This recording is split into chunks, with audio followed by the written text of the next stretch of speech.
won't you shine your light in the darkest times. You make it bright, Life's dream dreams, we're all by your side, Love doing what you do, girl, you're one of a kind, Shelly, Shelly, you're our light street star, keep rocking your show, no matter where you are.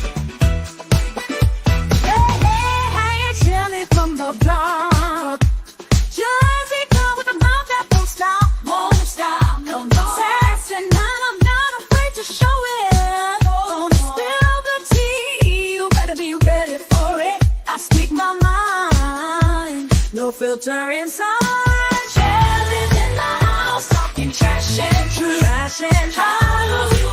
No sugar-coated blues. Taking melody, then get out the way. Jersey girl with something to lose. Shelly's in the house, time to break the rules. From Bulls to the city, I'm the queen of cool. You can handle the heat, then take the high. Shelly's in the house, drop the mic.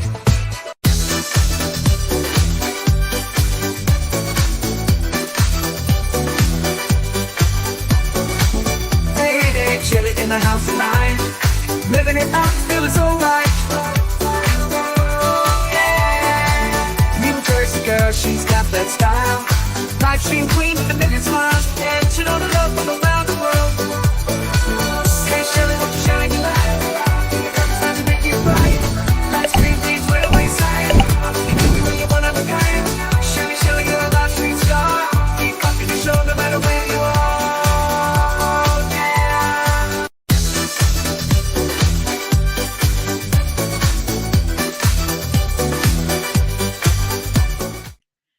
Happy Friday, everybody. That really is a catchy intro. I don't know. Sometimes throughout the day, I find myself singing it. It's weird. It always feels a little off for me. Anyway, happy Friday. Today is April 19th, 2024. What a year so far. It's 9:33 a.m. on the East Coast, and I am Shelly, your mouthy mama, talking trash and truths. This is Coffee and Chaos with T3. That's me. Today, we're going to be talking about incompatibility in relationships, little places where you get tripped up. Some can be fixed, some can't. Some might not be worth the effort. It's up to every individual to decide, but there are some major trip ups that happen in every relationship, and sometimes you can get past it, and sometimes it's an insurmountable mountain. You just can't get over it.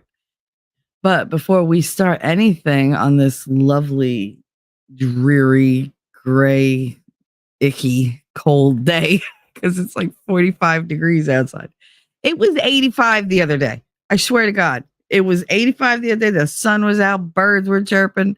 Things were turning green. And then all of a sudden, this crap.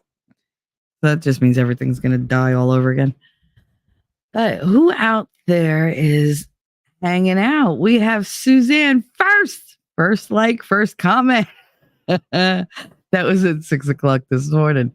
Hello, good good night. Just getting to bed now, girlfriend. It's 4 a.m. Been up with a migraine. Oh, honey, I'm sorry. Been up with the migraine all damn night. Have a great show. Thank you very much for that. And thanks for leaving a comment and a like. I appreciate it. I hope you feel better, Suzanne. I really do. Rest up.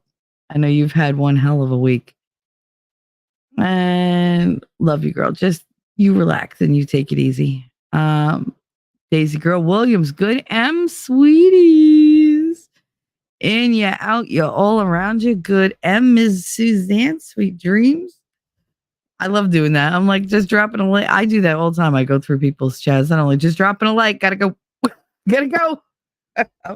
On the run. I'll leave you running in the back room, but please don't talk to me. And then I go back and it's like at T3. I was like, fuck. God damn it. Look, I didn't even make it 5 minutes, y'all. I made it literally less than 3 minutes. Nah. Oh well. I woke up in a good mood. I went to bed in a good mood. I'm just so tired. I'm still playing catch up with all this sleep I'm not getting. Anyway, good M in ya. And then we got my Wolfram dropping links like that. Wipes his paws, lopes in, and howls. Ah, ooh. Ooh. That's a wolf going down a bumpy road. How you doing, honey? We have Lady Autumn Sky, my Lady Awesome. How you doing? Last, she's saying grind rising. See, that's where my head is. Jesus. Grand rising, beautiful souls. We're gonna try this again. Happy M to all of you. Happy Friday. I'm so glad you're here. We got Outpost Nerd. How you doing, nerd? Cool Gamer. How you doing, honey? Haven't seen you too much. You pop in at the end lately. not just like on mine. You must be having a busy time. Hope you're having fun when you're doing it. You deserve to have some fun. Who else? Is that it? That's it. Are we just saying hello to each other? Then we got Inya. I want some cooler air. It's officially turned into feeling like a sweaty ball sack. It probably won't change until October. You gotta love the southern states. I'm not a big fan of extreme heat, which makes no sense as to where I'm supposed to move to. I was gonna say where I want to move to, but want is a bit of a strong term. I don't think anybody wants to move. I mean, I'm excited to get the hell out of this town, but the thought of packing up an apartment that I've been living out of for 20 years. Yeah, 20 years. That's a lot. And I was thinking about the whole moving thing, and I was like, oh, I need boxes. I'm going to need, a lot of garbage bags. And I'm like, how much am I going to move? And it's like, do I really want to pack everything, or do I just want to throw most stuff out? And I've come to the conclusion I'm going to throw most stuff out because, man, fuck this. Like, I have so much crap. When you work with little kids in education, dear God, the amount of crap that I have accumulated, that I had gotten together in 11 years of doing things for these children, the amount of paint and markers and books and construction paper and tool. I literally have a giant tote box full of spools of tool so that I can make them their little, like I used to make them little tutus, or I'd make them funky hats and like put that on it, or I'd make them little ornaments and stuff and make the tool into different shaped bows and like starbursts and snowflakes and whatever, and glue them on.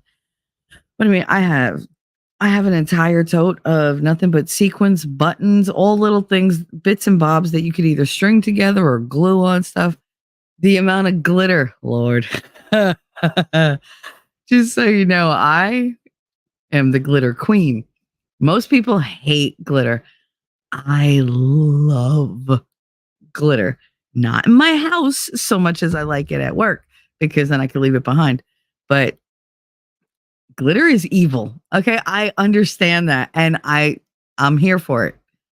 I told you guys before, I used to take like little Dixie cups that I had in my classroom for the kids to give them water, and I would fill one like halfway with glitter, and I'd just casually walk into the gym, and I'd be like, I'd see my friend Vic, asshole that he is, and I'd be like, hey, what's up? What are you doing? Now Vic is like 6'5". He's fucking ginormous, but he's like a stick. They call him the mutant. I beat up a couple people who called him that. Now I kind of wish that I would have just let them be. But I'm 5'3". He's 6'5". And I would go up and I'd be like, hey, what are you doing? Yeah. How's the morning going? And it'd be like, I just left your classroom. I know. That's the greeting I'm gonna get, really? Like I expect like hugs and love and everything else. He'd be like, ah. And I just fuck with him. And then as soon as he turned around, I literally took this fucking Dixie cup of glitter and just poured it down the back of his sweatshirt. And apparently it was hot because he was sticky. So it literally stuck on him from his neck all the way down, like his ass crack, the back of his legs, everything. But wherever he went, he left a trail of glitter. So when he took a step, you'd get this little poof of glitter that came out of the bottom of his pants. Marty wanted to kill me. He was like, why is there fucking glitter all over the goddamn school? Shy! I was like, what? What did I do? And he was like, did you do that? I was like, no, I wouldn't spread glitter all over. That was Vic. He was like, he looked at Vic. He was like, why are you putting glitter? He was like, it's not my fault. She put it down my back. He was like, so it was you. I said, no. He was like, yo, you lied to me. I was like, no. You asked me if I put glitter all over the school. I personally did not. I put glitter down his back. He traversed the school. That wasn't me. So I answered you correctly. He was like, like, because I was right. And he couldn't yell at me. Oh, I got a call from Vic's mom like a week later. She was like, I'm still finding glitter. See, if that was my kid dragging glitter into my house, I'd be like, go outside, get naked, hose yourself off, then you can come in and throw those fucking clothes out. Like, throw them out. I don't want them in my house. I used to love doing shit like that at school. I did that to my friend Marika. I took an entire thing because she came into my room. See, why? Don't fuck with me. Because here's the thing. I'm going to let you. I'm going to laugh. And then I'm going to double down and throw it back at you. And you're never going to see it coming because I wait. I don't react in the moment when somebody does something like that to be a pain in the ass. You want to be a pain in the ass to me? God. Wait. You just wait. Because I don't retaliate right away. I let it simmer. Because if I retaliate right away, it's going to be mean rather than funny. So it's like, Marika came in. I don't remember what she threw on my desk, but I remember it hit my coffee and she spilled my coffee. And I was like, oh, it's on now. And she knew too, because the minute that coffee spilled, she was like, oh, don't ever fuck with my morning coffee. Ever. That's a sure way to guarantee you're about to die today. Like, it's just, no, that I hope you have a will and I hope you had a good life because your ass is mine. And she knocked over my coffee. Granted, only a little spill. So, I mean, I wasn't totally cutthroat about it. But I waited until like all classes had started and I filled this cup with glitter. And I was like, I'll be right back. And I left the other teacher there and I went next door to Marika's classroom. Yes, her name was Marika. Maryke. So you would think it's like Mary Kay, but no, it's Marika. But I used to call her Marka. And I said, because she hated Trump. I'd be like, make Marika great again. Make Marika great again. And she gets so mad. And because she was like, oh, you hate Trump. I'm like, okay, I voted for him, but all right. And she was like, I can't believe you voted for that fucking man. I was like, all right, well, you're the one with the great Marika gave Marika great again. Make Marika great again. I can't talk. Oh my God, what is wrong with me? I woke up like dee. Nerd, you never realize how much stuff you have until you have to move it all. Last glitters the herpes of the arts and craft world. It never goes away. That's my point. I love to be as annoying as fucking possible and just see how far I can push you. And bitch spilled my coffee. She had it coming. So I went next door. She was the aide in the kindergarten next door to us. And I brought my glitter with me and I looked in the mirror. I looked in the mirror. I looked in the door. We had the cutout. And she got up from her desk and walked away. So I went in and I'm very quiet when I walk. You will never hear me catch up, come up behind you. Even if I'm not even trying to be quiet, I don't make noise when I walk because I grew up with wood floors and I got screamed at every time, anything would creak. So it's like, it's weird. I'm very light footed. Everybody comments on it.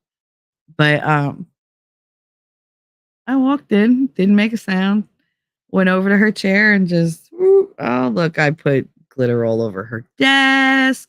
There was glitter on her lunch. There was like everywhere. I literally threw it in her lunch bag. And then I poured it onto the seat and I rubbed it into the whole seat, the front, like the seat part, the seat back. And it was a fabric computer chair. So it was like, deeply woven and it really went in there. And all I heard was, "Oh, you did not just do what I think you did." And I was like, yes, I did. Yes, I did. I'm pretty sure I said I sure did. And I walked out and she went running over just as I hit the hallway. And I hear, "I'm gonna get you." I was like, "Stay away from my coffee." And she didn't say another word. She went around all day like a thundercloud. She was so mad because everywhere she went, they were like, "Do you know you have glitter on your butt? Do you know you have glitter in your hair? Do you know you have glitter on your shirt? Why are you covered in glitter?" "Oh, what'd you do? Shelly's mad at you." She was like, "Yes, I didn't mean to, but I spilled her coffee." This bitch is lucky she's not still shitting glitter because I take my coffee very seriously, especially at like 7:30 in the morning. No, no, no, no. Like I'm about to face 25 rabid freaking kindergartners. No. And you think you're gonna take my iced coffee from me? No, no, no, no, no, no, no. No, now we gotta fight. Now we gotta fight. And I'll fight dirty.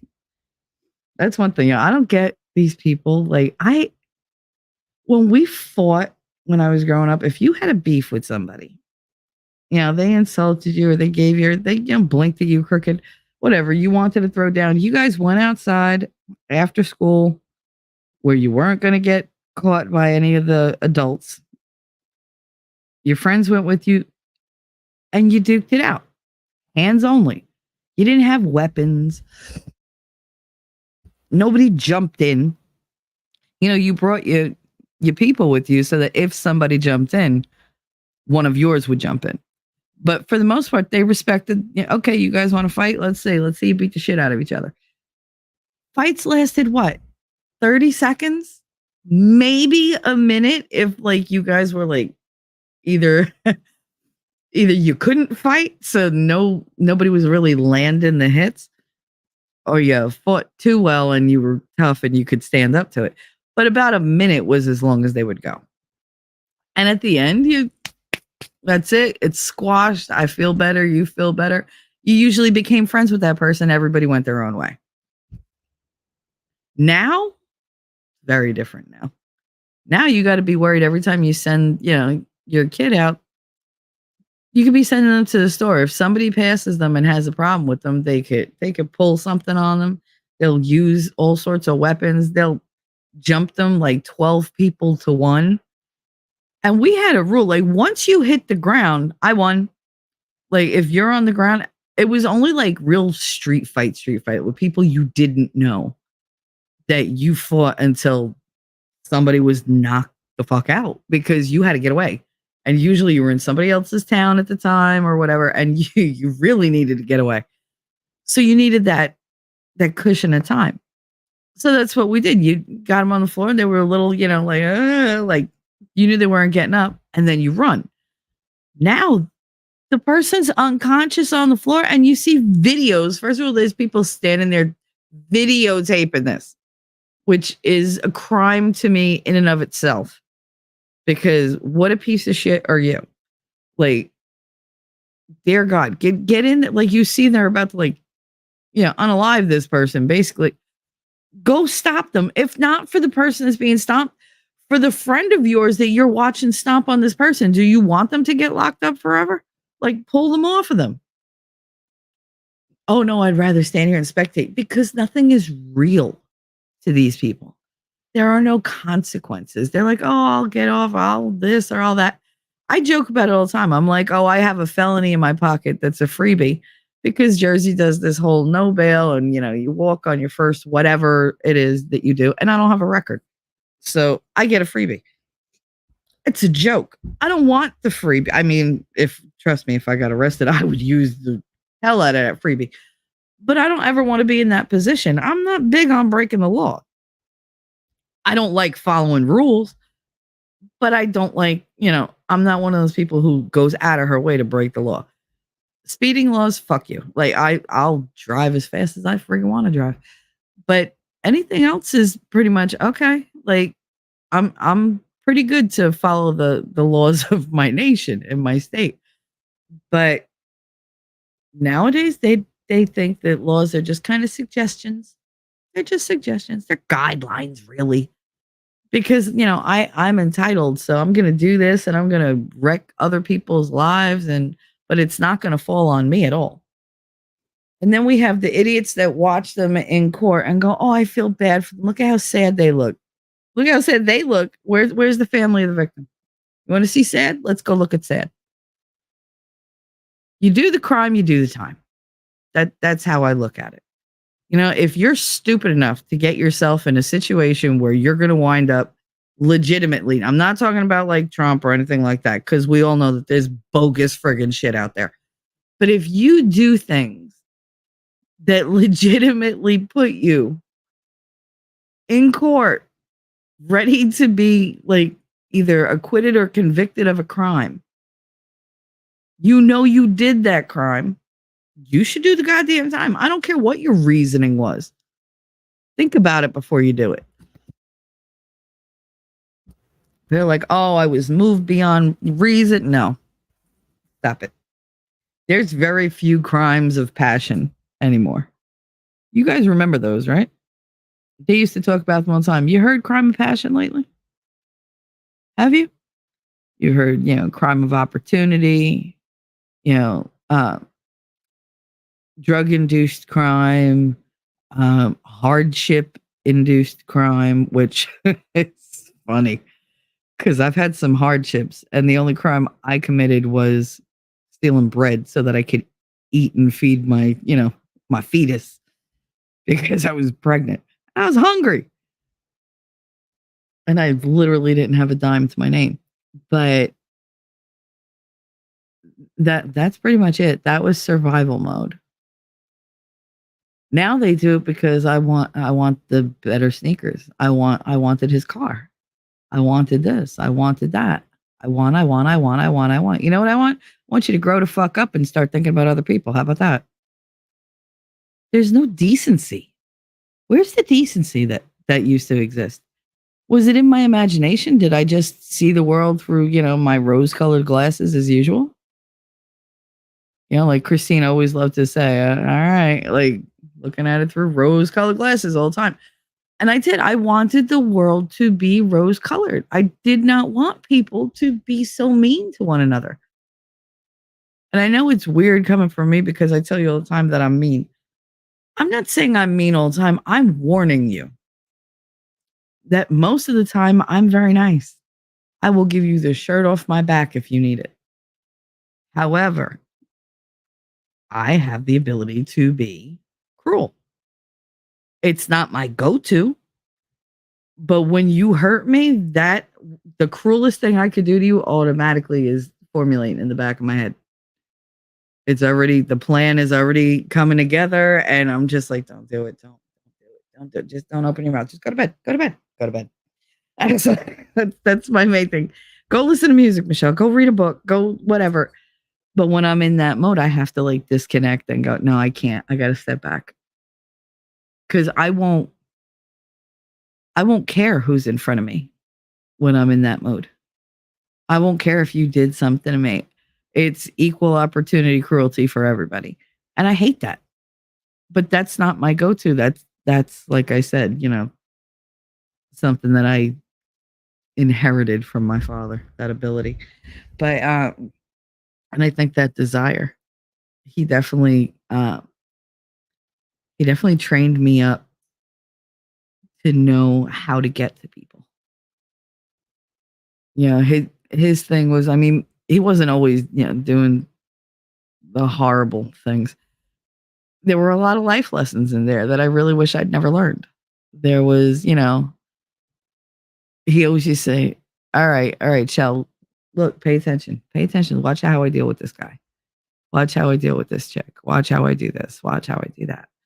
And ever the people pleaser, okay, yes, okay. Okay, I'm watching. Like, and I would take it all in, and I learned, and I learned from him quick because you didn't get many opportunities to fuck up with my father. You know, if you didn't listen the first time, he made sure that you were in pain and listening the second time. So yeah, I listened the first time always, and I learned really quickly. And he was a very varied teacher. You know, he would teach you humiliation. He would teach you um, how to take somebody's ego and just rip it to shreds and make them feel inferior no matter what you were doing. I literally, like, I've seen him fail spectacularly in a very public, humiliating way and somehow flip it so that one, it's everybody else's fault because they're not serving him well enough. And two, he's the king, man. He comes out on top. He's a genius for even trying it, though. The bravery.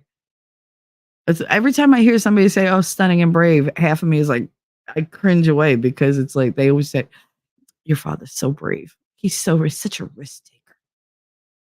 And I'm, you know, it was like I grew up thinking being a risk taker and like doing really stupid shit was cool because even though he failed, he always came out on top.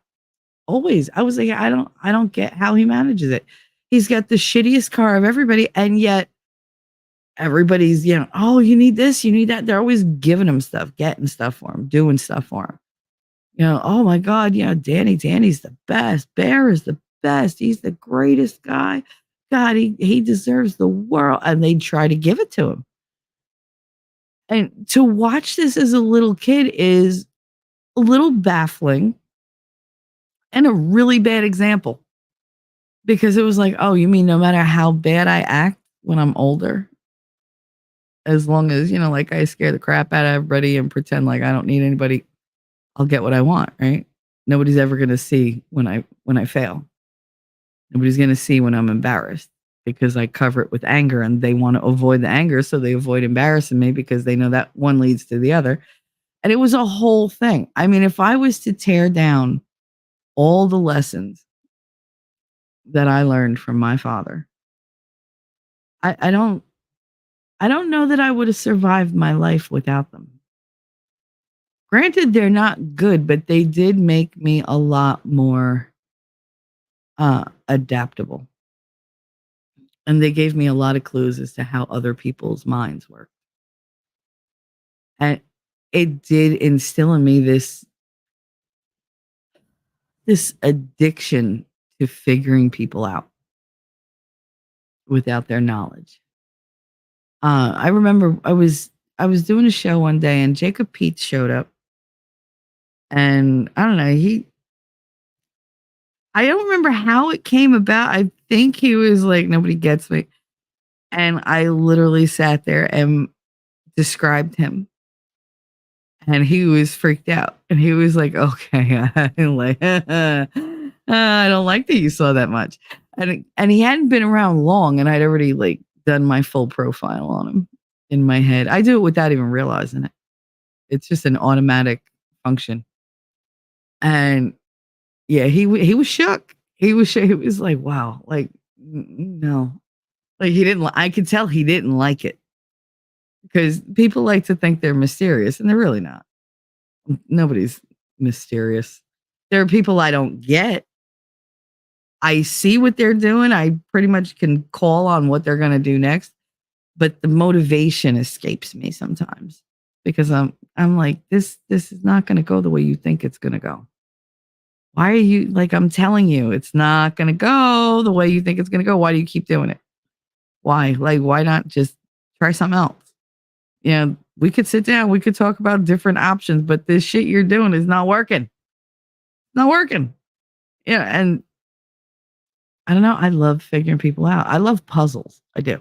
I love puzzles. And people are just, you know, million piece puzzles just walking around, you know, begging for me to just, oh, okay, this all fits together.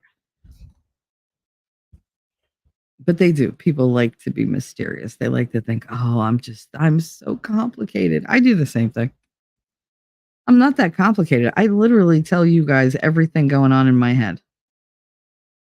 I had a whole discussion with Darth yesterday about, he was laughing at me. He was like, yeah, you say more than you think you do. I was like, no, I know exactly. Like, I didn't want to say, I know exactly what I'm telling people. It's just most people are not tuned in enough to figure it out.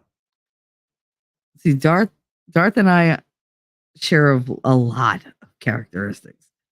It's eerie sometimes how many characteristics we share. And I get how he thinks, and he's another puzzle person. He likes to say he don't give a shit about anybody, whatever. He loves to get to like the marrow of every situation. And it hurts because he'll dig and dig and dig and dig and dig and dig and dig until he figures it out. Look, there's Jacob Peets. Still a weirdo for that. I didn't even know you were here. I saw the thing flip up as I was talking. It never goes. Yeah, no, glitter never goes away. The worst part of moving is when you get 80% finished and you realize it's only like 50%. Is that the worst part for you? Because the worst part for me is realizing how much crap I've accumulated and should have thrown out 20 years ago, and it's just been taking up space. And I've basically been paying rent to store crap. That's the worst for me. And then I throw that crap out because I haven't touched it in 20 years. Then I move, and within a month, I need that thing that I threw out and they don't make it anymore.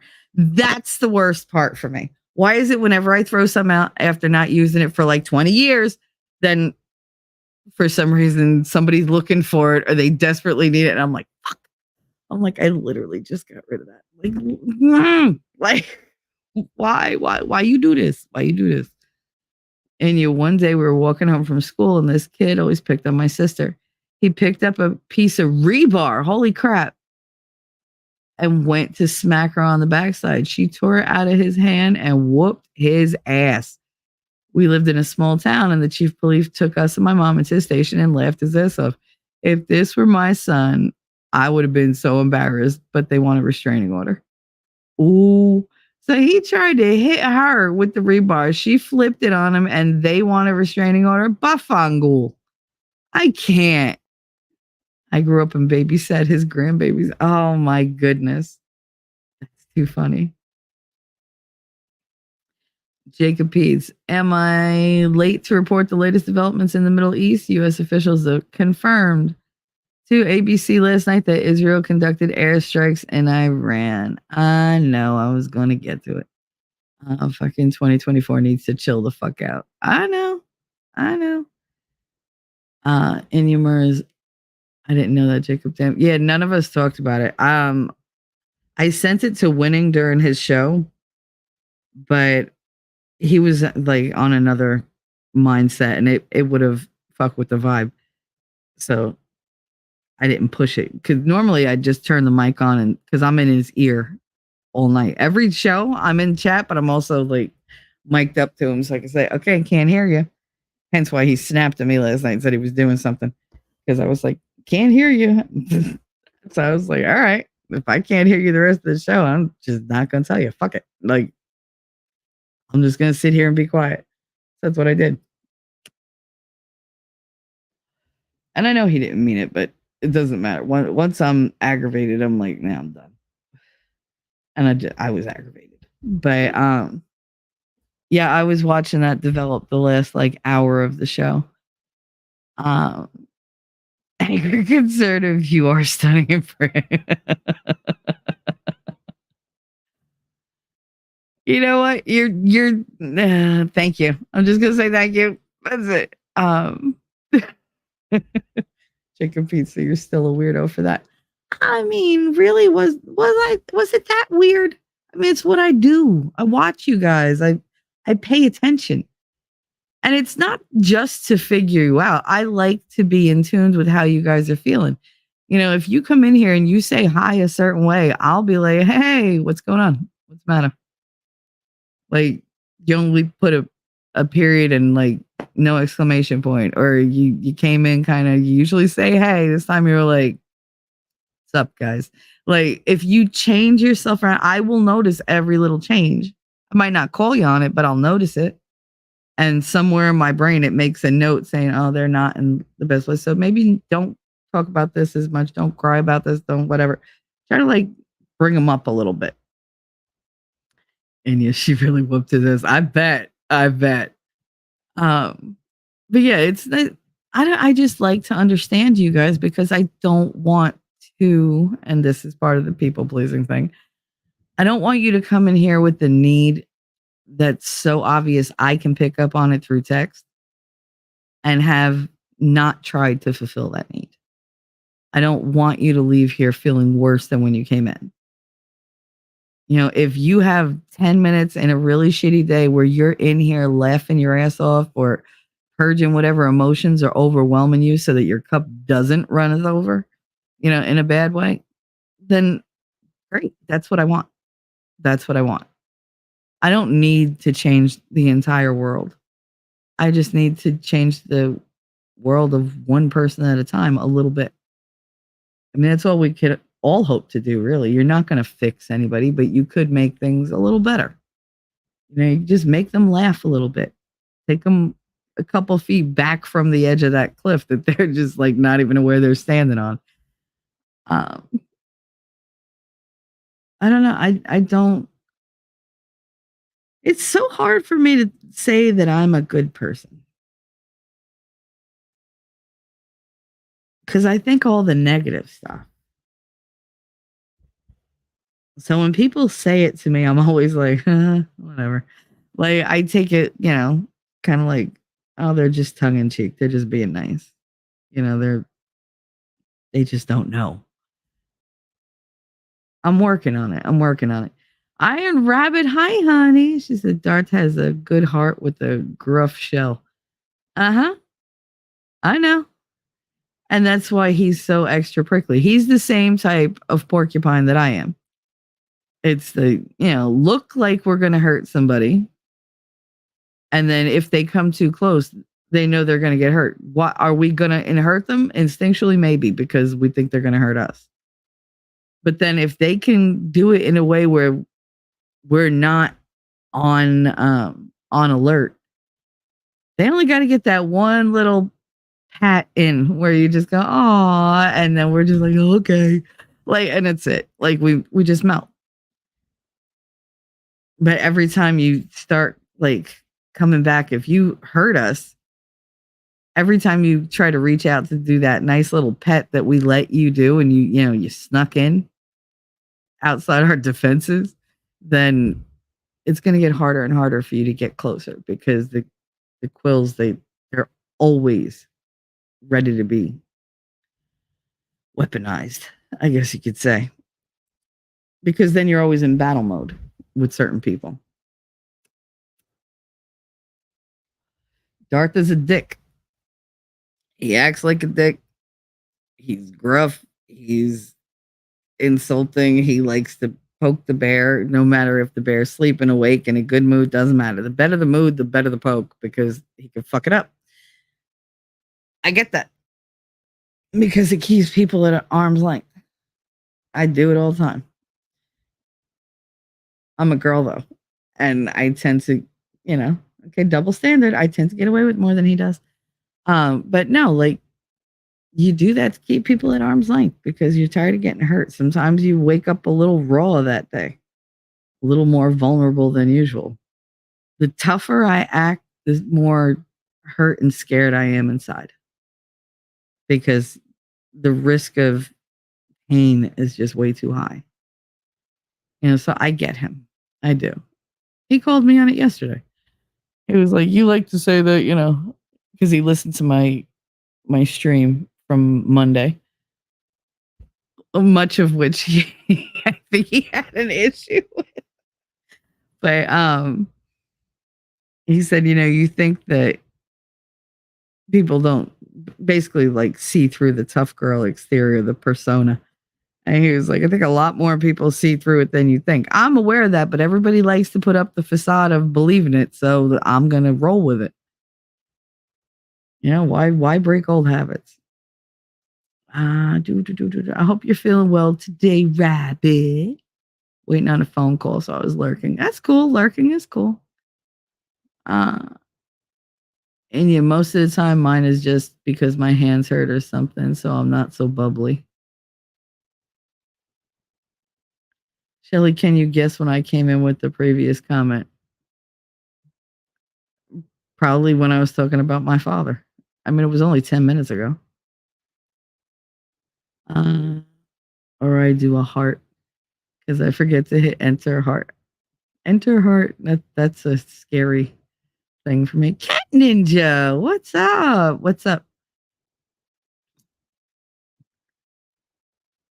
Can you guess when I came in with the previous? I mean, what you mean the stunning and brave one? Because that's when I was talking about my father. Lady Autumn Sky. I really have grown to love Darth. I mean, he is an acquired taste for a lot of people. I liked him right away. He couldn't understand it. The two people I glommed onto because they made me feel like safe for some reason. And it's the oddest combination. T-Rex and Darth. Those are my two. Those are my go-to. When I had my first Christmas Eve live stream, because I was doing it overnight, because there was a guy out in Australia he had a lot of unaliving ideas and he was really down and he was completely by himself for Christmas. His dad had passed away and, he had a lot of maladies and whatever. And he was just very, very depressed. And he was what I would say an inch away from being like, this is my last Christmas. And I didn't want that to happen, not on my watch. So I offered to do a Christmas Eve stream and to be to go live for the entire Christmas Eve night and Christmas morning because my kids were big. They didn't give a crap. And since he was in Australia, it would be most of Christmas for him. So I would, what's one night? I can sacrifice one night. And I invited Darth, and he stayed with me the entire time. It was a 12-hour stream. And he stayed the entire time. Div came in, the amphibian came in, I forget, a whole bunch of people came by that night. But they would come in, oh yeah, Merry Christmas, and then they pop back out. But it was mainly me and Darth, and then me and Darth and Div just sitting there for hours and hours and hours. And this was when Darth was really, really bad. He was, he would be dropping the Finook word every 2 seconds. And I think it was a huge turning point for him because I had to edit that stream so that I could put it on my page. And I only wound up with literally 23 usable minutes out of all those hours. And I was just like, why did you do this to me? Why? I don't understand. And he really calmed down after that. But we had an amazing night. And he was like, I don't know why you want me here. I was like, I like you. I was like, we get you're funny. And he was like, I don't like anybody. And he was all friggin' just bite, bark, the whole night. But we laughed. I mean, we freaking laughed. The monkey thing was the funniest because I told him about the phone sex thing and how I got paid extra if I did accents and that people were weird. And some people would ask me to make animal noises and whatever. So I had to learn how to do all these things. And he was like, talk with the British accent. And I was like, no, I'm not. No, I'm embarrassed. No, I don't want to do it. Because I didn't want to do it on the spot. And then Div comes out. She goes, make a monkey noise. And I went, and he was like, fuck you and everything you're about. I've been sitting here for hours. And you wouldn't do a goddamn British accent. This bitch comes in and says, make a monkey noise, and you do it on. He was so aggravated, but we were all laughing about it. And then I was like, "You want a cup of tea? You want a cup of tea?" And he was just like, "You did it!" Like, but I think he said "fuck you" and everything you stand for. And it struck me so funny. But the whole point is like nobody expected me to be friends with Darth, especially Darth. Like he was like, "I don't like you. I don't like anybody. Like, stop talking to me. Stop joking with me." It was like, no, why would I do that? Why would you invite me on your channel? I'm going to have your channel taken down. I need to drop this word, drop that word, drop that word, drop that word. And I was like, okay. Like, I was just starting out. I had like, I think at the time I had like 50 subs. What did I care if they took my channel down? I didn't put any work into it yet. It was like, all right, Darth, God. I'll just start over. But I don't know. It was so funny at the time. Now I'll remember that till my dying day because that was a great night. It really was. We had so much fun that night. That was one of the nights that he said, I would love for this to happen. I would love for that to happen. But I know my luck, and both of them happened that night. And he was just like, oh, I'm sad. He was so happy. He was so happy. I cried. Ain't that a bitch? I did. I got all misty and everything because he was just so happy. And I know things like that don't always happen for him. I know that feeling well. So when things go right, you're just like, oh, part of you is so elated, and the other part is like, all right, so when is it going to come spectacularly down? But yeah, no, Darth is an acquired taste. He is. He is. And we've had our ups and downs. We fight. The thing is, with the internet involved, you can't have a fight with somebody and just keep it you and them. Everybody else has to throw their friggin' hat in the ring and get involved and make it bigger than it has to be. Anyways, hey, Cat, still thinking about those awesome Cat Ninja AI pics. They were so cool. Yes, Cat Ninja just had a birthday. If you can, wish her a happy birthday. Happy belated birthday. I was there for it, for the stream. Happy Friday, honey. Hell, I guess I've grown to love each and every one here. Oh, Lady Awesome. That's so sweet. Well, we love you. I love you. I count you as definitely one of my, I don't know what adjective to pick. There's a lot. I mean, you're my friend, but I don't know. You're a very cool lady. You're very awesome. I just kind of take you as you are, and I'm just grateful to have a friendship with you. Like, I look forward to it. Iron Rabbit, you can't hurt me. I'm iron with a Teflon coat. Love all of you, so you're stuck with me. I mean, who would want to hurt you, Rabbit? And if there is somebody with that goal in mind, just let me know who. Because then you get to see how mean I can be. Same Shelly, immediately I was drawn to Darth. I don't know what it is. But people do the same thing to me. Like, I laugh because I'm like, I make myself as unapproachable as possible. I got mean face going and everything. And yet people still like stand there and just yap at me. And I'm like, but why me? There's 80 other people in this fucking room. Why did you make a beeline right toward me? Like, why? I don't get it. Everything about me screams, go away. You smiled. God damn it. It's like, I gotta stop doing that. Lady Awesome. Classic Darth. Absolutely. We've talked enough about him to summon Darth. No, I think he's probably working. I don't know. Last night I was talking to him at the beginning of the stream as the stream started, and he was just like, yeah, I'm high as fuck. I'm like, oh, okay.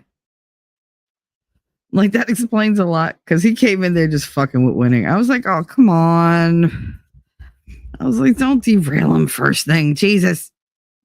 Like, he's got actual points to make. You can come derail my friggin' stream because, like, all right, we're just talking and I have it all scripted. So if I get off, I could just, phrasing. Where's Pete's phrasing? If I go off topic, eventually I'll come back because it's in front of me. Uh, he came in hot. He sure did. He sure did. Anya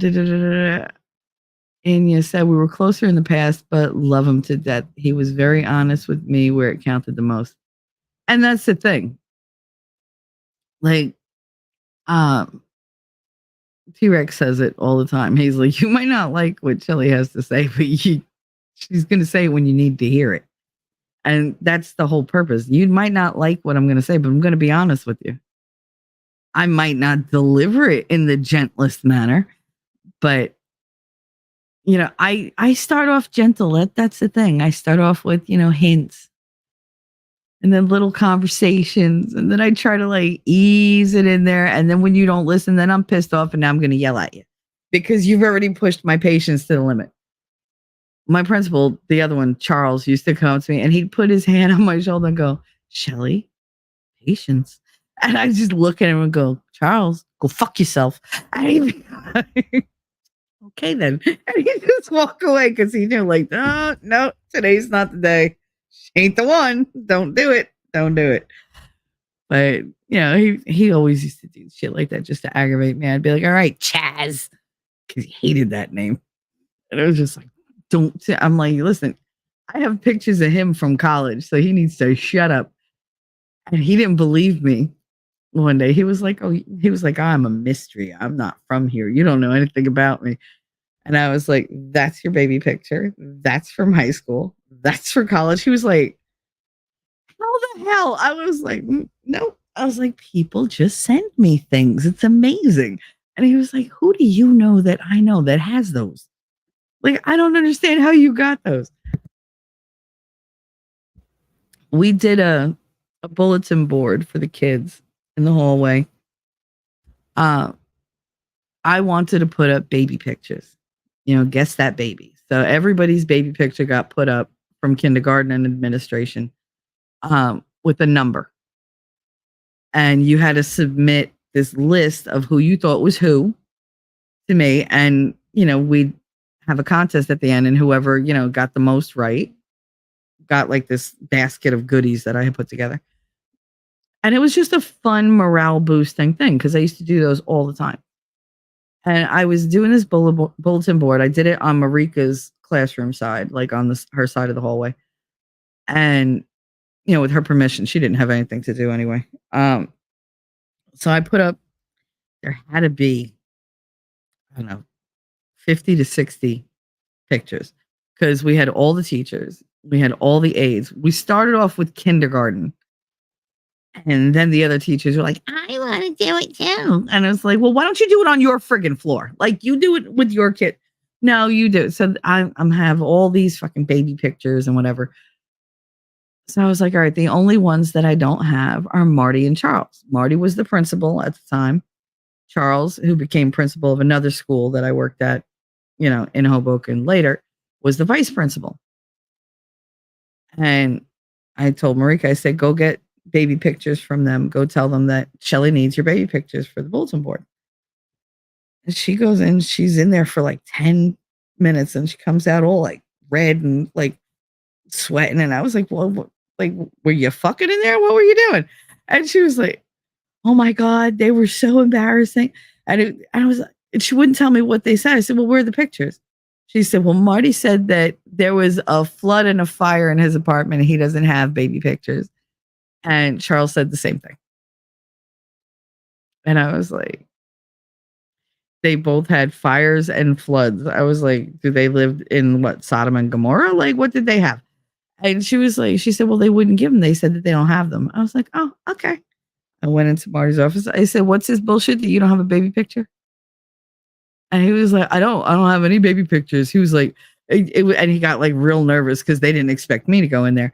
And like, Charles is like, you could see his mind scrambling for a different excuse.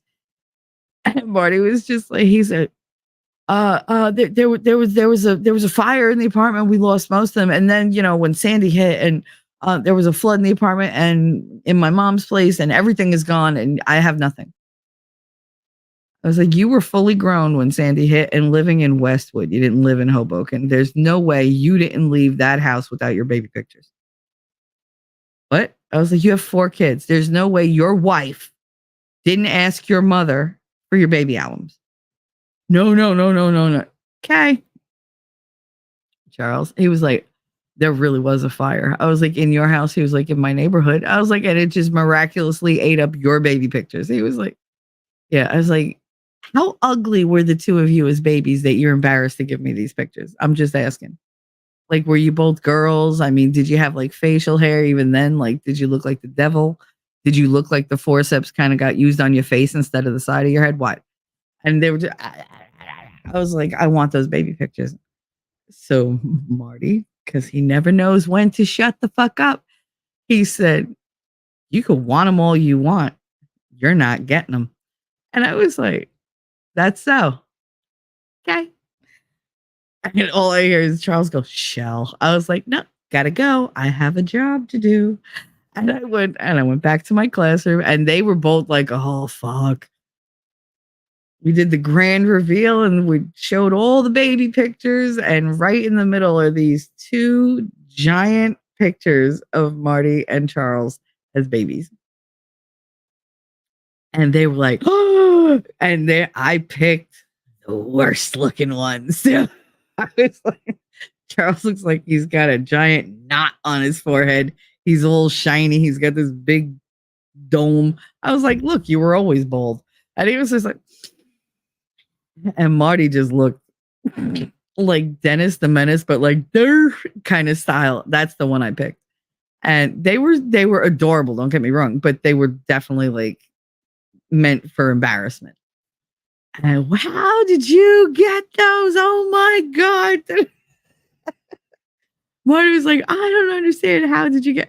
And I wouldn't tell them. So then later, G, the teacher that I worked with, she said, how did you get those pictures? I said, Marty, I called a sister.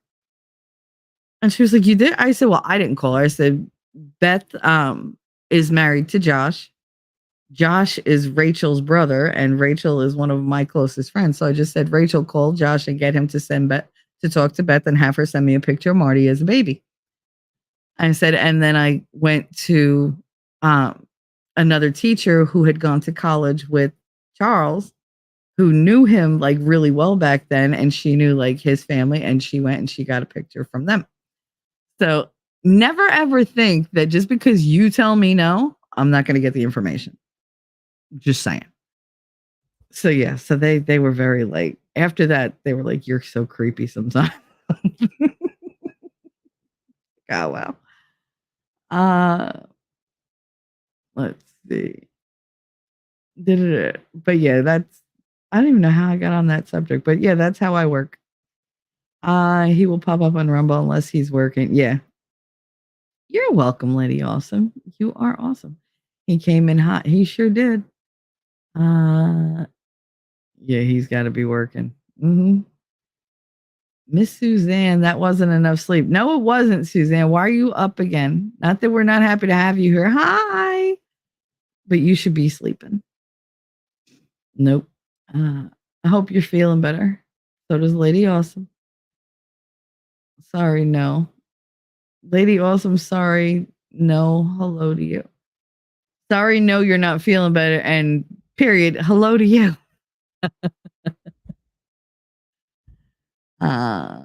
Poop. Be back later. So much for a chill Friday. You know there's no such thing as a chill Friday. There's no such thing, especially lately. Wait till like 5:30. I don't know why. Between 4:30 and 5:30 on a Friday, they like to drop like huge news and then go, fuck off for the weekend. We're not going to tell you anything else. Go ahead. Go fester in it. Castro, what's up? What's up, honey? How are you? Yeah, Suzanne, feel better soon. Take it easy. Just sit back and relax.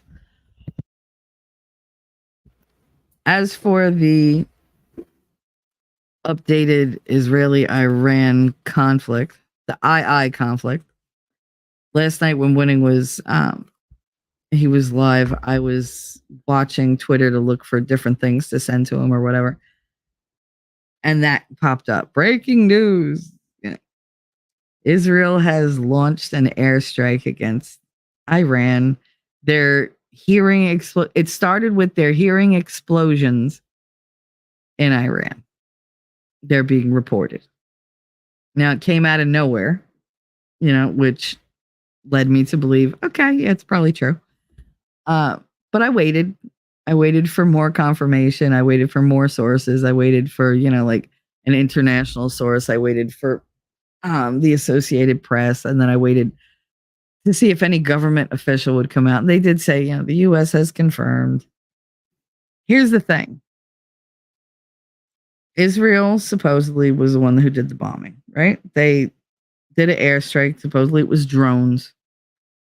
And they dropped drones on Iran. There was another thing out there that they did Iran, Iraq, and Syria. I didn't hear about anything but Iran confirmed. So I think if they would have attacked all three, we probably would have known about it. But they're saying that they think it came from like a nearby Israeli camp. It wasn't long range. Like they were right there and were able to do it. And what they did was they supposedly dropped drones just as a retaliatory thing without escalation. Like it was something to say, okay, we got even, like you did this, we did this. And now we can go back to talking because, you poked me, I poked you. But it was more to save face. It wasn't to do damage, apparently. And that's what they're going with. I could see that being true. I mean, it's a tactic. They had to do something to appease everybody, but they just didn't want to like take it a step further. Like it was literally like an eye for an eye. But nobody's talking about it. It's weird. Nobody's talking about it. And apparently the United States knew a day in advance. Israel let us know a day in advance, we're going to do this. And it was like, okay. So there was no, public discussion about it, anything like there was for the other one. When Iran did it, they gave like 5 hours notice just so everybody be like, oh, they're coming. And everybody's waiting. Israel was like, ha, boo. Like, peekaboo, here I am. And that was it. No bombs were dropped. Nothing struck. They were drones. And that was the whole point. It was to show, we can do what you do, but we're not going to take it a step further. Because they know this is going to be a giant shit show. If they do. They're just weighing their options. Right now, it's just, it's throwing mud over each other's fences, into each other's yards. That's what it feels like right now. It's annoying. It's messy.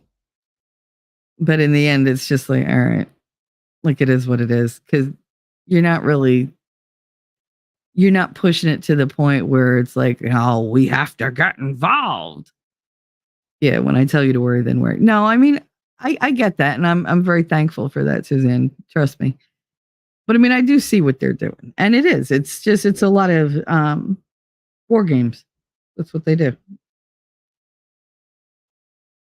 I am worried, though. I'm worried about the future. I'm worried for our kids. Because if these kids have to fight,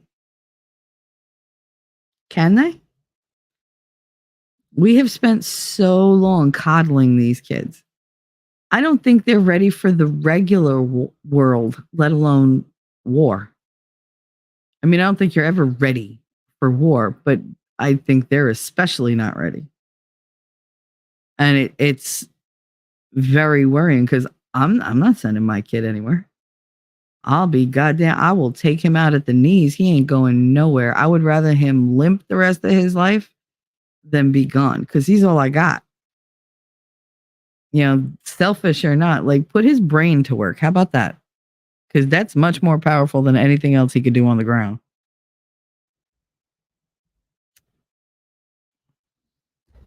And I don't think they'd care that he's autistic. They'd be like, he functions, he's fine. Send him. No. I mean, is that weird thinking? Maybe, but I don't trust the government. I don't trust them to, discern whether somebody should go and shouldn't. They can't even figure out who's guilty of a crime and should be in court, let alone who should, be available to go to war. There will be no fight, Shelley. If Israel sees fit, they turn Iran into a cat box in a day.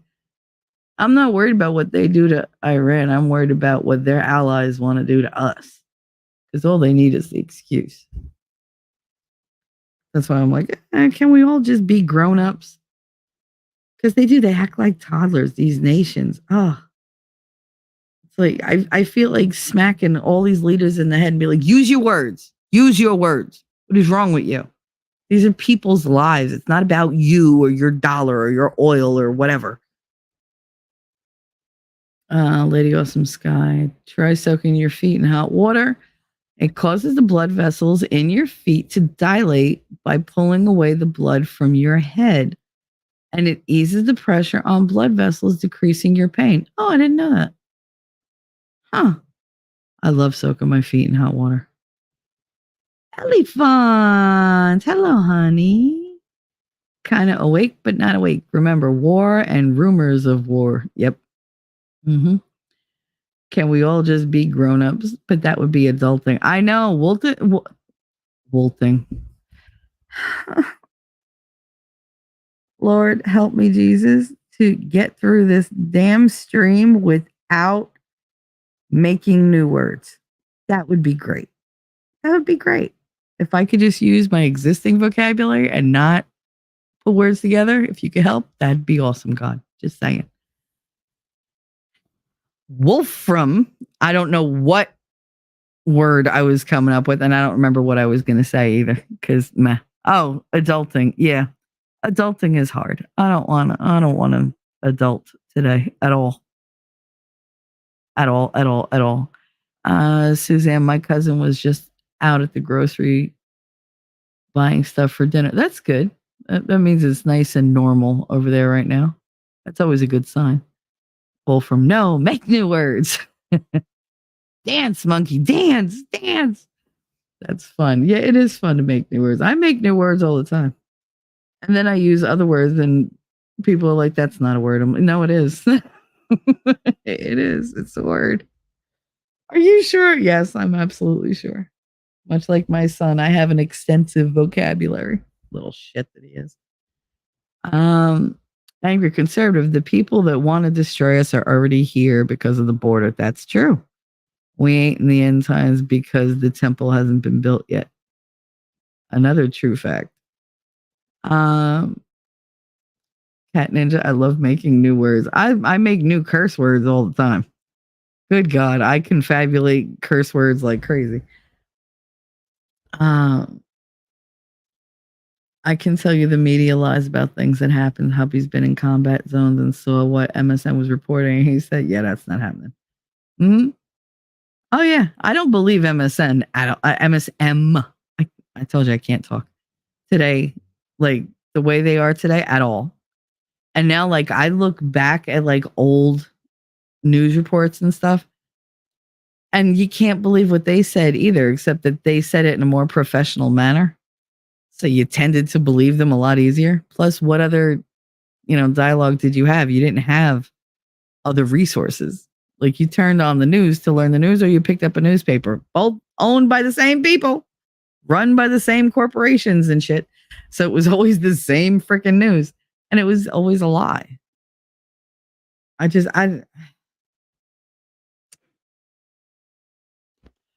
It's frustrating.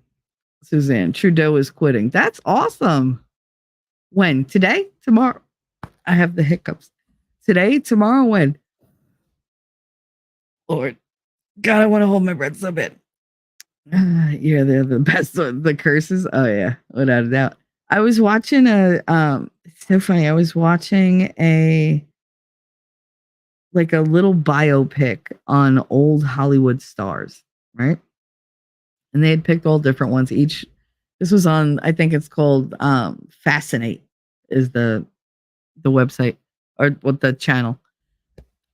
And I'm watching on all these old like starlets and whatever. And they're like 10 minutes each, 20 minutes each. And I was doing something else and I heard the word Trudeau. And I was like, I didn't hear that right. So I went back because we're talking about like 1930s to 1950s stars. And I went back and I'm watching it, and they were like, yeah, she hung out and had an affair with like the likes of something Trudeau, the Canadian Prime Minister. And I was like, oh, that's his father. Yeah, that's not his father. He don't look a thing like his father. There is such a huge difference between who they say is Trudeau's father and who else they say is Trudeau's father. Like Trudeau and Castro look like the older versions look very fucking different. And your Trudeau looks just like Castro. I don't care what anybody says. There is no way that dude has the father he says he has the last name of. There's no freaking way. None. Will Raleigh Sport. Hi, honey. How are you? You've been doing a little bit of streaming lately, a lot more test streaming, but you've been doing streaming. I love it. I see you once in a while. I drop in, give you a like. He said, hi, Shelly. Hope you're okay. Love from across the pond here in the UK. I finally caught you live. I usually do replay crew. Oh, and I appreciate that, babe. I do. I hope you're doing well. Doing your sport stuff. Yeah, I caught one of them. You were like, I'm trying to set up the signal and everything. It was funny. I was like, oh, you're doing good. But you came through a lot clearer. There was no lag or anything. So whatever you're doing, keep doing it. Looking forward to it. Angry conservative. I would say that Biden should follow Trudeau, but I don't think we'll survive 6 months of Harris. No, there's no way. I don't want to hear her. Ever. He embarrasses me and makes me like cringe every time I see him, but he's still not the level of that I get with her. Because she has no excuse. He's old and has dementia. His mind is shot. All right. So he's just a piece of shit walking around with no clue that he's a piece of shit. She is vastly and fundamentally aware of her assholishness. And she don't give a fuck. She walks around. She's young. She has a mind. She just doesn't engage it. And she's a waste of space. I can't deal with her. I can't deal with her at all. I didn't like her when she was running. I didn't like her when she was sworn in. Everybody was like, oh, it's a black female. I don't care. I don't care that she's a female. It is not an achievement that somebody with a uterus got put into that position when she's useless. I'm supposed to be proud that she has ovaries? Is that her achievement? Like, oh, we got a woman in there. I don't get that. I don't. Is it nice when women like are able to advance and do things they didn't do before? Do I celebrate it? Yeah, absolutely. If you're an idiot woman, that is not my ideal, person for being the first to do something. Because now you're setting the precedent that all of them after that are just going to be stupid. You literally are like the boilerplate.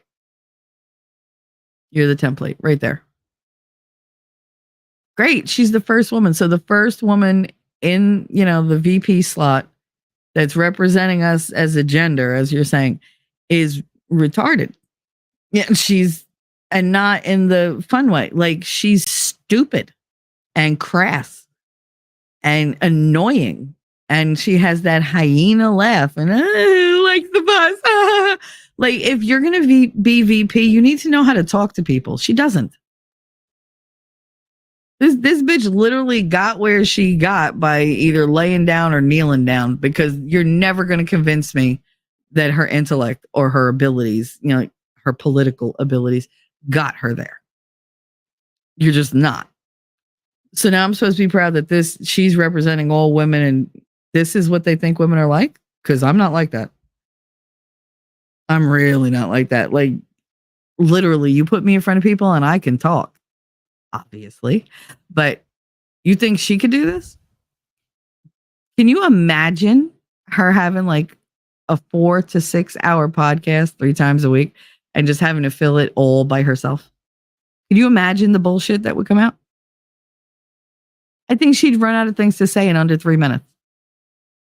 because I really don't think the woman has a thought in her head. She's just like, la, la, la, la, la, la, la, la.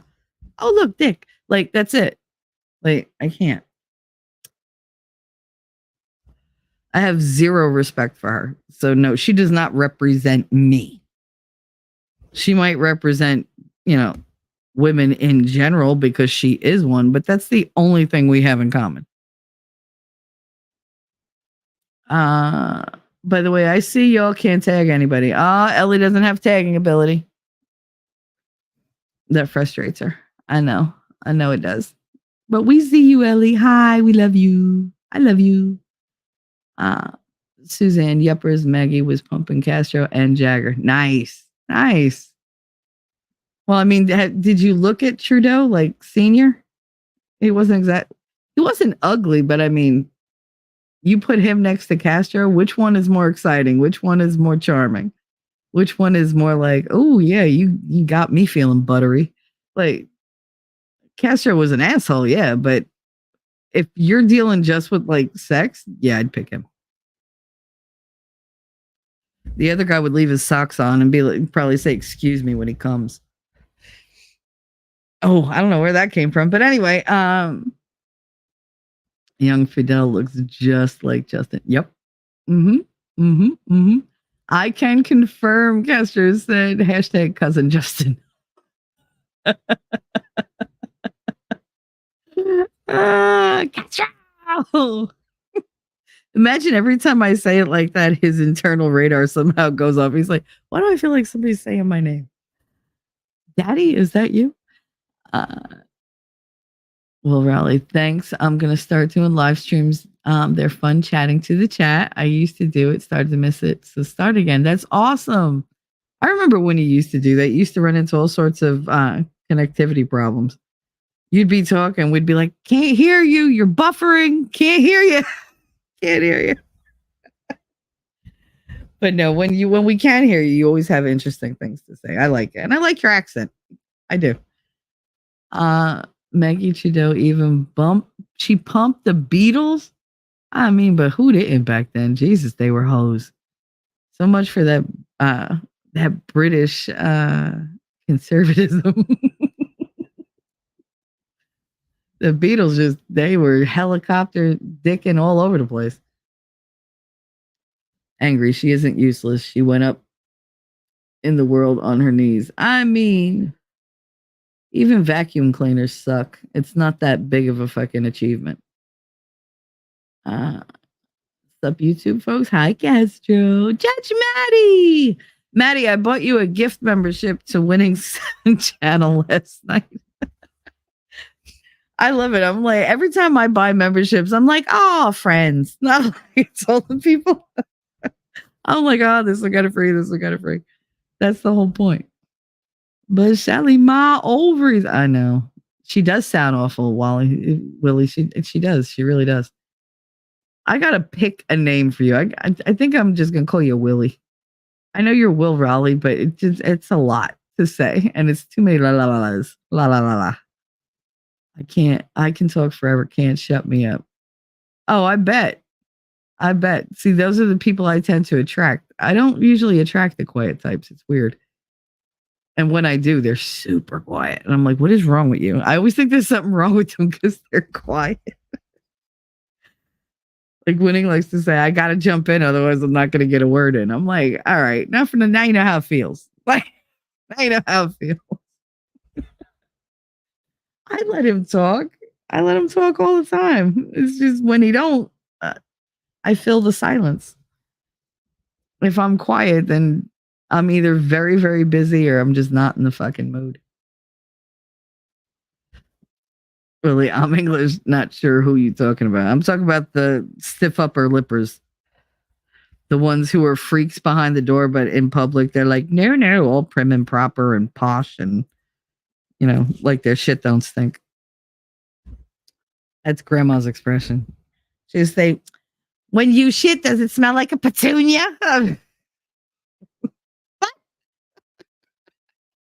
Yours smells like everybody else. You're not special. Okay. I don't know why she picked petunia. What does a petunia smell like? don't think I've ever smelled one. I don't think I have, because we developed it into this joke. I'd walk in and she'd be like, "How's dinner smell?" "It smells like a petunia." I guess if I didn't like it, I would say, "It smells like a petunia." And she'd just look at me because I'm telling her it smells like shit. I don't want to eat it. That was only when she made macaroni and broccoli. I love to eat macaroni and broccoli. I hate the smell of it. Oh, you want to talk about overpowering? Oh, every Friday night. No, I'm sorry. That's a lie. It was every Thursday night. I would walk in the door from work and I'd be like, "God damn it." And Billy would be like, "We're having broccoli tonight." "I love broccoli and macaroni." I'm like, "I know you do. I hate it." He's like, "But you eat it." I'm like, "It's good. It tastes good, but I've had it every week my entire life. Just one Thursday, I want to walk in and not have the same goddamn meal." Monday night was chicken soup. Tuesday night was beef of some sort, either hamburgers or London broil, something. Wednesday was usually some type of fish or pork, depended on what the butcher had, that really well, that was appetizing to her that week. Thursday was macaroni and broccoli. Friday was a pizza with usually pasta fazool or lentil soup. Or, and I hated these weeks, the scottle and beans, which is escarole and beans. It's a whole thing. Saturday was sandwiches or chicken cutlets, cold chicken cutlets, so we can make sandwiches with chicken cutlets. Because Saturday night, Grandpa was always out, so it was just me and her, and that was church night. So we'd go to church, come back by like 7:00 at night, and she didn't want to cook after that. So we'd have either cold chicken cutlets or we'd have deli meat, but it was always a sandwich. Occasionally some soup. And then Sunday was the big meal. Sunday was the 2:00 in the afternoon meal. She'd been cooking all morning. It was sausage and spare ribs, but spare ribs in gravy. There were meatballs, there was macaroni, there was the antipasto salad, there was the regular like vegetable salad. There was, fresh baked bread or whatever to go with it. As she got older, it was less her fresh break than more Michelle run to the bakery and make sure they get it coming out of the oven. Okay, fine. Because it was right around the corner. And then followed up by fruit and then dessert. But I mean, Sunday was always the big family meal. Like it was never just like 3 of us or 2 of us. Somebody else came over. And it was always like 5 or more people. Usually it was more like about 10 of us. Especially if my aunts came over with like my great grandparents and whatever. But Sunday was the big meal. But that was the schedule. Every single week was the same schedule. And if you walked in and that wasn't what you smelled in the air, something went wrong that day. And I'd just be like, "God damn it." It was like, what happened? What? Oh, the refrigerator broke or the furnace broke or whatever. It was always some like catastrophe. But yeah, you could set your watch by how grandma cooked. And it wasn't always the same dish. It was usually like the same theme. Like when I say beef, there were a million different beef dishes that she could make. There were a million different pork dishes she could make, a million different fish dishes. So, I mean, that was where the change up happened. But 3 to 4 nights a week, it was the exact same thing every time. It was just like, oh, you used to get frustrated.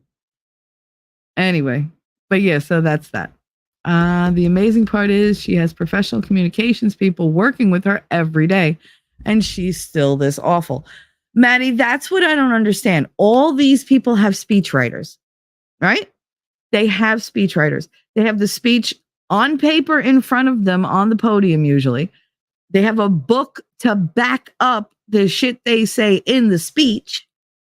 And they have a teleprompter. And they're surrounded by advisors. How do they still manage to fuck up? I don't understand it. Who wrote that speech? Somebody else checked that speech. Somebody approved that speech, and somebody handed that speech on.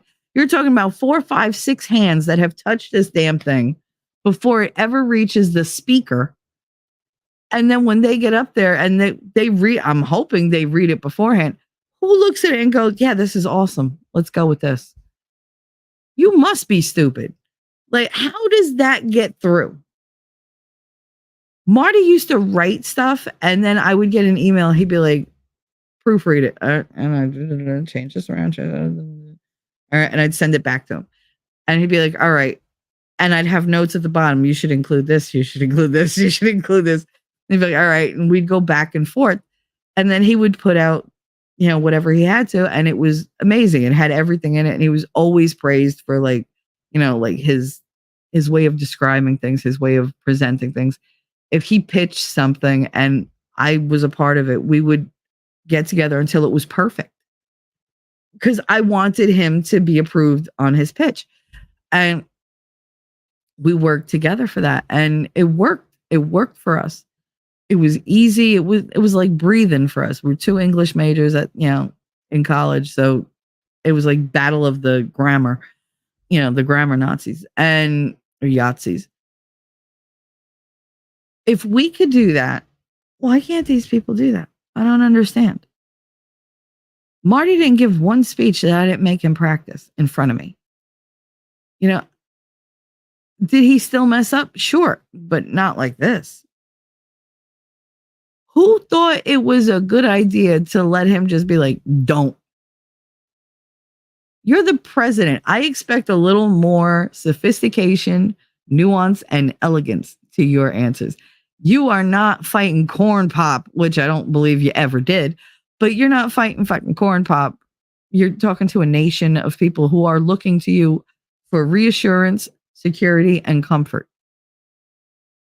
Most of all, answers. Pick one of the 4 at least. Somehow you missed the mark on all of them. I don't get it. And then we leave more aggravated, confused, and insecure than we were before because you're Riri up there doing things that we wouldn't let literally a school admin do. We'd be like, he's losing his mind. Remove him. I don't want him in charge of anything, let alone these kids. This dude's in charge of the nation. And I guarantee he couldn't tell you if it was wearing socks, underwear, what. He couldn't tell you the last time he, did anything. I'm breathing. Are you, Joe? Or is that why the CPAP machine is like always strapped to your face and you have those weird lines? At this point, I think he has a zipper in back with like ties underneath because they keep pulling his skin tighter and tighter and tighter. The man doesn't even look real anymore. He looks like a silent film star. The amount of makeup they put on him is ridiculous. It's ridiculous. Why are you putting that much makeup on? Because you don't want us to see how paper thin his skin is getting? Because we could probably like trace his veins with the pen. Like, what is it? What are you trying to mask? We all know he's old. Just let the man be old. At this point, it's such elder abuse. I honestly feel bad as a human.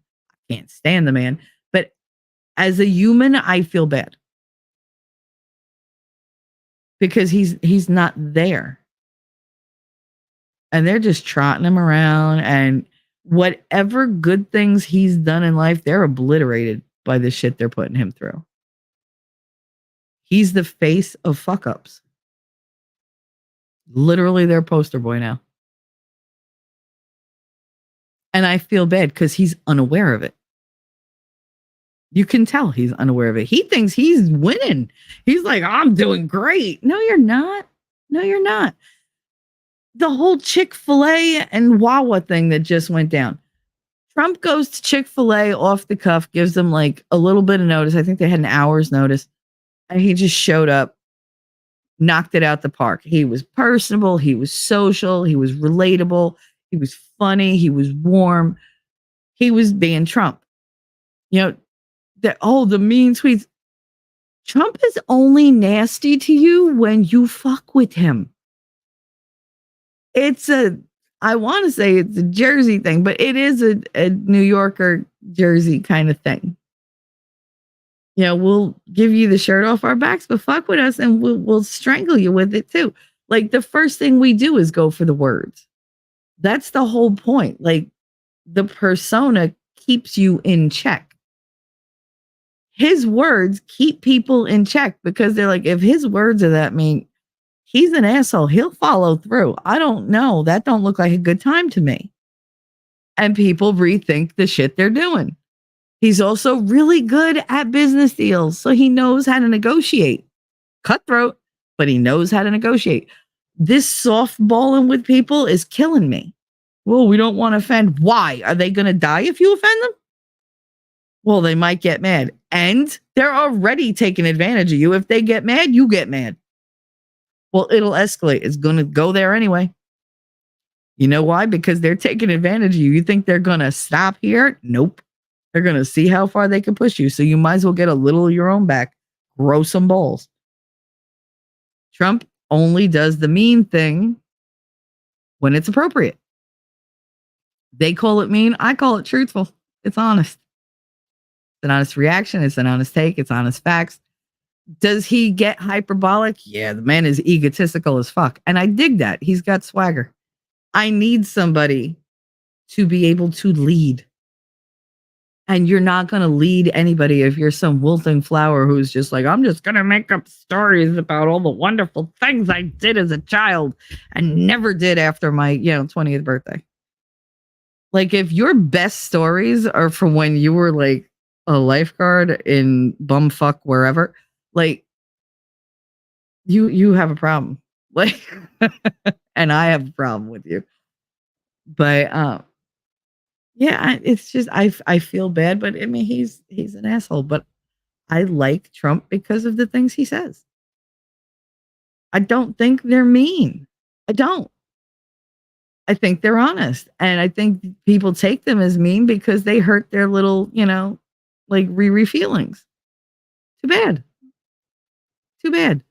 We need somebody who can pony up and get the job done. And this administration is not doing it. Judge Maddie, I'm still awake. Aw. I wish you'd sleep, honey. Our vice president is who T3 is talking about. She's number 2 under the president. Yeah, who didn't know that? This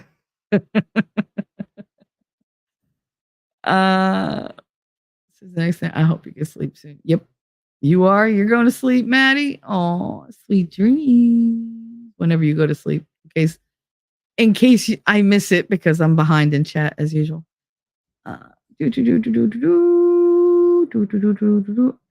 It's all sorted out now. No buffering. Thanks. Everyone says they like my accent. I do. I like your accent. Thanks, T3. I'm always working when winning reality streams. Well, you got a membership. You could always go and look at the other thing. Last night was really good though. It's Rally. Everyone on YouTube calls me Rally or Will. Up to you.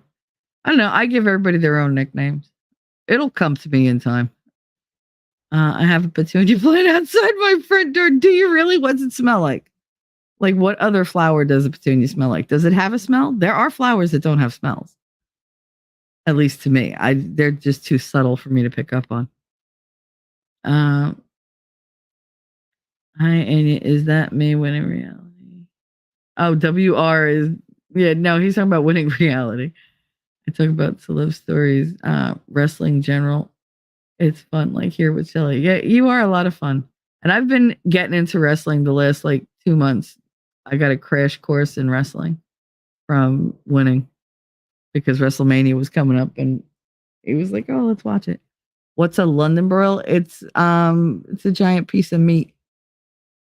It's top round, I think. It's around that kind of cut, but it's about, I don't know, a foot long, half foot wide. And you marinate it, you tenderize it, you marinate it, do a dry rub, and then you put it in the oven right under the broiler to cook. I don't always cook it like that. My son likes it seared really, really well all around. So I've started like I sear all my meat like really well.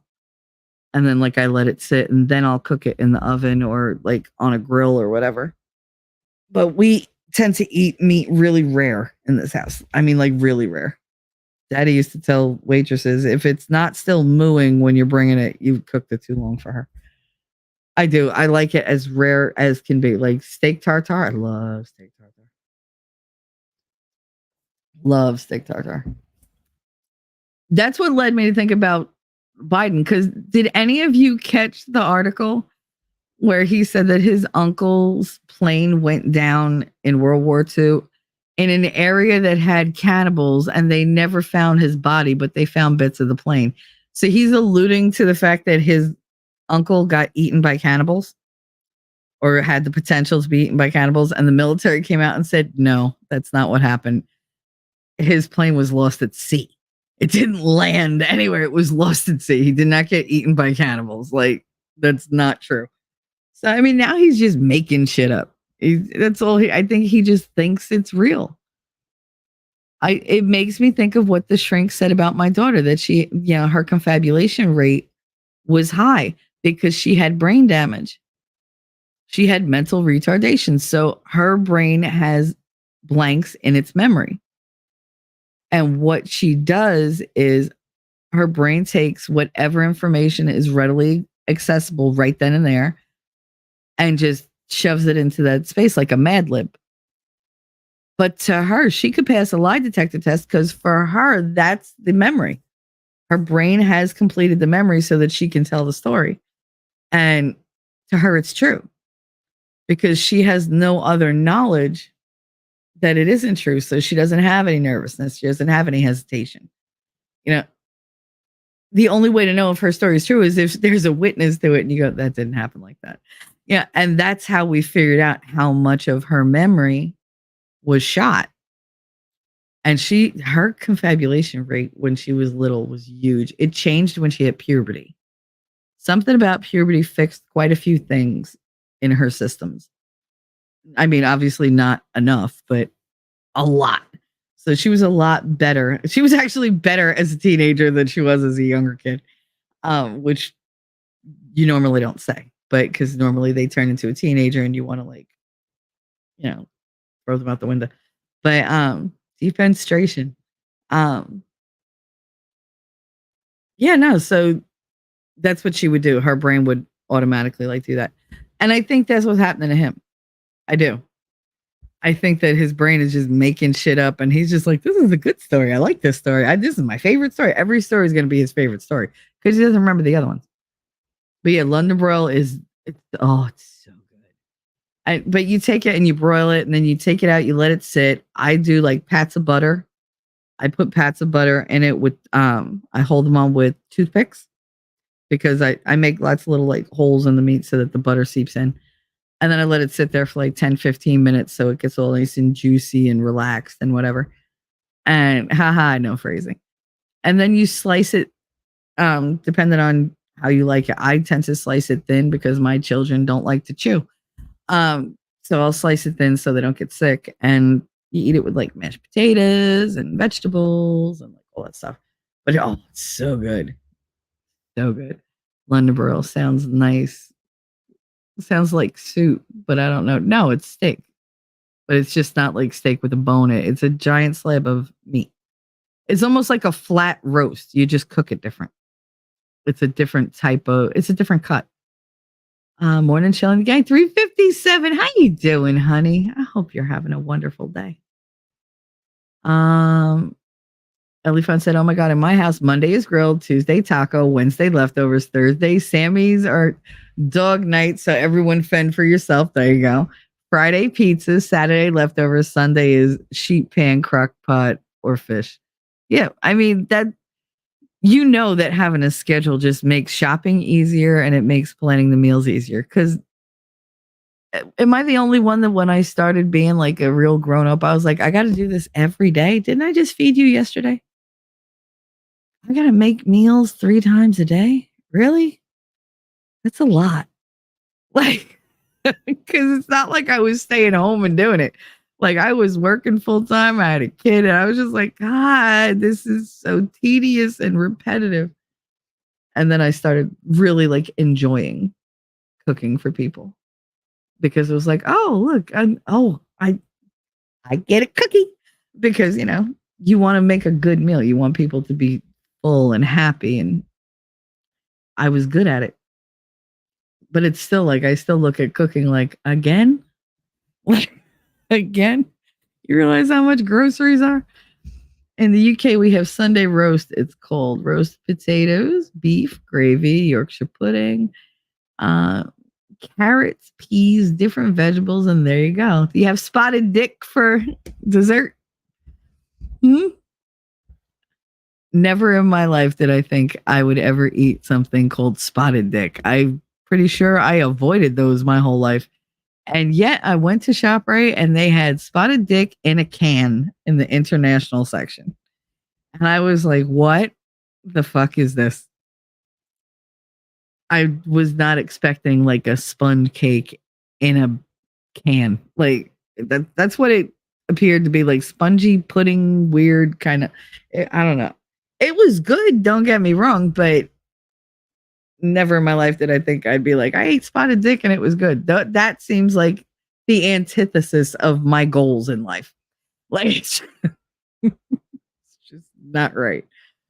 Finkel is Einhorn. Don't you hate it when someone answers their own questions? I do. I don't know. Nope. Nope. You sarcastic thing. I mean, I see what you did there. You're funny. How you doing, P Digits? Welcome, welcome. Happy Friday. Cat Ninja sounds like what you get if you cross a cockney.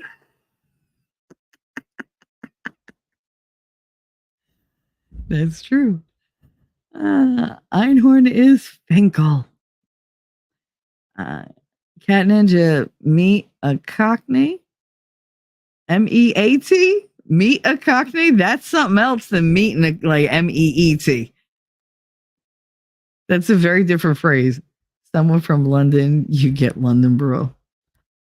Cockney, they sound like this, don't they? All right. Isn't that the accent for Cockney? Gunners Bob, good M and happy F. I love that. Good M, my love. Good M and happy Friday. P Digits saying good morning. Wolfie, everybody's hi. Don't. That's the last word he knows. That's the only word he knows. Don't.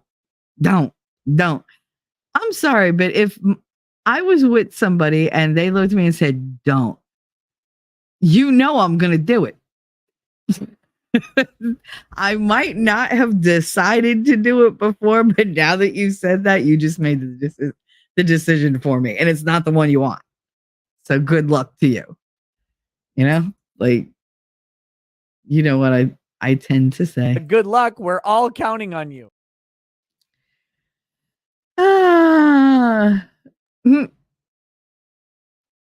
Yeah, Biden says don't. And this is what Iran said. Or is Iran first, now Israel? Because he said don't basically to both of them.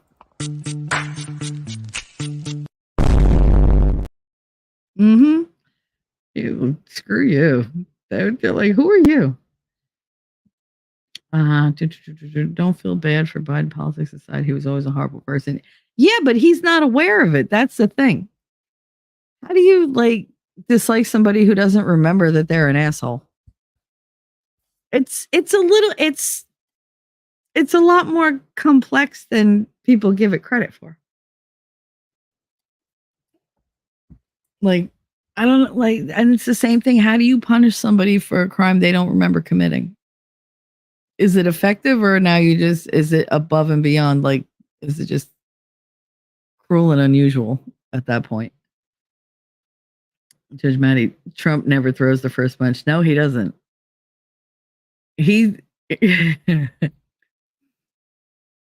Anybody ever see the Aristocats? The animated thing with all the little cats with Toulouse and they have the, what's his name? Mick something. What the hell is the alley cat's name? Thomas Delaney O'Malley. O'Malley was his name, not Mick. It was O'Malley. So he was the O'Malley cat, and then you got like the Duchess. She's all frou, and the kittens. There's a little white kitten, and her thing is, I mean, she's got all brothers. She's the only girl, Marie, and she goes, "Ladies don't start fights, but they can finish them." That's how I feel like Trump is all the time. He's just like, "I don't start fights, but I'll finish it." Like that's his attitude.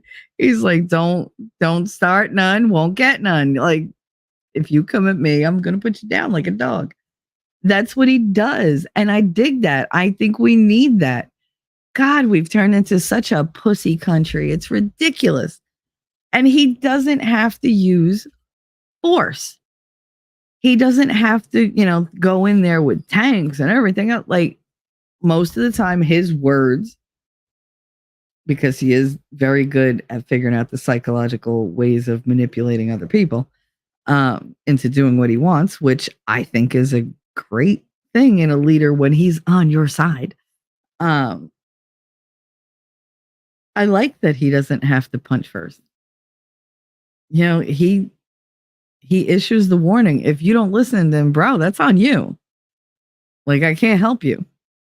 Like, he did give you the warning. You chose not to heed it. You chose to be like, oh no, he's not gonna. Okay, he told you what he was gonna do, and you thought he was bluffing, and now you figured out he doesn't bluff. So good luck with that. Like, you did it to yourself. Sorry to hear that about your daughter. Oh, honey, please. Katie is much like my mind, God's own private mystery. Her handicaps are nothing. I mean, they're not nothing, but she's a happy girl. She's 28 and she's young-minded and she's always smiling and always chipper. And God works in funny ways. He took some stuff away, but he also made some things amped up, and she's very extra. So she's a blessing. She is. I want to choke her some days, but it's a mother-daughter thing. I guess I'll have a different relationship with her in like 10 years, but right now she's still teenage minded, even though she's 28. And so we bump heads like a lot. And it's mostly just me going, what is wrong with you? Like, do you listen? Do you listen? Like, stop. Just listen to what I'm telling you. And she's just like, what? I wanted to. No. It's a constant no, yes. Whereas with my son, it's like, oh, you want to try that? All right. Are you sure? Okay. Oh, thank you. And it's like, I'm so much gentler with Connor than I am with Katie. It's so weird because I don't want her to live my life. I don't want either one of them to live my life. I did not sacrifice all these decades so that these kids could have a worse life than I did. I want them to be better, to be happier. I don't want them to need to do a YouTube show to work through their trauma because nobody else in their real life gives a fuck. Like, I don't want that for them. I don't want them to be in abusive relationships. I don't want them to go looking for somebody who's never going to give back to them the way they give. I want them to be in healthy relationships. I want them to be good at what they do. I want them to be proud of themselves, to be happy. And yet this world is fighting me tooth and nail. No matter what I do, it's like every time I think I get them a little bit ahead, the rest of the world goes, no. We're changing everything up. So now we're going to make it 10 times harder for them to be normal. That's great. Lovely. Nope. My daughter was such a good kid, and Lord help me when she turned 14. I know. Those hormones kick in, and it's like, woo. If a plane crashed on your island, wouldn't you at least take a nibble of him? No. I'd throw him right in the Hudson River and let the toxic waste take him. Buh. No. My son is a wild child, so I'm holding out that he'll be a sweeter teen. You tell me how that works out. Because my son was the sweetest child. Like, he had his fits when he was going through his original the diagnosis with the autism or whatever. But I mean, after that, he was always very kind and considerate, gentlemanly, flirty with people. Like my son could flirt with any woman. He would pick the hottest one in the room and just right for her. And every time, and I'd be like, get back here. I'd be like, nope, that's got my name on it. And he'd just go over it. I'd be like, you little 6-year-old son of a bitch. And they would blush. He could make a grown woman blush. I'd be like, she's all twittery. And I'm just like, bitch, he's a child, literally. Like, he just learned to wipe his ass 3 years ago. Like, why are you like, stop it? Are you bitches that thirsty that a compliment from a 6, 7, 8-year-old is going to make you like, oh my God, you're so sweet? Shut up. Because he might be young, but I'm grown and will beat your ass. Like, don't even look at my son. Oh my God. It was, and he's such a flirt. Such a flirt. And I don't see his dad is a man whore and very charming. Very, very charming. I am very flirty. And, some might say I'm a little over sexual, but whatever. It's your opinion. And I don't give a fuck about your opinion. But between my hormones and his father's hormones, I was definitely worried he would be like, I'm 10, I could date now. Like, because he can talk to anybody. For a kid who's got Asperger's, he can literally talk to anybody and charm the shit out of you. And he's got dimples. Never trust a person with dimples. But like when he smiles, he gets the pits in his face like his father. Oh no. Both my kids have dimples. Deep dimples. So like it's a certain kind of smile that brings them out. And when they do it, I'm like, I hate you both. Because they know it's a weakness for me. Oh, it's a huge weakness. Like you flash me a dimple, and I'll just be like, fine. Like that's it. Like you pretty much get your way no matter what. My daughter called me saying that about having to feed them and make sure that they don't off themselves every day. Yeah, it's horrible. Not a big fan of spotted dick myself. I mean, I'm constantly telling my sister that these people I live with eat 3 meals a day, and that's not including snacks. Yeah. If you tally up how many meals you've cooked in your lifetime, it's disgusting. You're like, did I eat those meals? Because half the time when I cook, I don't eat what I cook because I've been cooking it for so long. The smell is in my nose. I've had to taste test it like 4 times to make sure each stage is right. And I'm done. I don't want it anymore. Like I've smelled it too long. I don't even want to look at it. I don't want to put it away. You all sit, eat. You loved it. That's great. I'll be over here eating my freaking lentil soup or my chicken noodle soup or whatever out of a can or my cold ravioli. Spotted dick. I've never seen it or had it. I've never seen it or had it. It sounds awful. I also don't talk like Hugh Grant or King Charles, just to be clear. We have a lot of different accents in the UK, like a lot, just like the US. Oh, I know. Cockney is kind of like the Brooklyn accent. Everybody tries to replicate it, but you just can't do it. She said, that's kind of posh for a Cockney. I know. I was trying to like think of like different like Sid Vicious, was his accent Cockney? I know Spike on Buffy tried to do Cockney when he was younger in it, like stuff like that. But I can't replicate it. It's weird. Well, really, oh my God, that was good. Was it good? Great Cockney impression. You made me laugh. I've never heard someone from the US do a Cockney accent. Well done. Well, you can thank Spike. You're a bit all right. But yeah, no, he used to. I loved Spike. I love Spike. Like Spike is my spirit animal in every way, shape, and form. He's all, bluster and, busting people up and cursing people out and you're an idiot. And like, but he likes to like pick apart people and find the truth and like demolish them with it. And I just thought it was so funny because inside he's this big mush. And if you show him the slightest bit of love, he's just, that's it. He's devoted to you for the rest of your life. And he would do anything for you. But then he also turns on you every once in a while because you upset him because you're not giving him what he needs. And then you throw him another scrap and he's good. He's the ultimate codependent. So yeah, I completely get him. I completely understand his character. Mine is having a picky phase, so he is pretty easy. He wants his vegetables raw. He might eat green beans or vegetable soup, but carrots raw. He loves chopped salads. Oh, that's cool. He's in a crunchy phase. That's what I used to call that. Kind of went through that. Everything he would eat, like raw peppers, raw cucumbers, like anything, like even like zucchini, which it was like, bleh. But I don't like zucchini even when it's cooked most of the time, unless I make it like really like extra butter and like some like cayenne pepper. Like it's got to be spicy and like creamy. But he used to eat it raw, and it was just like he tried eating a potato raw once, and I was like, you can't eat raw potatoes, and he was like, it's a vegetable, you can eat it raw. And I was like, you're not gonna like it. And yes, I will. Fine. Pain in my ass. Take a bite. And he did. He washed the whole thing. He scrubbed it. He even took the skin off.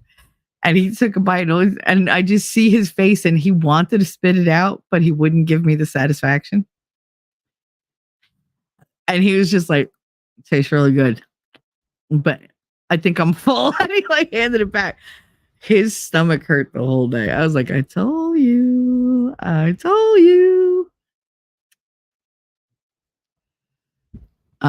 It was Will Raleigh that said meat, MEAT, a cockney. Yep. Mm-hmm. Hi, Nick Ricada, The Rock. Yeah, I love my Nick. I love my Nick. Here you go. Oh, speaking of English stuff, where the fuck is it? That's one of my favorites. I actually clipped this from a thing. Stop eating beans. Bangers and mash. Beans on toast. Stop. I think it's hilarious. I love when he does shit like that. Fuck you, you weird. Go away. So much Nick. So much. I love me some Ricada.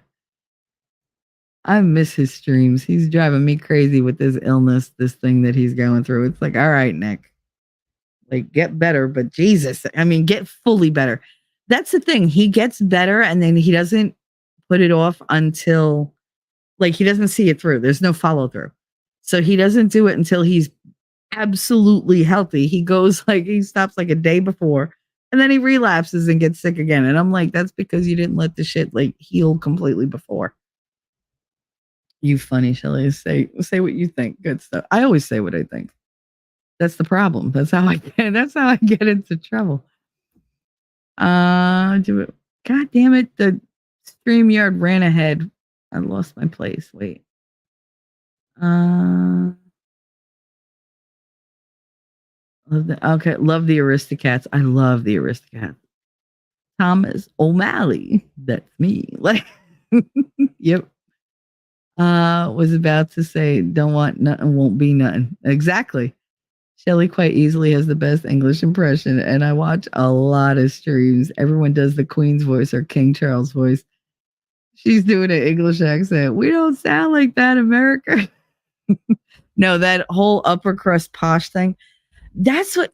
Did you ever hear Americans that sound like that are usually from like either upstate California or Connecticut? Why? Now, Katharine Hepburn had a constant accent that sounded British, but really it was a New England accent. It was weird because I'm like, you people all like were born and raised here generations back. You still have this weird accent. Where's it coming from? Like, where are you getting this shit from? If Blatt stopped voting Democrat, I'm going to put them back in shackles, current president. Mm-hmm. Yep. He's a piece of shit. I don't care if he doesn't remember he has times of lucidity. Yeah, I just can't figure out which times those are because even when he was lucid before, he was still weird. He's still a sniffer. I watch a lot of USA. My favorite program at the moment is Modern Family. You like it? Oh yeah, oh yeah. When the Modern Family, that's the one with the Spanish wife. She's super hot, married to like Al Bundy. Sofia Vergara. Yeah, she is lovely. She really is. She delivers insults in such a way that you're like, thank you. Like it hurts and it cut deep, but you're just like, but you're just so pretty and you said it so nice. Like you're willing to let her say anything. That was Betty White's thing. Anybody realize that Betty White had a foul mouth and a very, very dirty sense of humor, but she looked like cotton candy and a cupcake put together. And she smiled and she had that tone. And you're a whore. Don't you usually wear your ankles behind your head? Like she'd say it in such a way that you were just like, like, yeah, like you didn't get mad. You got a little like, yeah, like I guess, all right.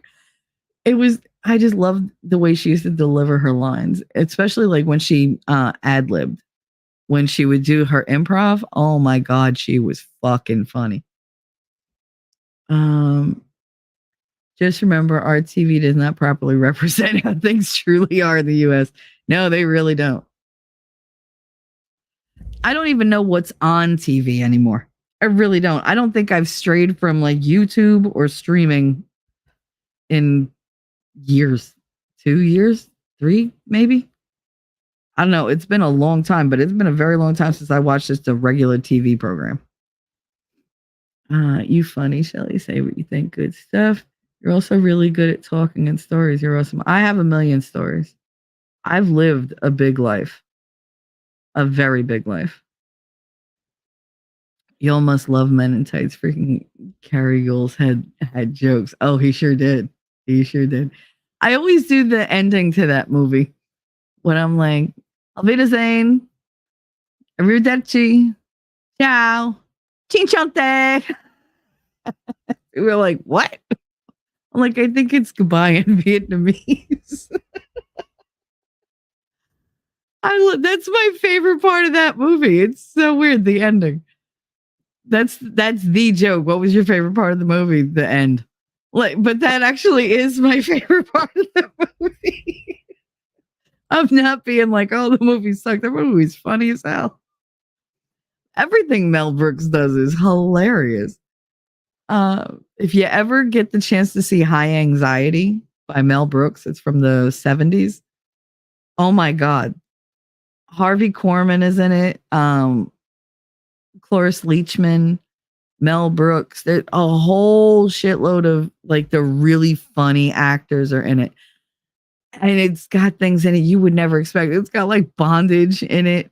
It's got all these weird sex things. And it's just like, for the time, it would be risque today. And then for them to do it, it was like, oh my God. And I was watching this at like 3, 4, 5 years old. And it's just, I'm sitting here watching these Mel Brooks movies going, I know it's funny. I just don't know why. Like, but then I got older with those images still in my head. And this is the sense of humor that you get from a childhood like that. So, I mean, I grew up on Mel Brooks, on Richard Pryor, on Eddie Murphy, Bobcat Goldthwait, Rodney Dangerfield, Sam Kinison. What the hell was his name? He was a little fat thing. He was so dirty. Buddy Hackett, that was his name. Buddy Hackett. Benny Hill. Like, these are the foundations of my sense of humor. And then people are like, why are you so vulgar? Gee, I don't know. Why? Like, the nuns didn't really joke around a lot, so I had to find my comedy elsewhere. And then there's the Robin Williams aspect and the Don Rickles aspect of my sense of humor. They taught me timing. They taught me the quick quip. Like, always with the one-liners. Boom, boom, boom, boom, boom. Like, whatever you're thinking first, whether it's funny or not, just say it because it's going to be funny. Like, it's just going to, because nobody's going to expect you to say it. That's what makes it funny. And nobody else, no normal person would say it out loud. I will say it loud and proud and be like, and I said it, and what? Like, and it's funny. Y'all, yeah.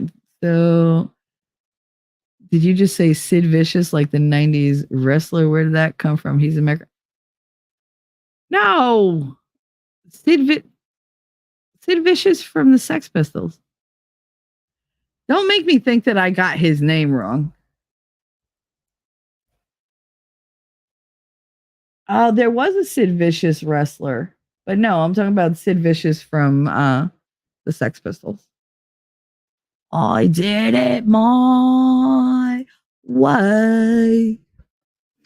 I hate the way he sings that song, by the way, because it's a Frank Sinatra song and obviously sacred to me.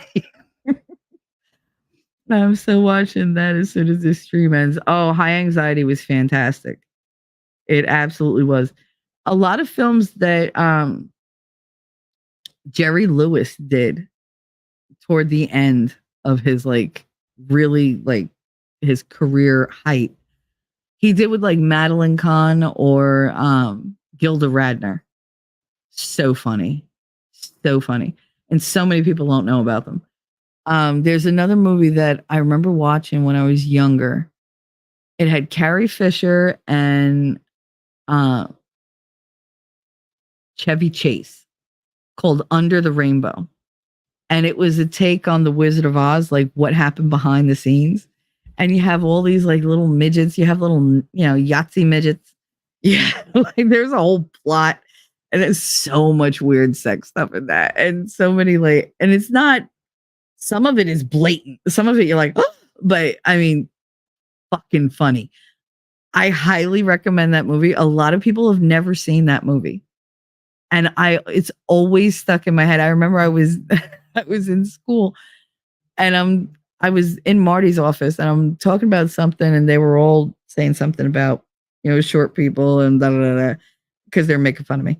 And I was like, listen, I'm 5'3". It's not like I'm, what did I say? It's not like they can cast me in Under the Rainbow.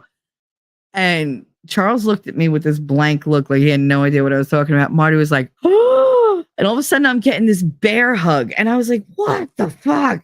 He was like, nobody else has ever seen that movie. I thought I was the only one. I was like, oh no. I was like, I love that movie. He was like, oh my God, Carrie Fisher, right? I was like, she was so hot in that movie. I was like, she was just so gentle and like ethereal. And he was like, yeah, he was like, they fucked her up in that movie. I was like, yeah, I know, that was terrible. But oh yeah, it was so good. It was so good. He was so excited somebody else had seen it and could talk to him about it. No, Sid was from the UK. Yeah, that was Sid Vicious. The other Sid Vicious is an American wrestler. He was. He was kind of Cockney. Technically, you have to be born in a certain area of London. He was a punk rocker, yeah. I don't know if he just affected that kind of an accent. Like that was it completed the look he was going for. I feel like that. Did Eliza Doolittle have a Cockney accent from My Fair Lady? All I want is a room somewhere. Yep, I remember it. Eliza Doolittle. It's one of my favorite movies. Listen, if it's got like old timey feel and it's got music in it, I'm gonna love the movie. I mean, I am definitely a Broadway kind of girl. I love musicals, and of course, Winning hates them. And I'm dying. You don't know how bad I want him to just watch Hamilton with me. Just watch it with me. You don't have to enjoy it. Just sit through it. It's like, this is going to be like Gone with the Wind. Like, I made Miguel sit through Gone with the Wind. I made Billy sat through. Oh, what movie did I make him watch? It wasn't Gone with the Wind. He had seen Gone with the Wind, so I didn't have to do that. There was I can't remember what the hell it was. It wasn't a really long one, but he was like, it might have been a Disney movie, believe it or not. No, it was Annie, because he hated that movie. And I made him sit through it. Sit with me through the whole movie. It was Annie. Because Annie was one of my favorites. I wanted to go to Monmouth College, just so I could say I went to college in Daddy Warbucks' mansion. But I didn't go there because you have to be rich to go to Monmouth College. Yeah, no, but that My Fair Lady, I love My Fair Lady, but definitely like Hamilton is the movie that at some point I want to get Winning to sit through. I doubt I'll be successful because a more stubborn person you're never going to meet. I thought I was stubborn. It's like, okay, stubborn meet, yeah, immovable mountain. Like, it's okay. But yeah, I loved her accent in that. Gone. Gone. I literally have those songs on my iPod. When he's like, Allie gone. Little cuppa in her place. Rex Harrison had that posh accent. He did. It's a UK tradition. Take 2 minutes to make. There you go. Beans on toast. I know. He could use a few bangers. Bet he'd love them too. I mean, who doesn't like a good banger? I mean, there's a reason they're called that. The other day, I was like, "Where's Pete? He's not here to call me out on my phrasing because I said something about it.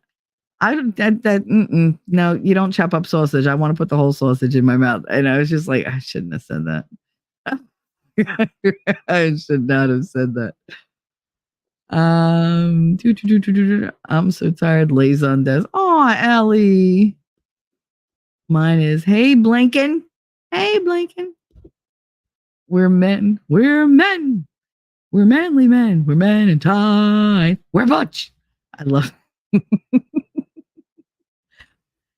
Will said, is it early there, Shelley? In California, it's probably 7 or 8 a.m. No, it's 11:42 a.m. right now. I'm only 7 minutes behind in chat, which isn't bad. I think they're 8 hours behind us here in the UK, maybe 9. Yeah, there's usually 5 hours between me and you, depending on where you are. See? I talk about him and he pops up. Well, is it early there? I already did that. See, I saw Winning and I was like, shit, I was just talking about him. I wasn't prepared for that. I liked History of the World Part 1 better. I mean, that movie in and of itself that's a classic. It really is. It's good to be the king. Let's end this meeting on a high note. Like, Viva la France! Death to King Louis! What do? I'm a stand-up philosopher. Oh, you're a bullshit artist. Did you bullshit today? No. Did you try to bullshit today? Yes. The jig is up and gone. Like, that fucking movie kills me. So many jokes. It's a treasure bath. Treasure bath. Wash this. Like when he pulls the chicken out of his ass. Fucking Tom DeLuise. Did he just say big fat big? Do you think he meant me? Yes, sire. Oh. So many good scenes. The ones with Jesus.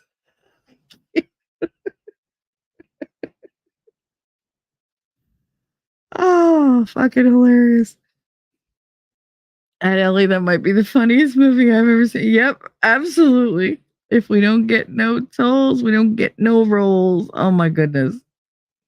Hey, Will, did you know I turned Shelly into a WWE fan? He sure did. She just watched her first WrestleMania this year.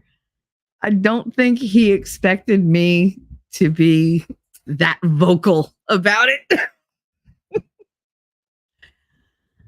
Because we can watch movies and I'll do like the occasional comment or whatever. And like you'll get like, I'll laugh or I'll snort or whatever in reaction. But literally the entire thing, I was, ooh, Toma, motherfucker, you son of a, I was screaming. And we're talking hours over an entire week. And my son kept coming out and just looking at me. I was like, what? He was like, like I'm watching wrestling. I will take you down. Don't even like now. I got the fever. Stop it.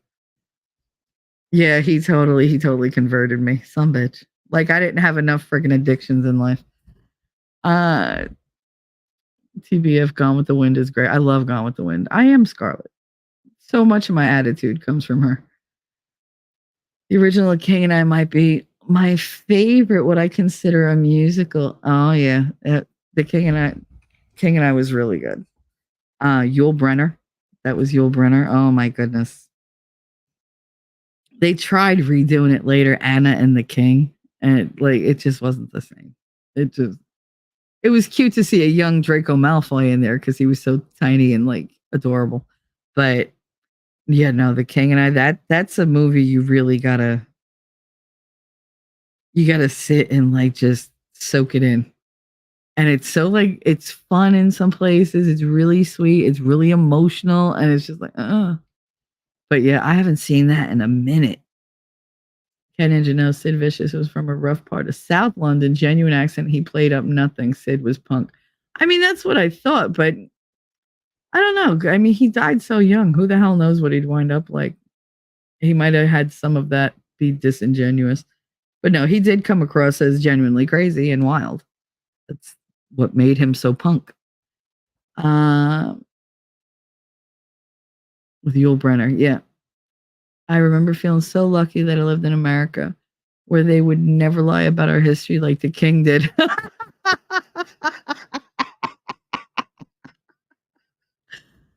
Oh, I love that you said that because that's hilarious.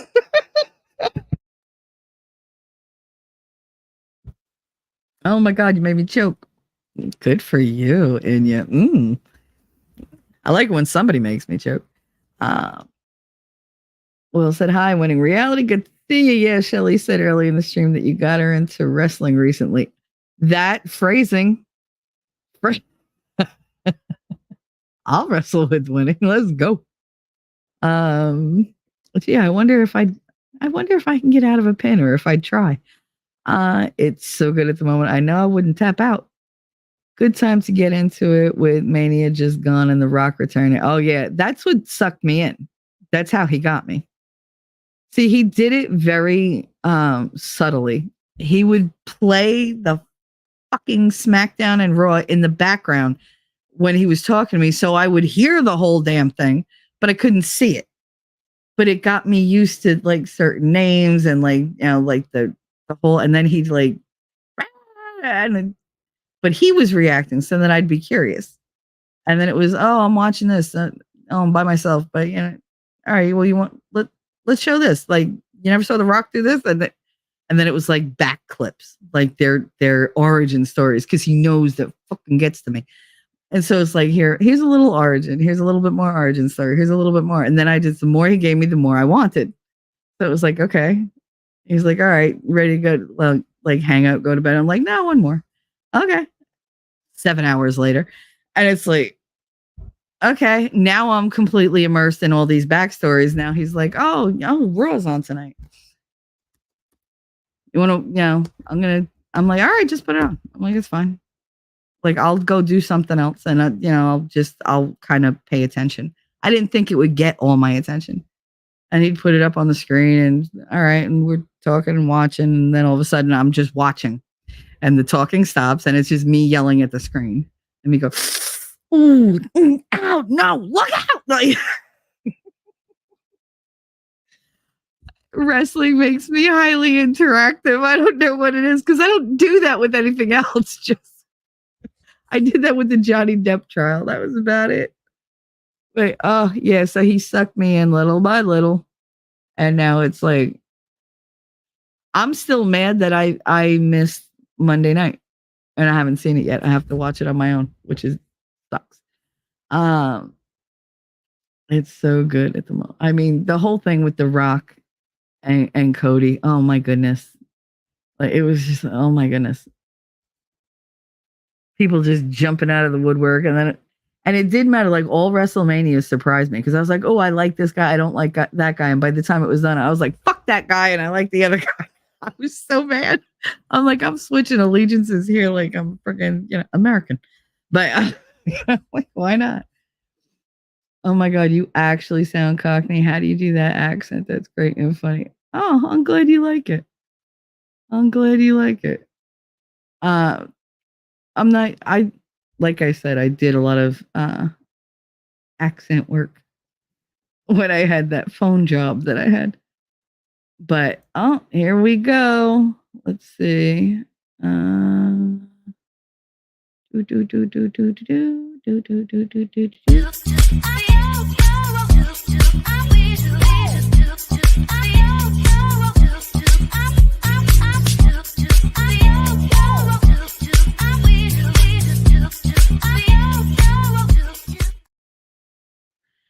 And just because it's T-Rex, don't go to Jersey. Whatever somebody gonna ask you to go to Jersey, visit them in Jersey. A long lost friend, don't go to Jersey.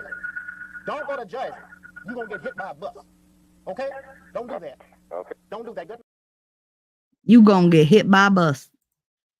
T-Rex with the $4.99 super chat. Good AM. He said good AM. Good M to you, honey. Happy Friday. Thank you so much for the super chat. Appreciate it. Will said, oh my God, I'm nearly at 100 subs. Woohoo, YouTube goals. Thanks to new subs. Chat, sorry, Shelly, just want to say thanks. Yeah, no problem. Did somebody throw your link up?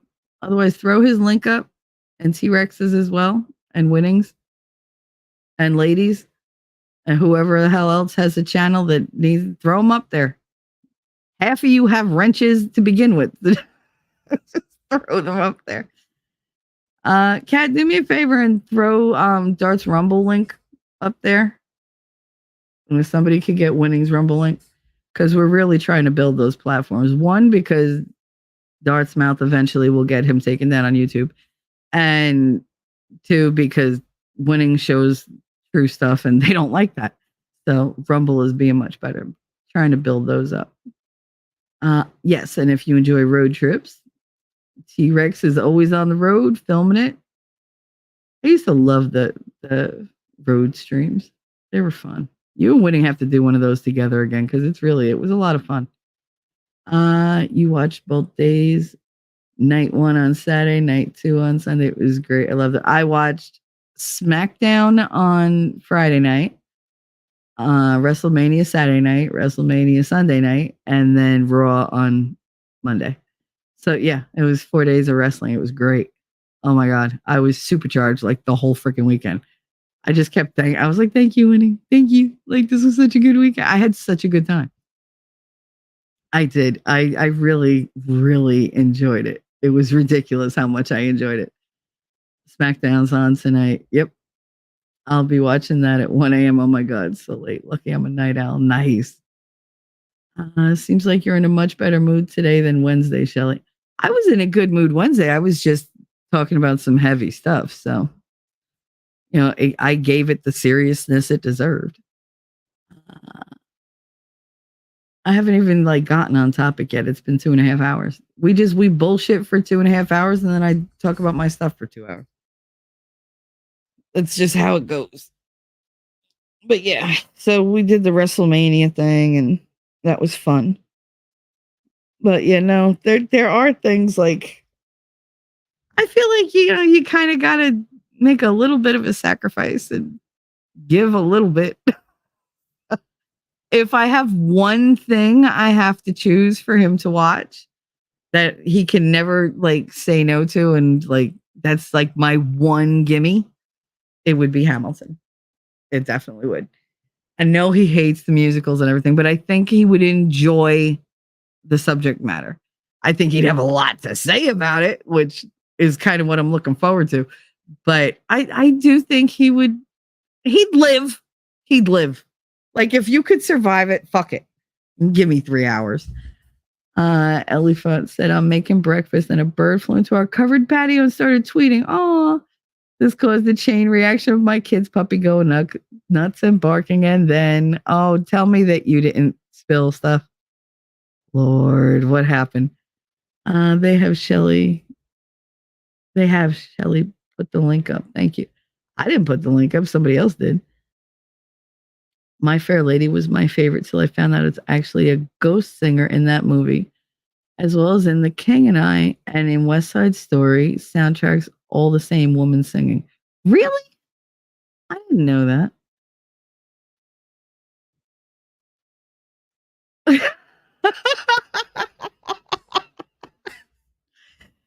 So a bird flew into your patio, tweeted, how did it get a smartphone?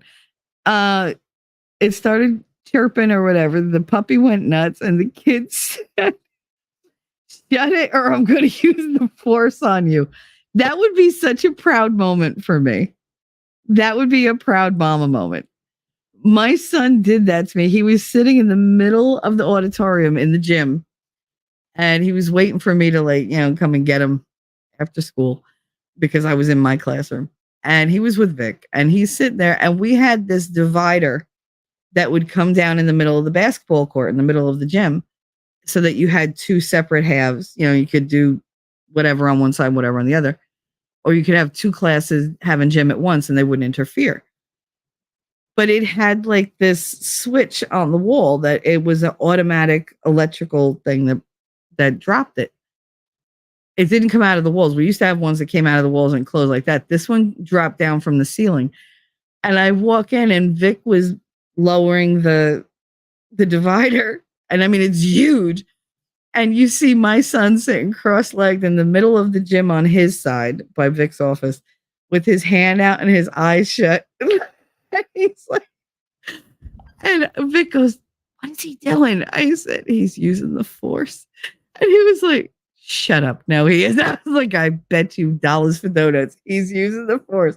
Connor, what are you doing? He was like, shh, I have to concentrate. I'm using the force. I was like, I told you. He was concentrating so hard. Like he was actually like his hand was like shaking a little. Like it's like, and I was just like, I said, well, stop doing it. I was like, stop lowering the curtain. And he was like, why? I was like, this way he'll stop. And he was like, oh, fuck it. He was like, just let him think it was him. I said, he knows it's not him. He's messing with you. And he's like, shh, I'm using the force. He used to do that all the time to me. He'd be like, this isn't the child you're looking for. You fuck, come here. But yeah, I was very, very proud of that. I was like, how can you not tell? He's using the force. What is wrong with you?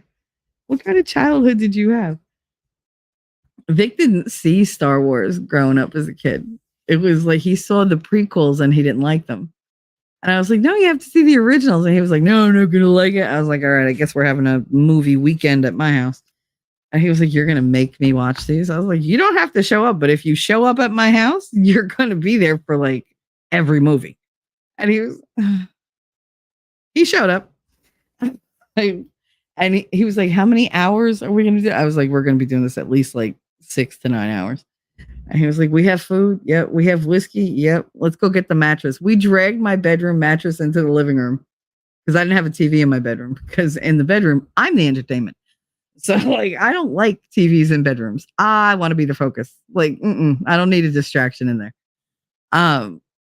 So we dragged the whole freaking mattress out here. We sat on the floor, and like Katie and Connor were out here. We had popcorn. We had potato chips. We had soda for the kids. And I mean, we had soda too, but ours was like a drop of soda and a lot of whiskey. And Star Wars is really interesting when you're drunk as hell. Wow. Like, especially when you decide to tell somebody, guess what? I have lightsabers. Because of course I do. I threw him a lightsaber. We're just battling. The kids are like cheering for us. And I'm falling all over the place because I'm fucking drunk as hell. But I mean, that's he loves Star Wars now, some bitch. He actually bought me for Christmas the last year that we spoke. He got me a Star Wars drone. This bitch was beautiful. I cried. It was in a glass case that you lift the case off, and it plays all different like Star Wars music and like all these different Star Wars quotes from from all the different films. And it was an X-Wing. And I was just like, oh, was it? Yeah, it was an X-Wing. And it was beautiful. I never used it. Because I was terrified that it would break. Hoboken is not drone friendly. But I loved it. And it had all these different like LED lights that lit the whole thing out. And it was just such a beautiful present.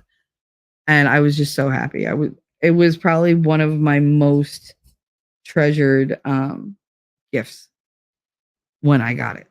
And then of course my friendship with him went to shit and it was sitting in front of me and I was like, I'm not breaking it. I'm not using it. I called Manny. I was like, Manny, you want my drone? And he was like, I know exactly what you're talking about. Be asked 5 minutes. Sure enough, he showed up and was like, I wanted this so bad. I was like, whatever. Just take it. He's like, you sure you don't want it? Like, let me pay you for it. I was like, no, I didn't pay for it. I was like, what are you going to pay me for? I was like, just take it. And he had such a great time with it. He still has it. He was like, but you love this thing. I was like, it's just a reminder of just his bullshit. So just take it. Kept the pie plate he gave me though, because it's a damn good pie plate. He bought a pie plate for me that I broke. It was my grandmother's pie plate. And when it broke, I cried. And he was like, what's the big? I was like, it was my grandmother's. I was so upset. And he went out and he found the exact kind. And it was expensive because my grandmother's was like really old. It was that old, heavy stone, like ceramic pie dish with it was all red with the high sides and it was just perfect. And I couldn't find it. Any place I found it, it was like $200. I was like, I'm not spending $200 on a fucking pie plate. It's not going to happen. And he went and he bought it. He was always doing shit like that. You know, he was really good until he wasn't. That's what kills me. The way people can just change on a dime. Like, you're fine, you're fine, you're fine. Everything's great. You're the best, you're the best, you're the best. And all of a sudden they just abandon you and just stab you in the back. It's like, really? I didn't see that coming. I really didn't see it coming. I really didn't. I'm still not over it. Like, I'm very different with my friends than I am in like a relationship, like a romantic relationship. And I considered him one of my absolute best friends. And he completely betrayed me. Completely. Without any kind of everybody at school was like, you son of a bitch. She literally got you tenure. You would have had no job without her. You would have had nobody here liked you without telling nobody would have talked to you. And you did this to her. Wow. Yeah. So he's still on the outs with a lot of people because they see what he's like now. They're like, we don't trust you. She treated you like a king and you fucking stabbed her in the back. Are you kidding me? So, yeah. It doesn't help that everybody thought we were fucking and we weren't. People don't listen when I say I don't shit where I eat. I've never, ever, ever done anything with somebody that I work with. Not while I'm working with them. Now, if I quit, nah. But then you're up for grabs.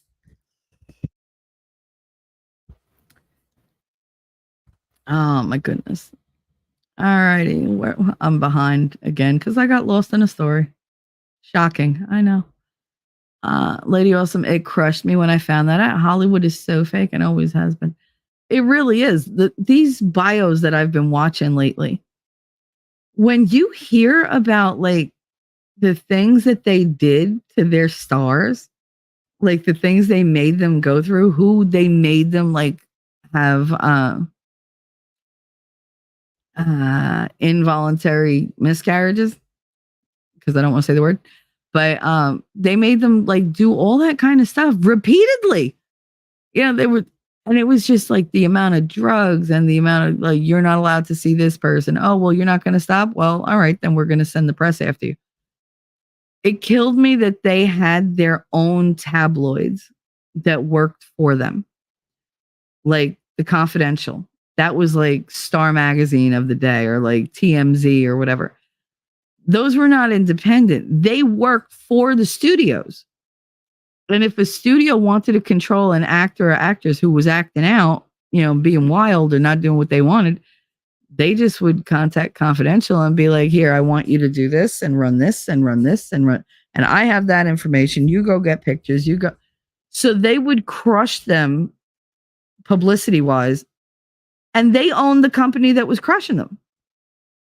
And then if they went and did what the studio heads wanted, they would put a retraction or they would spin it around. They'd create like a redemption arc and here's your comeback and blah, blah, blah.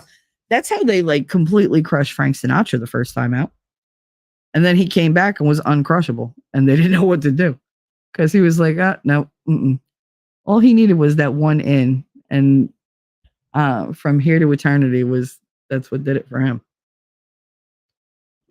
Playing Maggio. I watched a thing on him the other day and I was like, why are they're putting out all these facts I didn't know.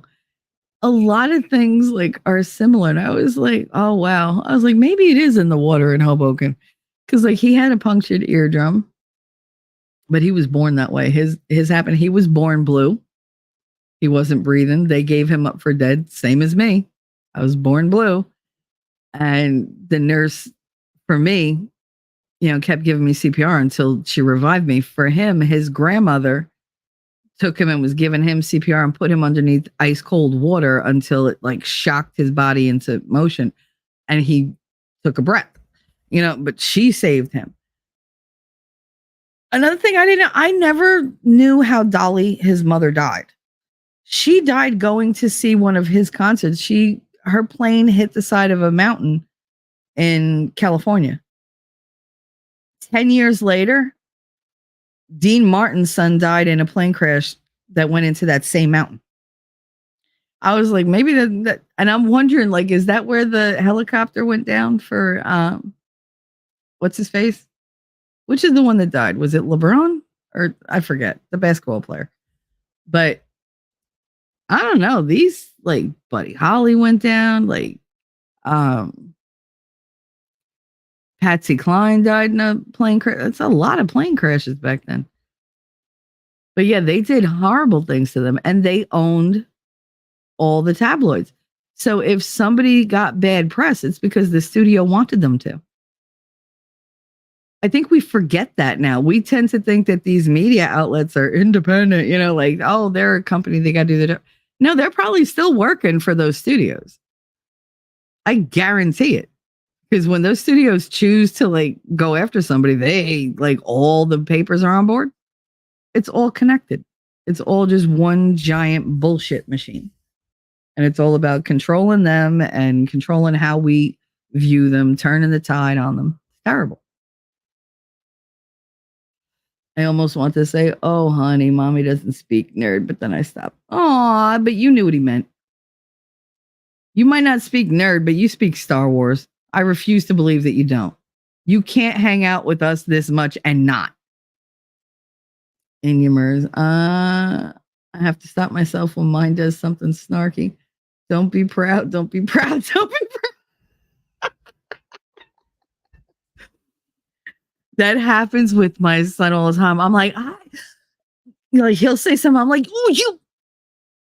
That was a good one. I ain't got to come back for that one.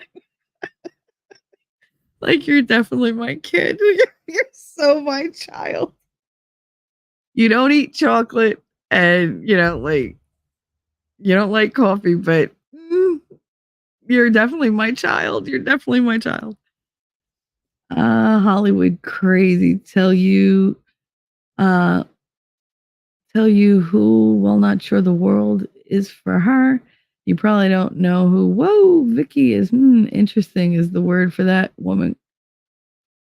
I was watching her on YouTube and thought, wow. Well, Vicky. Who's Vicky? Which Vicky? The little boy in the Darth Vader shocked when the car started, but his father used the remote start. Oh yeah. Oh, I love those. I love when they do that. My father used to do that with the windshield wipers.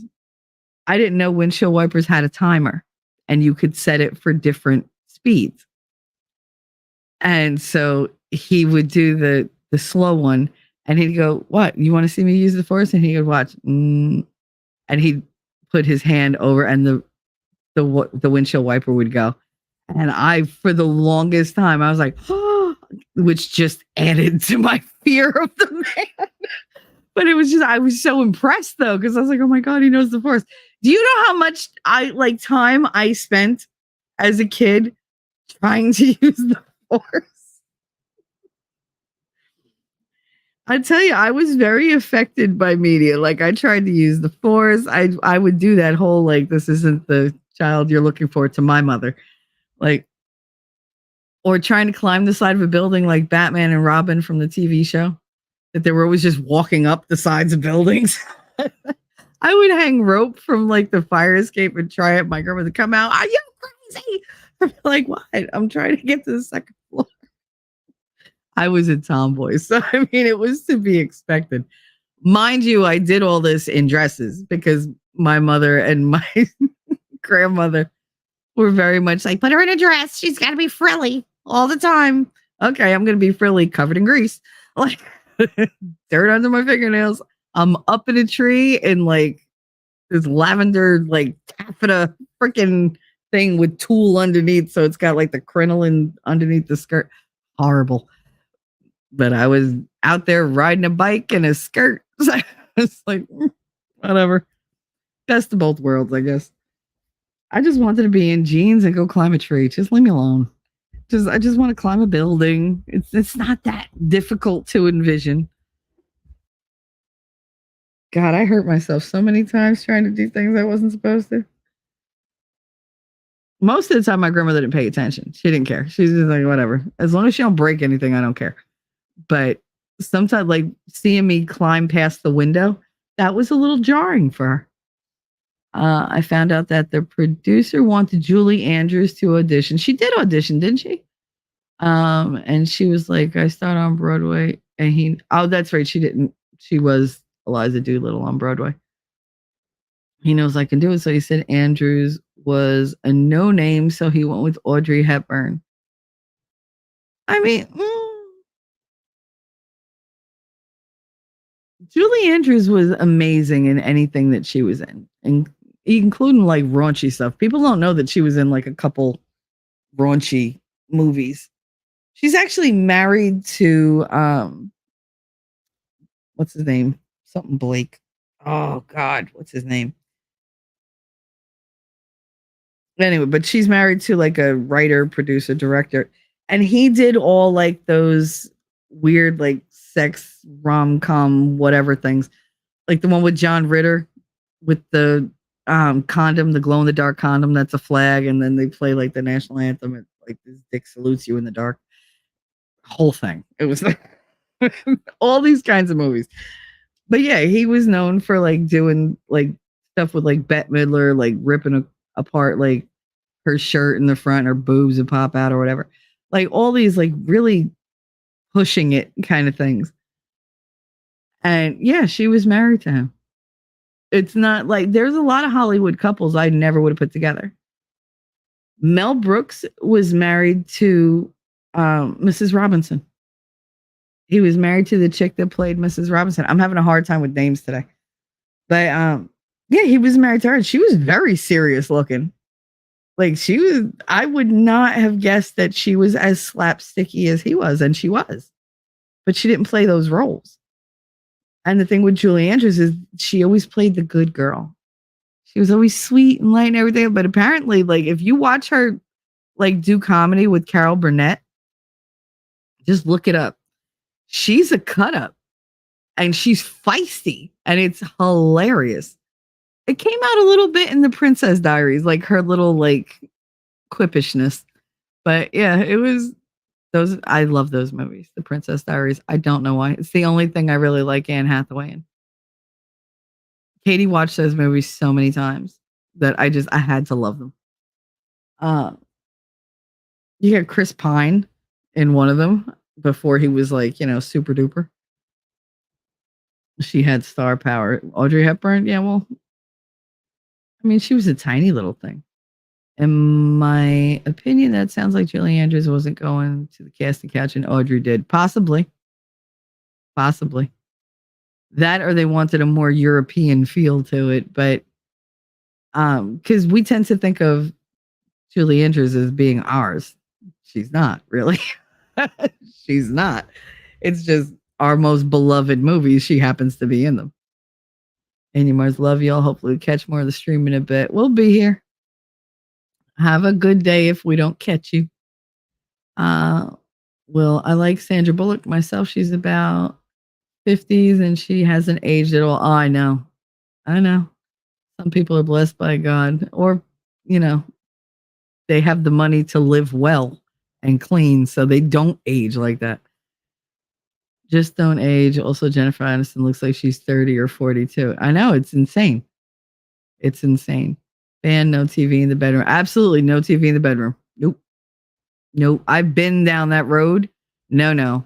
If you want to be entertained, I have ideas. Let's go. Like, I don't need a TV or a computer in the bedroom. And I certainly don't want cameras, because that's one thing I learned early on is not a good thing. That reminds me, I read something recently from an unwanted TMZ tweet that Johnny Depp is now going into directing. Oh, that's awesome. Kobe Bryant. Thank you. I couldn't remember if it was LeBron James, Kobe Bryant. I don't know. I know they're tall and dark and play basketball. That's it. I don't follow basketball at all, which is hilarious because my friend Veronica's husband is the coach for the basketball team at Wagner College. He used to be the coach at Seton Hall, and he was an international basketball, professional basketball player. And he'll talk about it. I'm like, I don't care. I don't care, Donald. I don't care. I really don't. I don't want to hear about it. He's like, you just shut me right down. Yep, sure did. I hate basketball. Leave me alone. I've never seen Star Wars or Star Trek. Hubby has tried. I can't with you. I don't understand. I don't understand that kind of talk. I don't speak your language. La la la la la la la la la la. Speaking of which, I always thought that's what TMZ was. TMZ actually stands for 30 Mile Zone, which was the area of old Hollywood studios. Yeah. I guarantee they have some type of connection going back to all the way to Confidential. They have to have contracts with the studios. There's no way they would be allowed to just post all the things without any kind of retribution the way they do. I like Johnny Depp at LA. Good for him. Glad he's doing good things. Glad he's doing things after that awful trial. I also watched another trial after the Gwyneth Paltrow skiing incident. True to know, she's annoying and stuck up, in my opinion. She always was. Gwyneth Paltrow is many generations of Hollywood. So she really was born thinking her shit don't stink. She steams her vagina. Did you guys know that?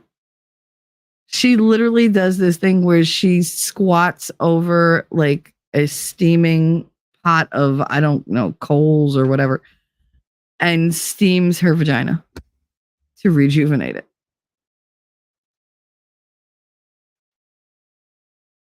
I got nothing. Who thought of that? Who said, you know what I'm going to create a pussy steam pot. That's what I'm going to do, because that's going to freshen me right up. But then again, who thought of anal bleaching? I never expected that to be a thing. Or the anal molds. Those are funny. Oh my God. Have you ever seen those? People go and have molds made of their starfish. What the hell? You could have them made in platinum. You could have them made in gold. Imagine you get a gift in the mail. And your honey's like, oh, I sent you something. I can't wait for you to see it. You're going to be so surprised. Okay. And you're all excited. And it's a little jewelry box. And you're like, oh my God. And it says gold right on it. And you open it up and you're like, you're going to look and be like, oh, it's gold. Is it a golden nugget or what? In a manner of speaking, the nuggets are what comes out of that. But you're looking at it and then all of a sudden you realize, oh my God, this is a mold of somebody's asshole. Really?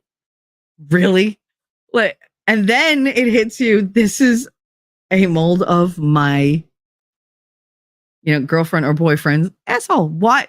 And now I have it and it's forever in my brain. If not, and I can hold it in my hand and she's not even here or he's not even here. Like it's a weird freaking thing. And people do it. People do it. No. No. No, no, no, no, no. Make it go away. Like, why would you do that? I don't even know what I would do if I opened the gift and I'm like, oh my God, jewelry. And then somebody literally sends you an asshole. Like, Judge Maddie, you go to bed yet? I think Judge Maddie did go to bed. Julie Andrews was great. Sorry, random comment. I saw this thing the other day, Coachella. I have no clue what it is. Then I found out it's a massive music festival. It's famous, Shelly, in America. I'm going to have to look on YouTube. Coachella is where Amber Heard went with her friends after supposedly Johnny like kicked her ass or whatever. And she went there while her sister was pregnant. And she did a massive amount of drugs and got really sick. That's the place she went that the chauffeur, the driver, was like, yeah, she said she put the poop in his bed. It was where she went right after she like left the Amber Turd. Like she went to Coachella with her sister and Rocky and like a whole bunch of friends. But yeah, that's where they went for the weekend. And she got like ridiculously sick because she took like way too much MDMA and like all these other drugs. And she was drinking. And so she got really sick. I don't know what, I didn't know that's what TMZ meant. Interesting. I didn't know that's what it meant either. If the vagina candle fit. Me. Her real mom is the mom on Meet the Parents. Is it really? Kapla. Wasn't it Kobe and his daughter? Yep, it was. I felt terrible that I mean, I didn't give a fuck about this celebrity. It's always like, oh, but then you hear they're with their kid, you're like, oh, would a mole be an acceptable father? Are you telling them what you really think of them? Because that, I mean, if somebody sends me an asshole, that's how I'm going to take it. Not for nothing. I'm going to take it like, this is what I think of you. Like, oh, okay. It's not insulting at all. You got to have like a lot of self-confidence to send a gift like that. Because you're literally sending the most intimate part of your body that almost nobody ever fucking sees, including you. And you now have a mold of it. And this person that you love and you're trying to make happy and always be impressive to them is holding a mold of your brown eye in the palm of their hand. And they can examine it and turn it and like look.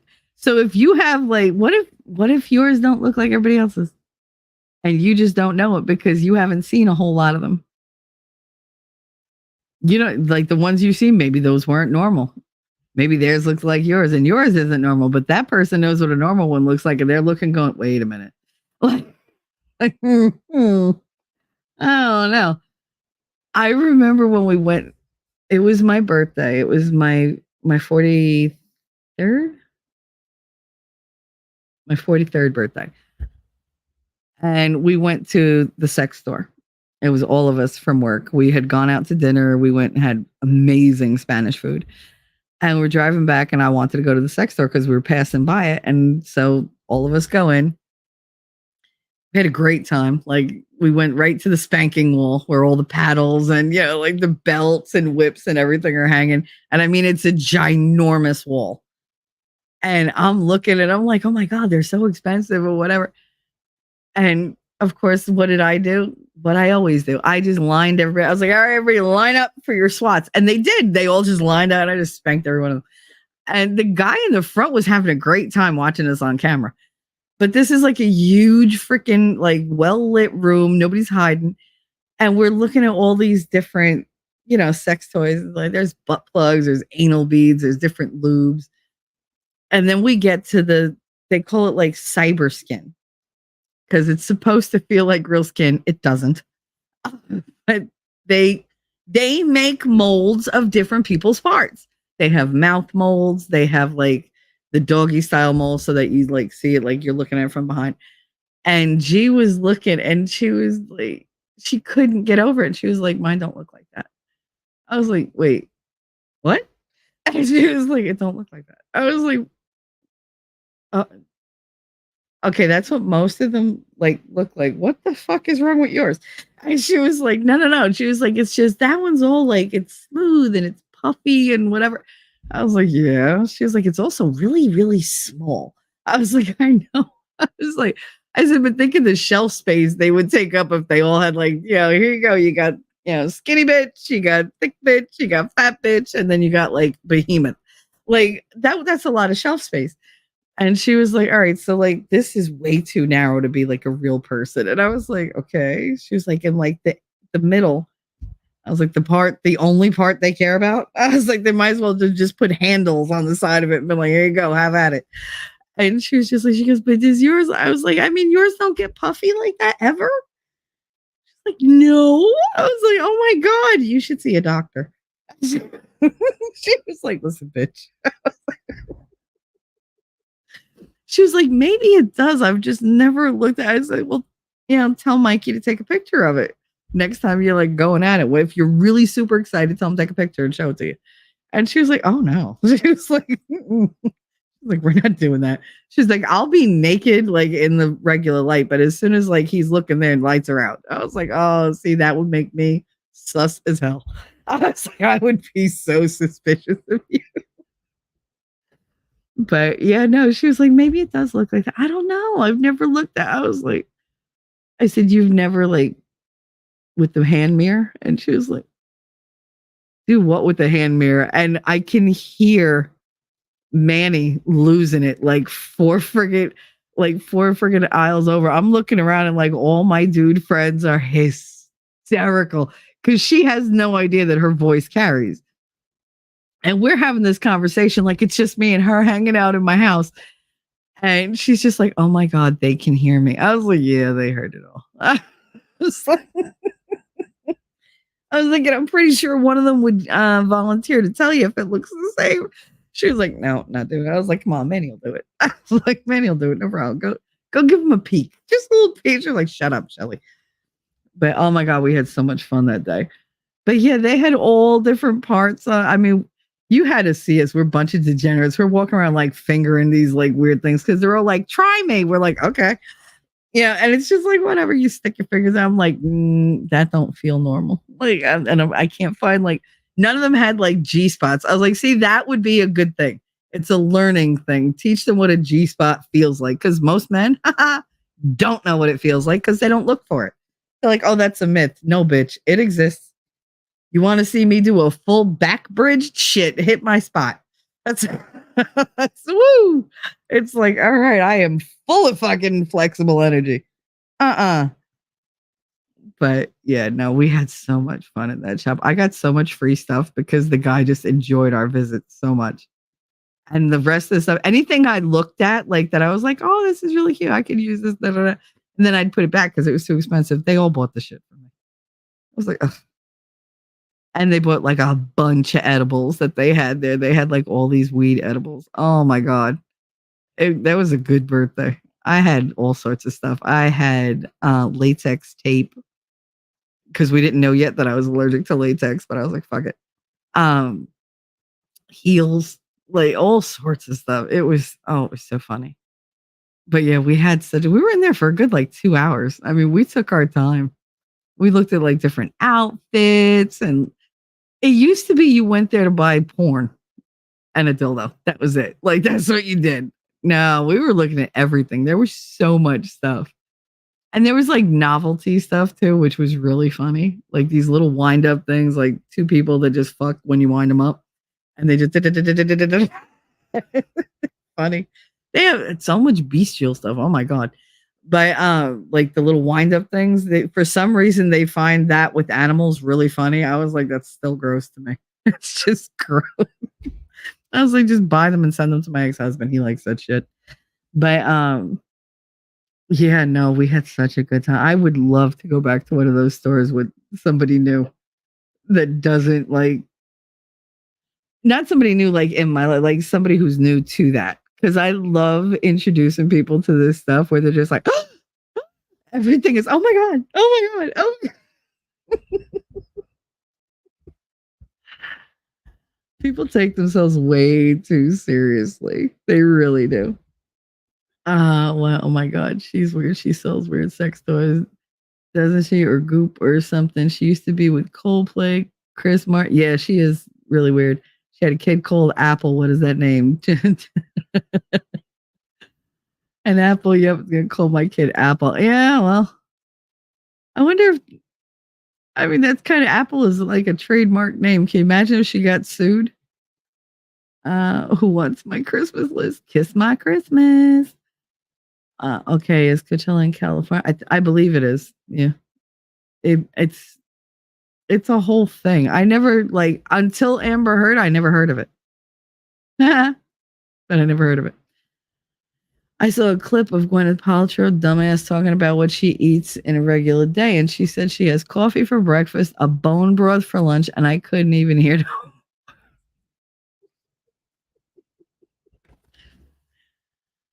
Listen, eat what you want, but there's no way that I could subsist on just coffee and bone broth. Like I cannot sustain anything on that at all. I would have no brain, which explains her a lot. It really does. How do these people have the energy to move? Is it Coke? It must be Coke. Yes, well, it's their Glastonbury kind of. Yeah, it kind of is. Without the ritual sacrifice. That's what kills me about Glastonbury. Do they not think that at some point there were some type of sacrifices on that altar? Everybody wants to like make paganism and everything into this like Miss of Avalon beautiful, like it's just light a candle and we're going to dance around and fuck a lot. No. What? The Druids were hardcore. Like, I mean, you could smooth it out and pretty it up as much as you want, but you can't erase every single thing about the history. That's just, you're just lying to people. You got them believing in a religion that they don't even know where it came from or what it was like in the beginning. Like, come on. Cat Ninja, from your comment, I'm guessing you're English. Mm-hmm. You've never heard Cat Ninja? Granted, even on her birthday stream, she didn't talk a lot. She never does. She's one of those stoic people.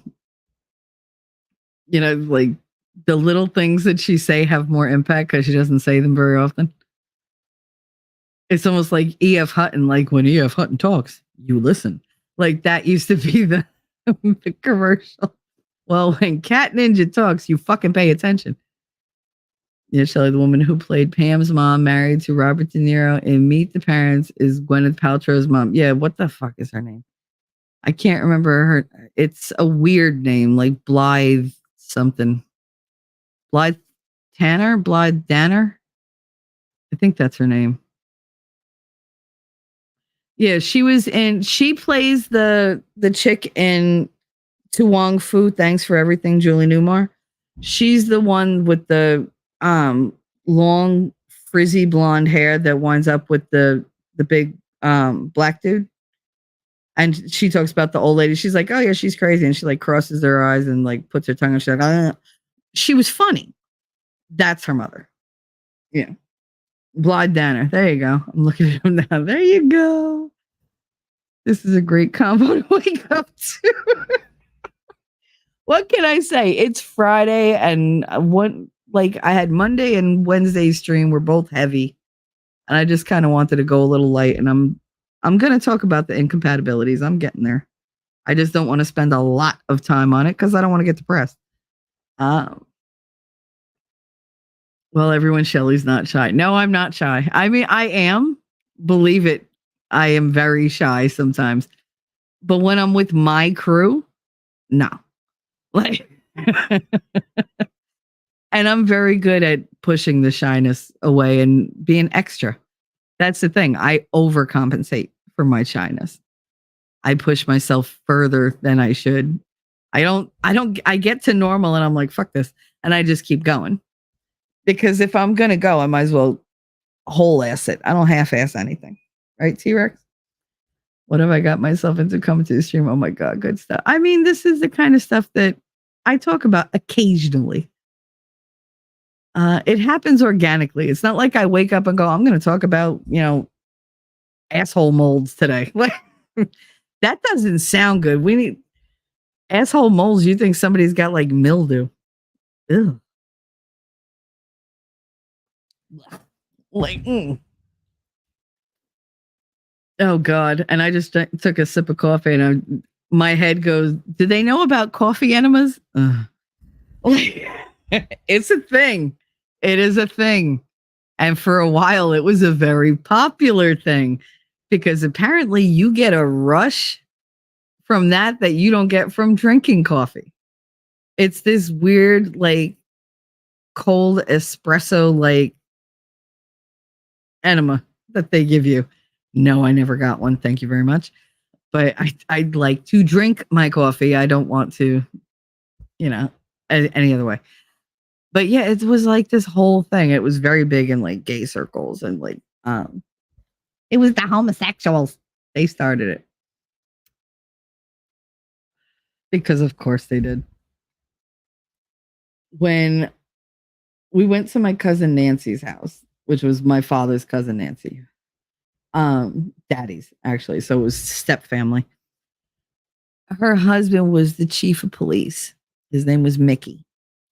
And he would tell my mother and father all these stories from when he was a cop and when he worked the hospital routine, because they all had to do a rota where they had to spend time, doing security for the hospital and whatever.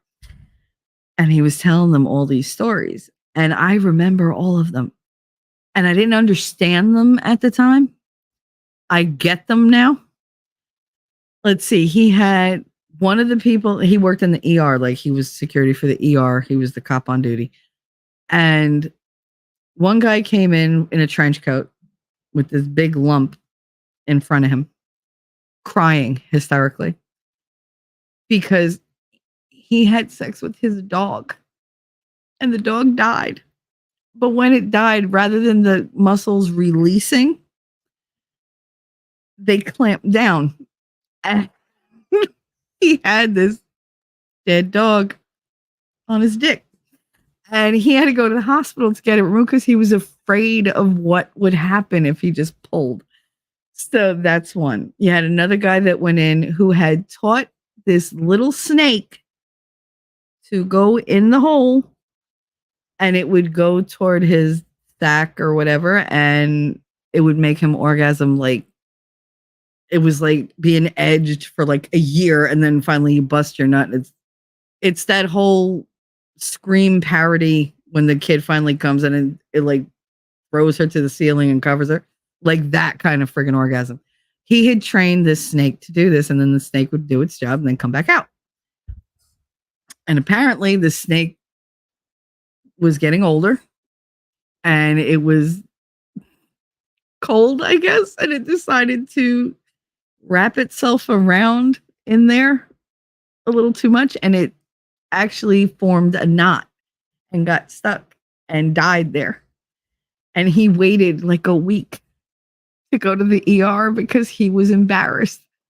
And he got an infection and he had sepsis and everything from this. So he actually wound up dying. He died because the friggin' snake was in his ball sack for a week, a dead snake in his ball sack for a week.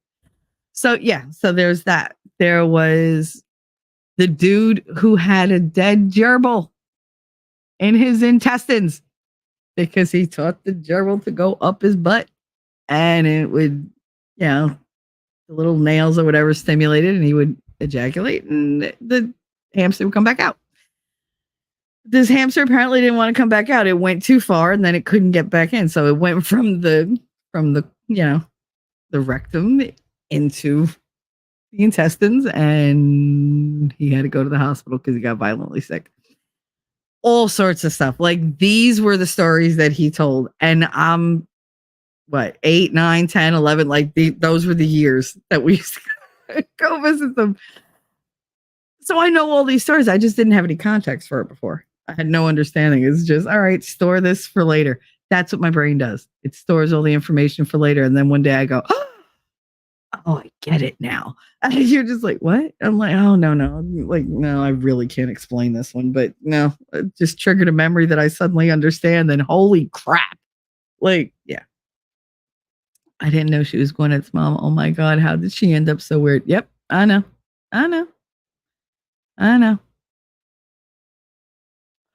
Well, this is our Shelley. Absolutely. This is me.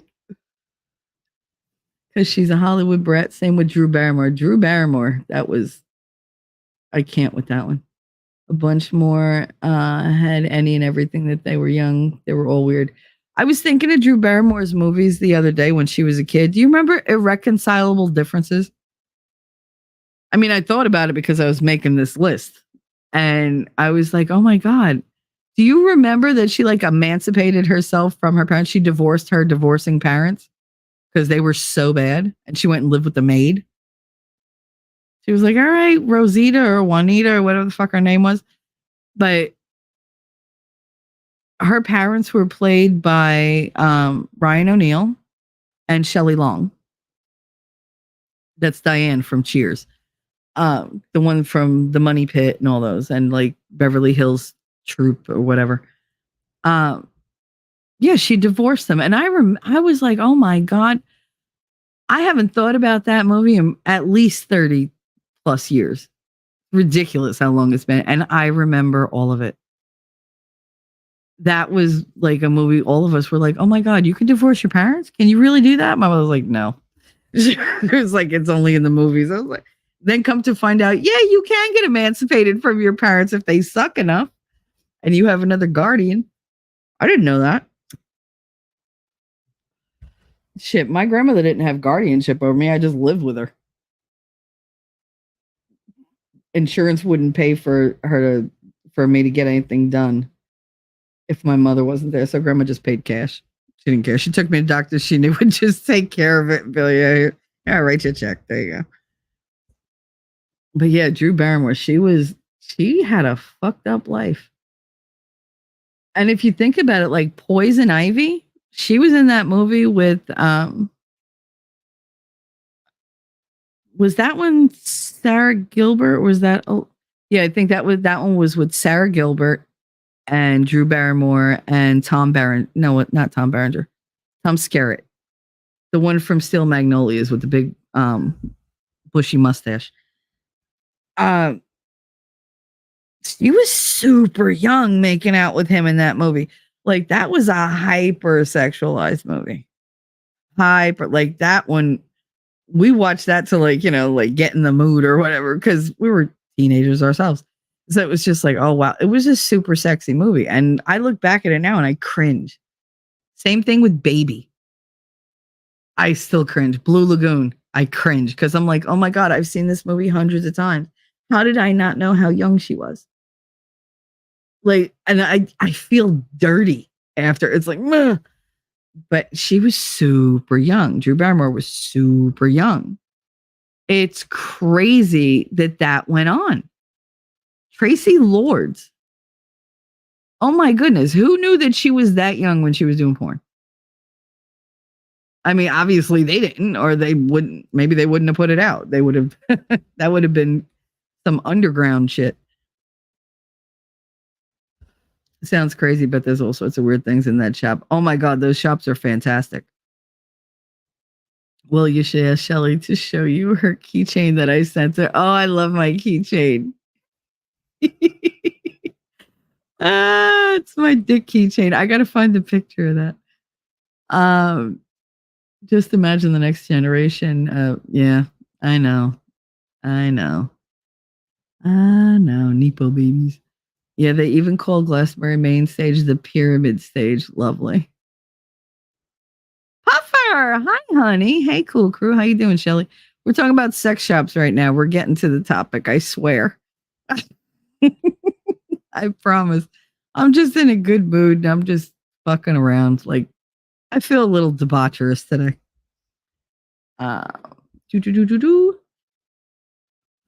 Let's see. Do they still do that coffee clean you out? Sounds awful. I've heard of it. Yep. No, they still do it. They still do it. It's supposed to like supercharge you and like fill you with energy. I'm like, it's filling you with something. I guess it's like a gas tank. Like that's where they feel like they're putting the fuel in. I don't know. Maybe the membranes are thinner there and it soaks up the caffeine better. I don't know. I never tried it. I have no intention of trying it. I have no desire to try it, but I do want to talk to somebody who's had that done because I want to know, just not on a personal level. Like third party information is fine. Like I'm willing to listen to your espresso story. God. Enemas, I mean, it's a shitty thing, but no, like I remember that was my biggest fear when I was pregnant with Katie. Cause I had all these like, women who'd been through childbirth. They're like, oh, they come in, they give you an enema. I was like, no. Like, no, they won't. And this one girl, Jackie Branda, she was having twins. And she comes waddling over to me. Her husband was actually Eli, who was my friend in high school. We were very good friends, but he taught me quite a bit.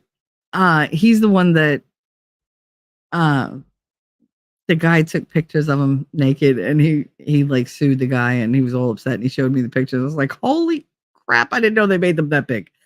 But yeah, so talk about Mount Everest, Jesus. But yeah, no, I didn't have sex with him, just so you know. Like, no, I wouldn't be here today. I'd be impaled. He'd be like Eli the Impaler. Like, no. But anyway, she was pregnant by him. This was like her like sixth kid with him or whatever. But she was pregnant with twins and she comes over and she waddles over and she sits down to me and she was like, I heard you talking to the lady.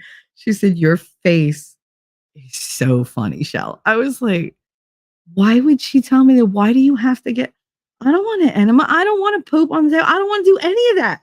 Like, that's a very private thing. Like, girls do not poop. Like, they just don't.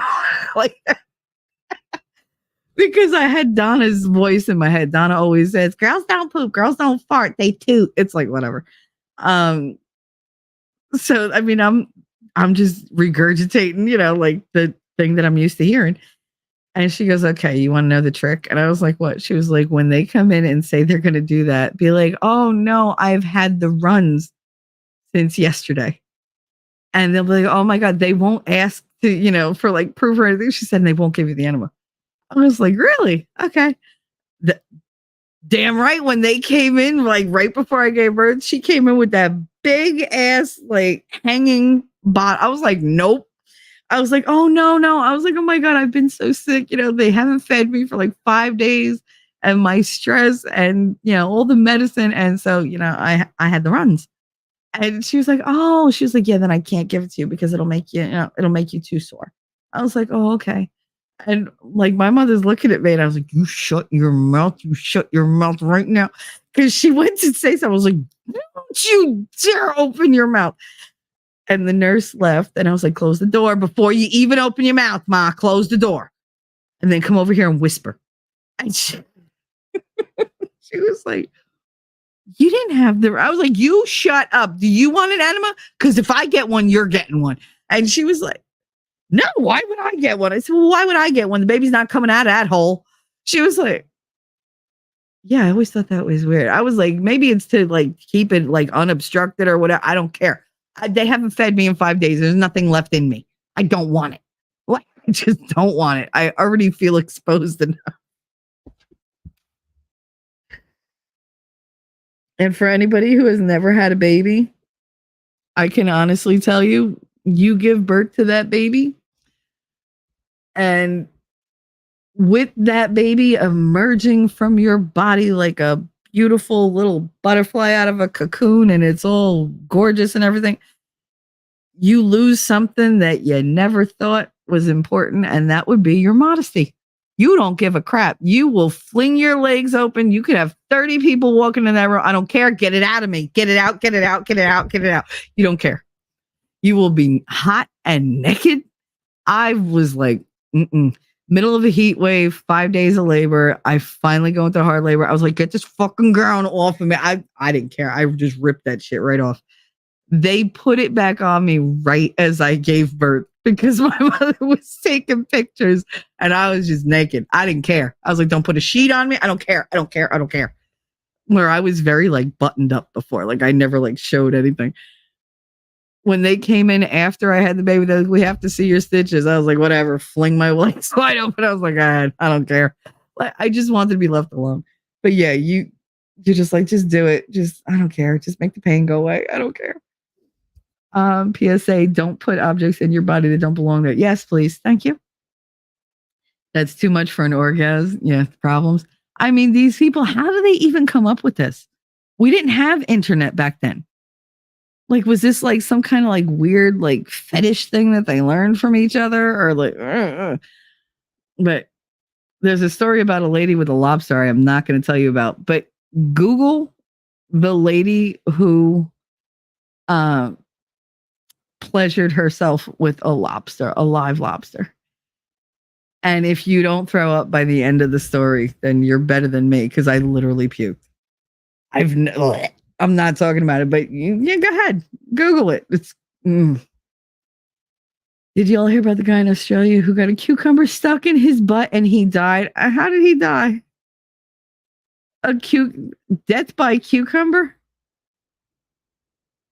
Death by cucumber. How do you explain that in the eulogy? If somebody comes up to you, oh, how did he pass? Too much salad? Like, he had too much roughage.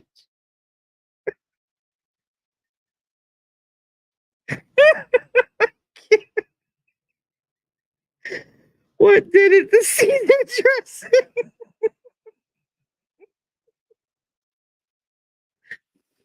Yeah, I told him go for the oil and vinegar, but he insisted.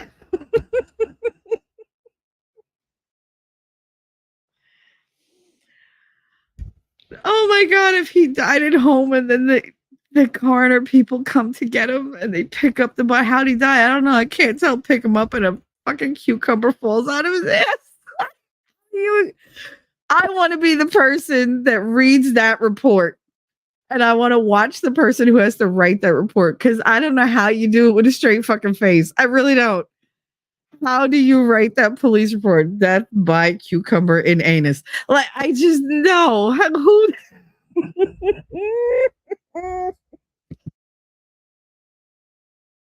Oh, it hurts. It hurts. Oh my God. I bet that's what he said too. Oh my God. Oh. Again, I'm going to squirrel again. I think today's just going to be a lot of stories. We might not even get to the inconsistent or incompatibilities, but I've told you guys about the vibrating cucumber that they gave me at work when I worked for Shipco. It was, it was my Secret Santa gift from somebody, and I knew it was from my friend Nicole. And I opened it, and she thought she was going to embarrass me. I was like, oh my God, this is so awesome. I'm regifting it to my mother. And I did. I rewrapped it, and I gave it to my mother in front of the entire family for Christmas. And she opened it, she's looking, oh my God, what is it? What is it? Oh my God, Shell, what is it? What? You gave me a cue. Oh, you son of a bitch bastard. Like we were I was crying. I swear to God, I peed my pants. I really did. I could not stop laughing. I told the story to my friend Dawn at work when I went to work in Wallace as a teacher's aide. She was another teacher's aide. She lives in my mother's building, okay, because Hoboken is a mile square and incestuous. So we all know one another. So she lives in my mother's buildings, known my mother for, her whole life, known me my whole life. I tell her this story. I was like, oh, you don't know what I did to Marianne, which is my mother. And I tell her, so now she goes and she runs into my mother that afternoon and she starts laughing. And my mother was like, what? What did my son of a bitch daughter tell you? So she tells her the story. about the vibrator. And my mother's like, oh, she goes, oh, laughs on her. I used it. I was like, oh my God. Because of course Dawn came and told me. And I was like, oh, of course she did. Of course she did. So like it's like 2-3 months down the road, right? And I get a text from Dawn, I fucking hate you. I was like, what the hell did I do? She said I was in ShopRite and the guy in front of me took his groceries out of his little basket. I guess he was single. And she said he put a can of cat food, a pre-made sandwich and a cucumber, she said. And I started like, she said, her boyfriend is, oh God, what was his fucking name? He's got a weird nickname. Not Chino. No, what was it? I can't remember his nickname, but he's a firefighter. And he was with her and she said he was like, what is wrong with you? She said she couldn't stop laughing because all she could think of was the vibrator cucumber. So she was like, you ruined cucumbers for me completely. So then for like 2-3 years, if ever I saw her like in a bad mood, which when you work with children, it happens a lot, she'd be walking down the hallway. If she wasn't asking me to spank her, I'd just be like, cucumber, cucumba, because that was the name of it. It was called a cucumba. And I would be like, cucumba. And she would fucking lose it. And nobody else understood, like why she would say that. I also used to say, oh, if you love Jesus. And she'd be like, oh, good God, because there's God's loophole. It's a song that fuck me in the ass if you love Jesus. Like, that's the way the song goes. It's hilarious. And I showed it to her one day and she got it stuck in her head and she was walking around singing it. And she was like, I hate you. You do this stuff to me all the time. But that's the reason I would come to work and find notes on my desk and say, I love you. You keep me going. I'm like, great. Like, I'm glad I make you laugh. But yeah, I'd walk past and go, cucumba! And it was like a rallying charge and she'd just lose it. But yeah, cucumber stuck in his butt. See, I can't with people. Jacob Castro, hard pass. I bet it was. That's why he died. He couldn't pass it. Oh, God. Oh.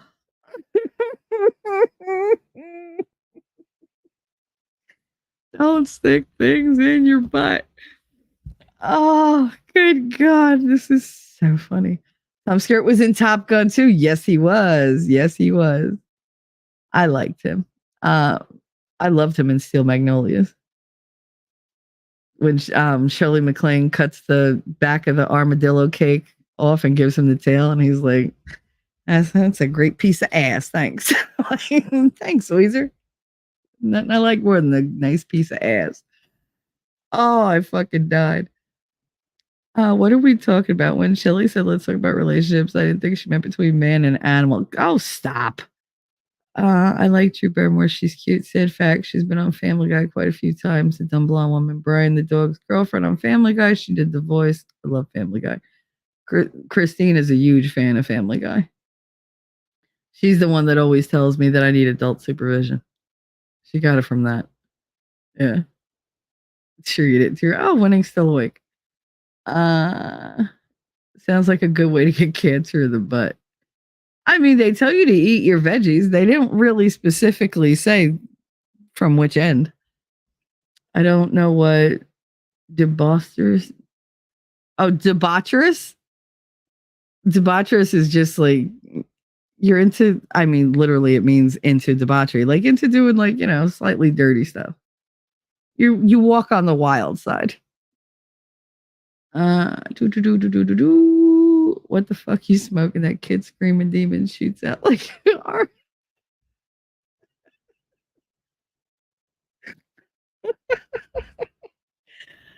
Oh, it's debaucherous, excessive indulgence in sensual pleasures. It's like being hedonistic, but hedonistic is more about luxury and sensuality, whereas debaucherous is more about like kinky pleasure. Yeah. Sorry, I'm here, but cooking. Let's hope you're not making coffee. It causes bowels to kind of explode. Ooh. I mean, ooh, no, thank you. Like, his wife found him his gay sex partner, put it in his butt. He couldn't get it out. It gets worse. He was elderly. Oh my God, that's like that Roseanne episode where the mother breaks her hip and they can't figure out how, and it's because she was having kinky sex with red buttons. Hilarious. Like, when she comes out at the end in latex and leather with the cat o' nine tails. And she comes out to get the handcuffs. I'm like, oh my God. Oh, goodness. Shelly, you need Jesus. Listen, God made me this way. Okay. I'm here to remind you to be good people.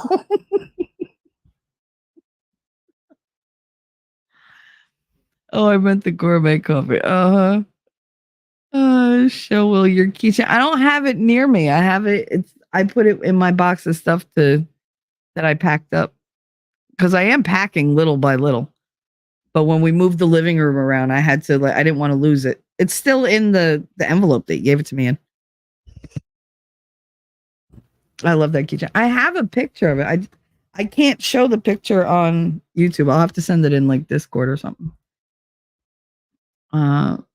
I remember that episode of Roseanne. That was so funny. So funny. Garfunkel and Oates are hilarious. Yep, that's God's loophole. They do so many jokes. I was really into this supernatural like parody videos. The ones that God, who did it? They were like the Bollywood twins or the Holly whatever. But they're these girls that dress up like Sam and Dean, and like they have like all these things. They actually got the guys to do dances for them. Like they got Jensen Ackles and Jared Padalecki to participate. They didn't know what they were doing. They got Castiel to do it. They got I want to say Bartholomew, but that wasn't his name. What the hell was his name? Oh God. He's so sexy. He plays the father Michael, the father vampire on Vampire Diaries and the originals. His name wasn't Bartholomew. It was some oh, good God. I can't remember his name. I loved him though. They got Lucifer to do it. They got like all the actors to like do these like dance skits. It was so cute. And I think they did it to Shake It Off, I want to say. I forget, but they did so many parodies. They were hilarious. I'm packing everything, Suzanne. Like if I can put it away, because I hate clutter. Like if I can put it away and put it for safekeeping so that when I move, I just have to move the box. It's already there. Then that's what I'm doing. But it's slow going. I have like 4 boxes in my living room that are done. There's a lot more in the bedroom because I put a lot of stuff away before I got like super sick because I knew I was going to need like the room. So I need a lot more boxes, and my mother hasn't been to see me since Christmas. Like I need boxes to put stuff away. One of my favorite episodes of Roseanne is when Roseanne, Dan, and Jackie smoke when they when Jackie's in the tub and she's like, "Am I in the tub? Am I shrinking?" Roseanne's just like, "Birds, birds." She's like, "Oh my God, what if my kids get into an accident and they need my organs, but I can't give it to them because they're full of pot?" She's like, "Oh my God, this is how we got fat."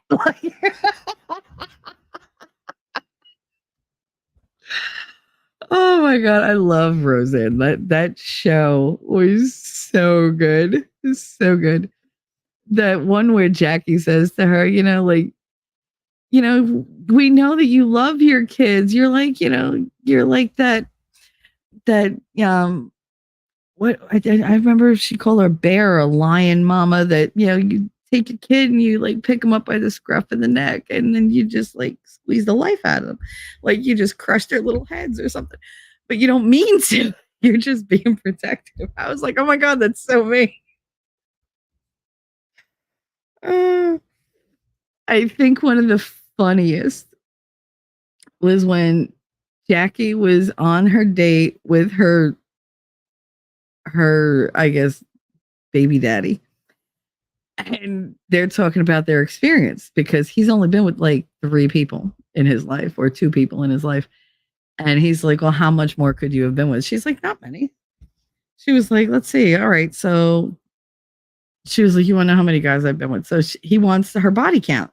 So she's figuring it out. She's like, all right. So you figured like somebody new every maybe like 3 months. So it's like 4 a year. And I've been dating for like 30 years. So I was like, wow. She's like, that's a lot. And he's like, 120 people. I forget the number that she came up with. And just say it's 120. And he's like, 120 people. That's a lot of people that have sex with. She goes, oh, well, you didn't say have sex with. She was like, that's different. And he was like, wait, what? I was like, like, that's not the question you asked. And I was like, dude, I feel that question. I do. They're like, how many relationships have you had? 5. You've only slept with 5 guys. That's not the question you asked me. So you've only slept with like, and you tell them how many guys you slept with, and they're like, you only slept with that many people. No, you didn't say people. You said guys. There are 2 guys, and the numbers are very different. Like very different. Oh God.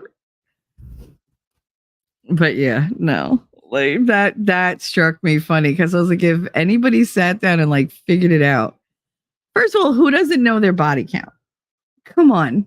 Like we said, I don't know, like we were really bored one day. Rachel had come by the school to give Frank something. Frank is her son. And she stopped in my classroom and my kids were like in the middle of an activity or something. And I had nothing to do with it. Like there was another teacher in there. And we decided to go get coffee. So we're walking and she starts telling me about rating systems. And I was like, wait, what? She's like, do you do that for your list? I was like, first of all, what fucking list are we talking about? She was like the list of guys that you've done stuff with. I was like what kind of stuff? She's like, well, don't you have a list of guys like everything from like kissing to like everything? And I was like, no.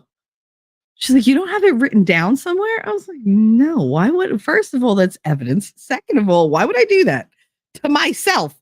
And she was like, well, she goes, you write them out and then you can check off which ones don't really count. I was like, wait. All right, I need more explanation. So she went into the whole thing. So apparently you write down the list of all the people that you've had any kind of intimacy with. And you make a system where you put like, if you've only kissed, if it was oral, if you got to like 5th base, like T-Rex, and I have none that I've been to 5th. No, that's not true. I got to 5th base with Miguel, but that was more giving than receiving. The nook that he is. Yeah. Mm-hmm. Yeah, that's what I consider 5th base. That's why when you say it, I'm like, like that's the other bonus hole. No, I don't do that. But yeah, so like you had this whole system. I think the same as Shelley. What? That's evidence. That's right. Don't never put anything in writing. Fuck that. See, we learned. See, Gen X, we're a lot smarter than that. That's why we're like, thank God there were no smartphones because our lives would have been very, very different. We had Polaroids and friends who worked at the photomat. That's the only reason we have any kind of pictures of us from way back when. Ellie said, no shame, I have single digits. My BFF, woo, not even close. One of her baby's daddies was a prawn star. Holy crap. I feel bad because not for nothing. Could you imagine having sex with one of them? You'd be like, are you done? Nobody called cut yet. I'm waiting for the money shot. Oh, no. Like, no. But yeah, so we're sitting there and she was like, all right. She was like, I'm picking you up after school. We're going to go out and we'll get coffee and we'll make your list. And I was like, I don't want to do that. I was like, why would I want to do that? And she was like, I'm going to show you. She was like, your numbers are going to be different. I was like, my numbers are going to be different. All right. So like I wrote down like first names only because I was like, fuck this shit. And she was like, she's looking at my list. She goes, this town needs like new names. I was like, I know. I'm like, that's why everybody gets nicknames because they all have the same 4 fucking names. So it's like, you talk about Tommy, you're like, no, this Tommy, not that Tommy. No, that's the other Tommy. That's Tommy this, that's Tommy that. You got to like, whittle it down. So we're sitting there going through this list. And she was like, all right, so you did, wow, like you did this with this with it. This is nothing. This is nothing. All right. So anything less than this, you take off the list. Oh, okay. She's like, now circle the ones that were like, full sex. Okay. I was going to circle them. She was like, now cross out the one night stands. I was like, why? She said, because they don't count. You think one night stands don't count? She was like, yeah. She was like, they don't count. She was like, it's not like, how long did they last? Was it like one night, the whole night? She's like, then it might count. I was like, I said, not that I agree with you, but I'll do it your way just to see what the end result is. So got rid of all those. She goes, now, how many of them were virgins when you had them? I was like, surprisingly, a couple. And she was like, all right, cross those out. I was like, all right, cross those out. Now, I'm not agreeing with it. I'm not agreeing that they don't count. I just wanted to see where this led to because, does that cover the Hoboken names? Anthony, Tommy, Joseph, Peter, Dominic, and Carlos. Those are and Miguel. Like those are literally the main names. There's a couple Eddies thrown in there, but those are usually like middle names because their first name is Anthony and they didn't want to be called Tony. So they're called Eddie. It's a thing. Mm-hmm.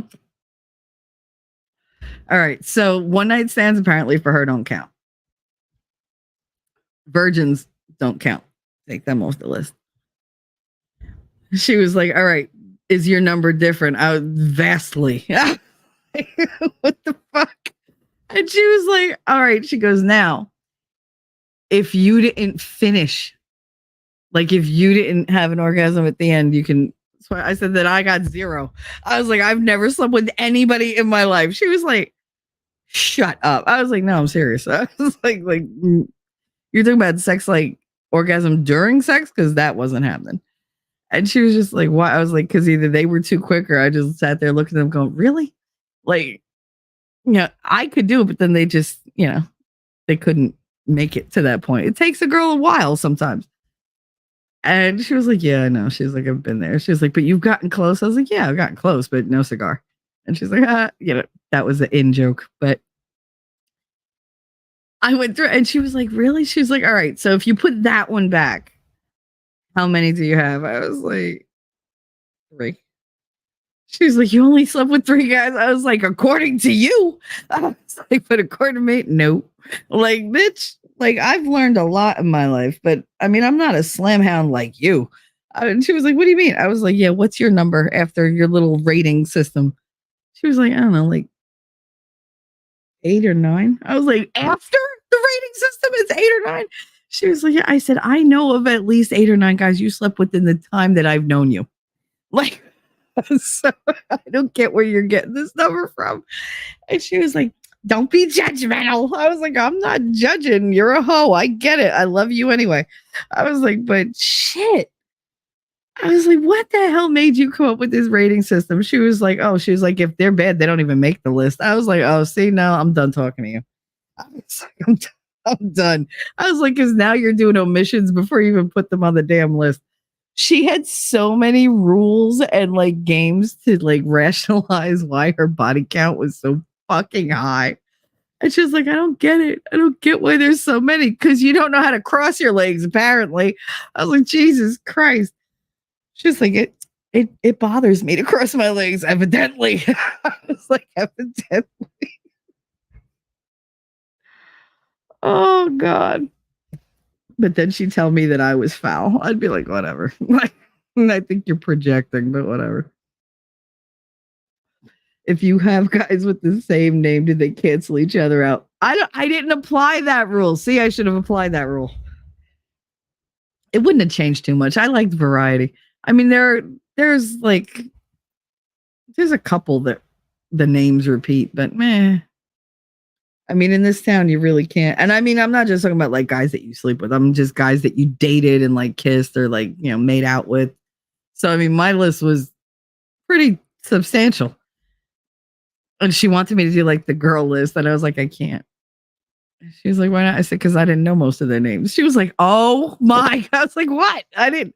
If I know their name, I feel like sort of kind of a friendship, like an attachment. And I might stick around. And I ain't fucking with that. Like, are you kidding me? Like, I'm out of here. I don't want to know your name. If I don't know your name, then I can forget you. It's that simple. Like, that's how it was back then. I did not want to know these girls' names. They all had nicknames. Nicknames are fine. It's not their real name. It's not who they are. So, but yeah, it did give me the ability to be like, all right, like I can just do this and walk away and not feel guilty because that name is nobody's going to remind me of her. It's forgettable. Okay, it's bedtime. When I start getting pukey, it's overtime. Yeah, please. The nauseousness is because you're worn out. Come on. The migraine is not helping. Love you, honey. Take care of yourself, Suzanne. I hope you sleep well. Maybe have some toast or something before you lay down.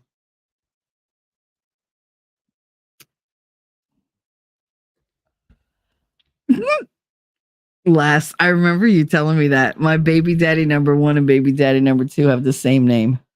I mean, not for nothing, woman, but they were your husbands. Like, it's not like you're just like picking random guys out. Like, you're baby dad number 1, baby dad number 2. That was me. I'm the, like oh, hi. Oh, shit, I'm pregnant.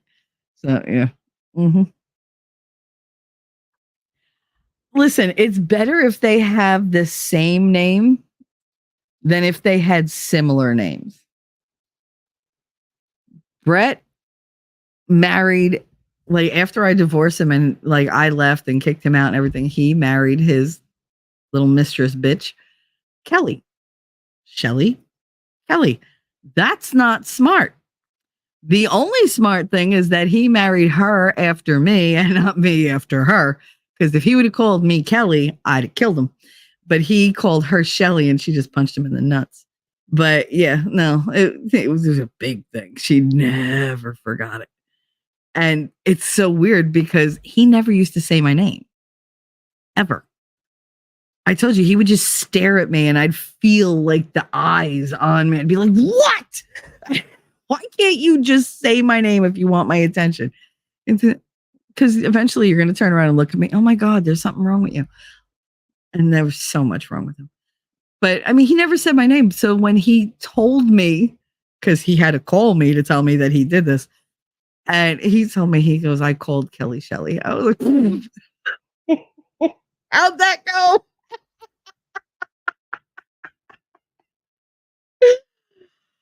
My first reaction was like, oh, no, you didn't. Like, no, he sure did. He sure did. Oh my God. And she's like this little pixie elf looking anorexic bulimic kind of weirdo with this weird elf, like not the cute elf, but like if you ever saw True Blood and you see what the fairies actually look like without the glamour, that's what this bitch looked like.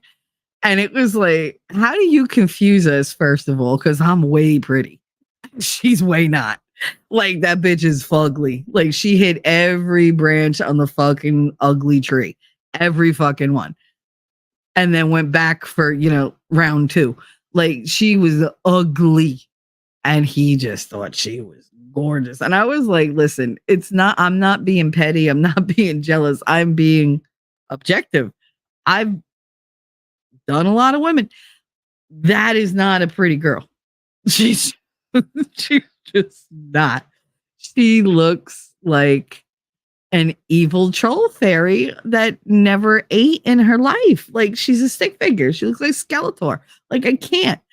And it was just, I was like, how do you call her by my name? I don't get it. He was like, it just came out in my sleep. I was like, oh, that's why. I was like, all right. I was like, I get it now. But yeah, she punched him right in the nuts. He was not happy. He still brings it up to this day. The last time I talked to him, he was like, "You remember when I told you Kelly punched me in the balls?" I was like, "Yes, I remember. It's fucking funny." He's like, "I'm still mad about that." I'm like, "That happened like 17 years ago. You need to learn to let shit go. Like, like get over it." To be fair, my first son is a junior. Aw. Yeah, I just remembered telling Brett when I found out that I was pregnant. I was like, I know that, this is like our first, together, whatever, because I only had Katie. And I was like, but I'm telling you from now, if it's a boy, I'm not naming him Brett. And I'm not naming him Leonard. Neither one of those names are going to happen. He was like, I should have a say. It's my son. I was like, first of all, you don't even want to admit that I'm pregnant. Second of all, why would I let you pick a retarded name? Your father named all his kids after cowboy movies, like cowboy characters. Brett, Lance, Wayne, all of them. Now Wayne is fine. Lance, why would you want to be called Lance? Hey, Lance Boyle, come over here. Lance, come over here. I got a pimple. Like that, you're just setting the kid. No wonder why he's an asshole. And Lance really is an asshole. He really is. First words to me were, "You just shut the fuck up." I was like, oh, that's what our relationship's going to be. Yay. And I was just hostile for like 4 years. And yet when he had no place to go and no furniture, I gave him my extra furniture. I was like, come get it. And then I took his son in because his wife didn't want his son around and his ex-wife didn't want him around. And I was like, put him on a bus and send him to me. 18-year-old, well, he was 17 at the time. I was like, just give him his birth certificate and a letter saying that I have, authority to do whatever, put him in school. And that's what he did. But yeah, no, he was a dick. Lance was a dick. But yeah, no, I'm not gonna. Your family is notorious for having bad names. Brett, God, such a preppy fucking name. Ugh. It's like I can't believe I was ever married to somebody named Brett. Brett. It's 2 T's. I don't care. I don't care. It's just a weird name. But yeah, no. Oh my God. So many fun times. Today was fun. I thought about stories I haven't thought about in a long time. Like a long time. Cucumba! Fucking Dawn. All right. I'm going to give you guys a choice. Let's see. Ooh. Wait, I want to do it. Let's do a poll. Start a poll. Cover topics today or Monday. Today. Remember what the topic is. And don't bitch at me for not putting like capitals because my arms hurt. All right. So you have, there's a poll. Everybody go vote. Come on, pretend it's November. Everybody go vote. No false votes, no paper copies. And whatever you say to do, I shall do. But yeah, no, I had a really good time in my life. That's why everybody's like, oh, how'd you take 50? Great. It is great.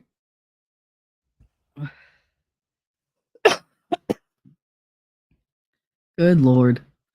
Let's see. Only 3 votes? Come on now. Let's go. Chop, chop, lollipop. 4 votes. Oh, Lord. Winning's going to wait until the last possible moment and see if it's 50-50, and then he'll like break the tie. How much you want to bet? Cucumba isn't on. Cucumba's not on the menu. You will never look at a cucumber the same way again. I guarantee it. Did Winning make you a pee song? No, I don't have a pee song because he knows I don't take breaks in between. I only have to take a break usually if the show is like 8 to 10 hours. Hell, when we did that 24-hour stream with Dipshit, I went 22 hours. I only peed once. And I didn't eat that whole time. Everybody was like stopping. They were eating. They were doing this. They're like, Shelly's got it. I was like, I guess I don't get breaks. I'm what you call the, ironically enough, I was the slave, for that friggin' stream because they were like, no, you have no rights. You can't go pee. You can't eat. You have to sit there and just keep streaming. Just keep it going by yourself. Like, come on, chop, chop, dance, monkey. I pee every other hour. Oh, Ellie. Oh my goodness. No, that was an inconvenience in my house if I had to go to the bathroom because the bathroom was in the hallway. You had to leave my mother's apartment, my mother and father's apartment, to go into the hallway because that's where the bathroom was. And so they would have to unlock the door and let me out. And, there were stairs there, so they'd have to come with me. It was a whole big thing. So I learned very early on, pee as little as possible. Like, because daddy don't like it. Like, my father did not like it. So later on, when the first time we did a road trip, the good daddy, my stepfather, was like, all right, I guess we'll stop so that you can go to the bathroom. And I was like, no, I'm fine. And he was like, don't you have to go to the bathroom? I was like, no. And my mother was like, oh, she's like a camel. She was like, she never has to go. He was like, okay. And so he was really like pushing. My mother had to go to the bathroom. We stopped. She went to the bathroom. I didn't go. I was like, no, I'm fine. And he was like, you should go. I was like, no, I'm fine. I don't have to go. And like, she came out. We made 2 stops. And he was like, okay, you haven't gone in like 8 hours. I was like, I just don't. My mother said she never goes. She never goes. Like, she just doesn't. That's why this aggravates me that with like the older age, I'm like, why do I wake up in the middle of the night to pee? I never did that before. Ever. You ever have to pee so bad your dreams wake you up because you're like, oh my God, I need to pee. And you wake up because your dream said, you need to get up like right now. You got about a minute and a half. Let's go. Like, can't do it. Only 5 votes. I'm going to end the poll. You still want to do it today? Good God. All right. I'm counting down. 5, 4, 3, 2, 1. Ending the poll. All right. All right. You said today, so we'll do it today. But I was great on road trips. I'm still great on road trips, but yeah, that's what he loved the most. He's like, she never has to go. So awesome. Like, he never had to worry about looking for rest stops for me or whatever. Plus, I was used to camping. So, I mean, if I really had to go and there was no rest stop, just pull over. I'll just run into the weeds. Or I'll squat right next to the car. I was little. Anyway. All right. So our topic was supposed to be and is incompatibility in relationships. So these are like the red flags that, mean that you're going to have issues. There's little things that come up, they crop up, and they're red flags that you need to investigate further because they don't mean that the relationship ends. It's just, it's a place where you're having difficulty and you have to either address it or you have to accept it and work it out or move on. So these are just things to look into. So 1, you don't get each other, right? That's a big one. People complain about it all the time. I just want somebody who's going to get me. He doesn't get me. She doesn't understand me.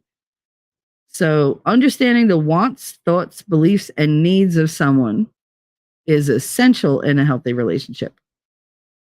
Being in sync with somebody helps for personal growth together and deepening your connection. Somebody who can read you and vice versa is strengthening, and it helps avoid disappointment and inadvertent misunderstandings. Being able to detect and decipher tone, nonverbals, behavioral cues reduces miscommunications. It builds a deeper trust, and it creates a more secure attachment type relationship. Yes, Wednesday we talked about secure attachment, avoidant attachment, dismissive attachment, and I forget the other one. What was the other one? I forget what the fourth one was, but it was bad. Like it was like a paranoid kind of thing. Um, Miscommunication and miscues can build up and lead to emotional distress and resentment. So when you say, I want somebody to get me, you're saying that you kind of want them to instinctually know how to interpret everything you say and do, right? This can be a major sticking point when the person either can't understand you, you're not communicating what you're trying to be understood about effectively, or you're just too different that they've never experienced or you've never experienced someone like them. Now you have an opportunity there to talk about the things that you're not understanding and you get to work it out. You say, look, this is what I'm feeling. The important part is to be able to explain it and not be ashamed and not blame the other person. It's also really important that the person you're talking to is listening to hear what is in your head and not taking it as my fault, my fault, my fault. They're criticizing me. They're, they don't like this about me. They're not taking it personally. It's literally just a statement of fact. I meant this. Okay, but I heard this. That's where you got to come together and say, okay, well, you said that. I heard this. But I meant that. Okay, you meant that. I thought you meant this. So now because I thought you meant this, I feel like this. Okay, I didn't mean that. I'm sorry you feel that way. This is what I mean. So now where do we go? And then you work from there. But if you're afraid to tell the person the truth, then that's a problem. You want them to get you, but you're afraid that if they hear what you're really thinking, they're going to think you're crazy or needy or whatever. So this tends to be one that catches a lot of people up because they don't want to reveal themselves. Hold on one second. Yeah,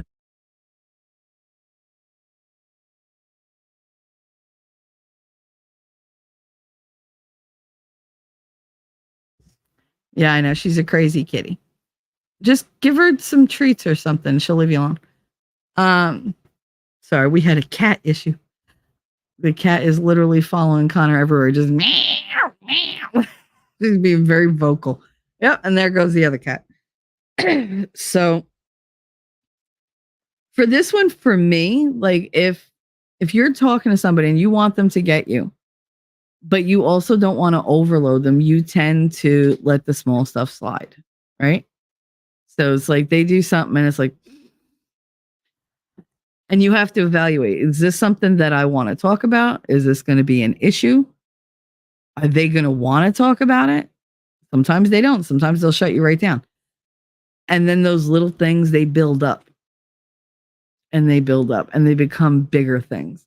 Something that you could have talked about for 5 minutes now has become something that is creating this chasm in your relationship. And you're just growing further and further apart because now you have these like resentments because you're like, well, you wouldn't let me talk about it at the time. And now it feels like I'm drudging up old shit, but it still bothers me because you're still doing it because you didn't let me tell you I don't like that. So you feel like, okay, you're not letting me talk. You don't want to understand me. You don't want to get me. Like, why don't you ask questions? Why don't you try to figure out what this means? Like, there have been people in my life who they could tell like everything about me the minute I walked in the door. They'd be like, no, don't fuck with her today. Like, you see, like Vic used to go, no, the eyebrows up. Don't do it. She's got a line between her eyes. Don't, nope. Something happened. And he'd automatically like, steer me into his office and be like, here's a soda and here's a coffee. Yeah, because he'd know that I'm mad. I'm gonna, the first person that comes at me even slightly off center is gonna get the brunt of my anger. So he was, time to diffuse her. So I mean, he got me. He did. To a point. Everybody gets you to a point. That's one of the things that I had an issue with, because all the things that I read about, they were like, oh, they have to get, you have to communicate, you have this. There are going to be things that other people don't understand about you. Hold on.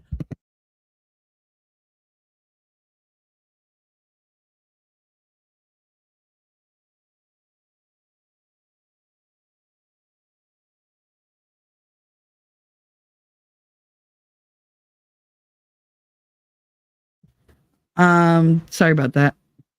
I'm debating wash kids bedding today or nah. I mean, it's Friday. Do you really want to do it on a Saturday? Because you're not going to put it off much longer. You know that, Ellie. You know it.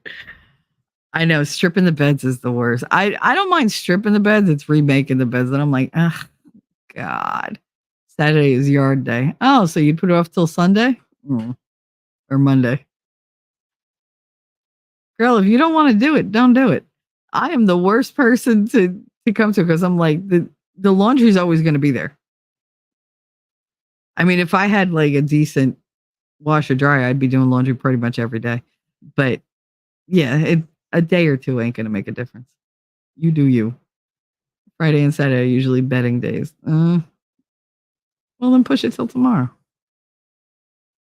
Listen, when the choice is procrastination, I go for procrastination every time. Like, it's fine. I work better under pressure. But yeah, so getting each other, you don't have to get one another completely, and you shouldn't. There should be a little bit of mystery. There should be things that will crop up later that you can talk about. But like, if this person doesn't understand you at all, that's a problem. If they think they understand you and they're not listening to you, and you're sitting there going, you think you get me, and I don't feel seen, I don't feel heard, that's a huge red flag. That's something you have to look at and say, okay, is that their personality? Is that how they deal with everybody? Or is that how they just treat me? And here's the other thing. I don't get my husband's nerd stuff. Yeah, absolutely. Like, there's all stuff like that. You don't get the fascination. You're like, I've said it, man. I'm like, I don't know how you can watch that crap. Like, but it's like, I'm sure that somebody seeing me like read fan fiction for like 3 days straight without sleeping at all. They're like, why do you like that stuff? Because it's fascinating. Oh my God. Like, some of these people are so good. They're like, yeah, but I just like it. I can't explain it. I like how they play with the characters and they do new, pairings and everything. It's my favorite genres, like my favorite shows and movies continued. I hate when things end. So like, when a trilogy or whatever, a franchise ends, I get like, meh. Like, I want new material. So fan fiction did that for me. And I could pick this one and that one. And I want, Draco to be with Hermione, and how would that work out? And like all that kind of stuff. I used to read all that kind of stuff. I still do. I just don't have a whole lot of time anymore.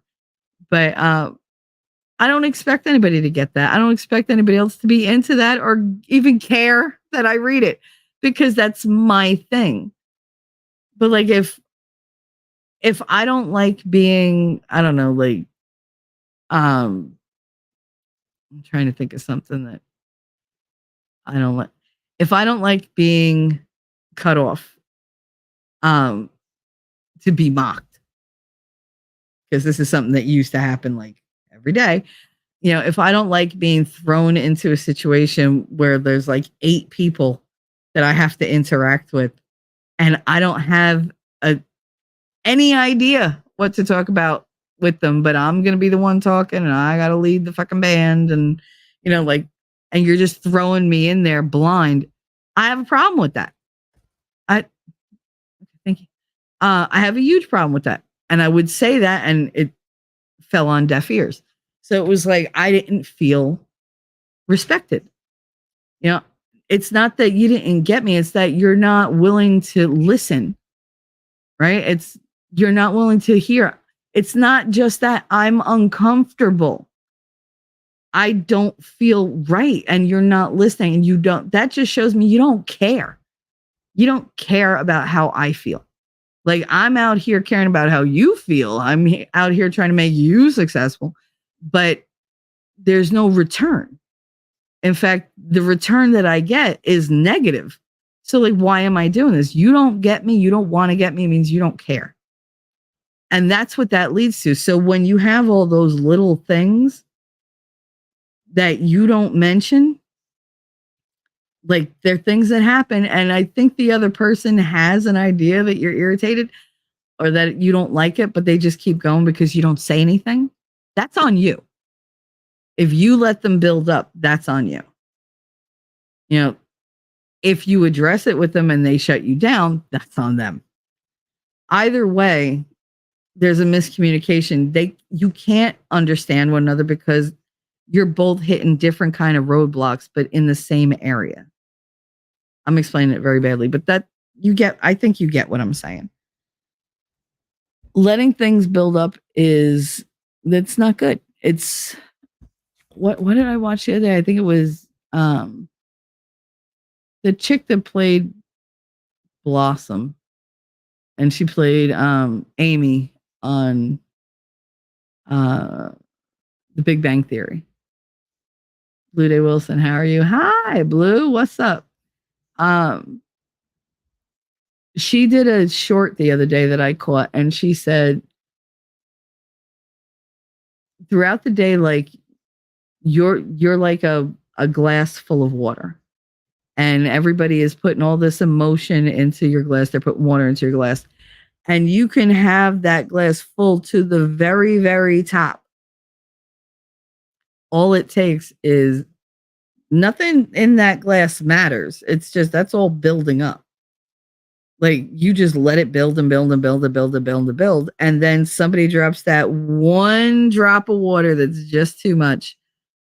And when they put it in there, like a whole bunch of other water comes over the sides of the glass, right? Is displaced because of like the, I don't know, waves or whatever.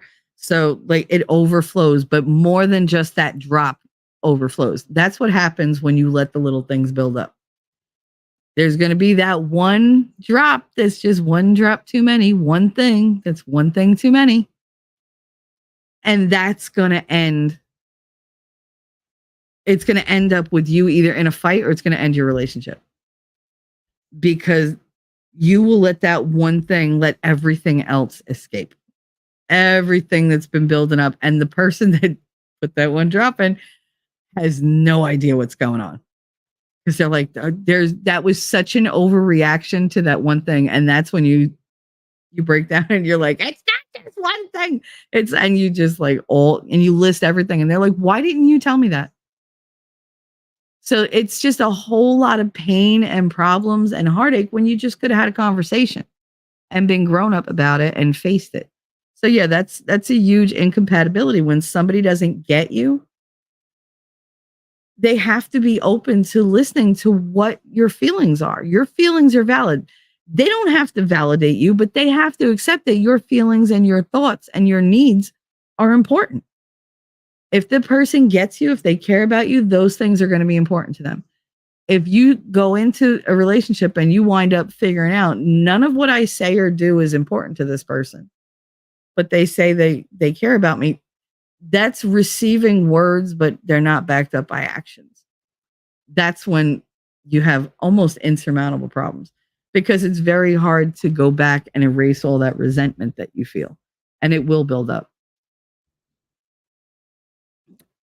Maya, I don't know how to say it. Mayim Bilik. I listened to her podcast too. She's very informative. There are a lot of pearls of wisdom in there, believe it or not. I was been watching her shorts. That's so funny. But yeah, there is a lot of stuff in there. Wait, I gotta go back. Wash never stops. No, it really doesn't.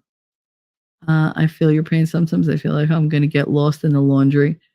Every dang day between 1 to 8 loads. 8 is a bad day. Oh, that sounds like curtain sheet and like everything day. Towels, like all that. Oh God, I used to hate those days. Oh God, they were the worst. It was like, oh my God, how many people live here? Like Jesus. I feel your pain. I am productively lazy. Some would say I'm over the top because my house is never a mess. I mean, that's the thing. Like, I grew up, my grandmother would dust you if you sat still long enough. Like, that's the type of cleaning I'm used to.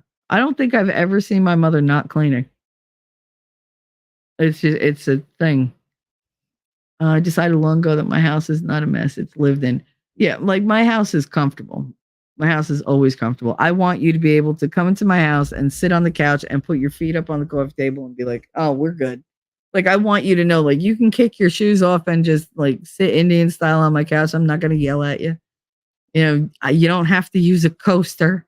Like, and just, don't flick your ashes on my fucking floor and don't just spill shit and rip shit up. And we're good. But I want people to be comfortable here. I've always wanted my house to be very welcoming, very warm, and just like you don't want to leave because it just feels like you're in your own house. Like you're just one of the family.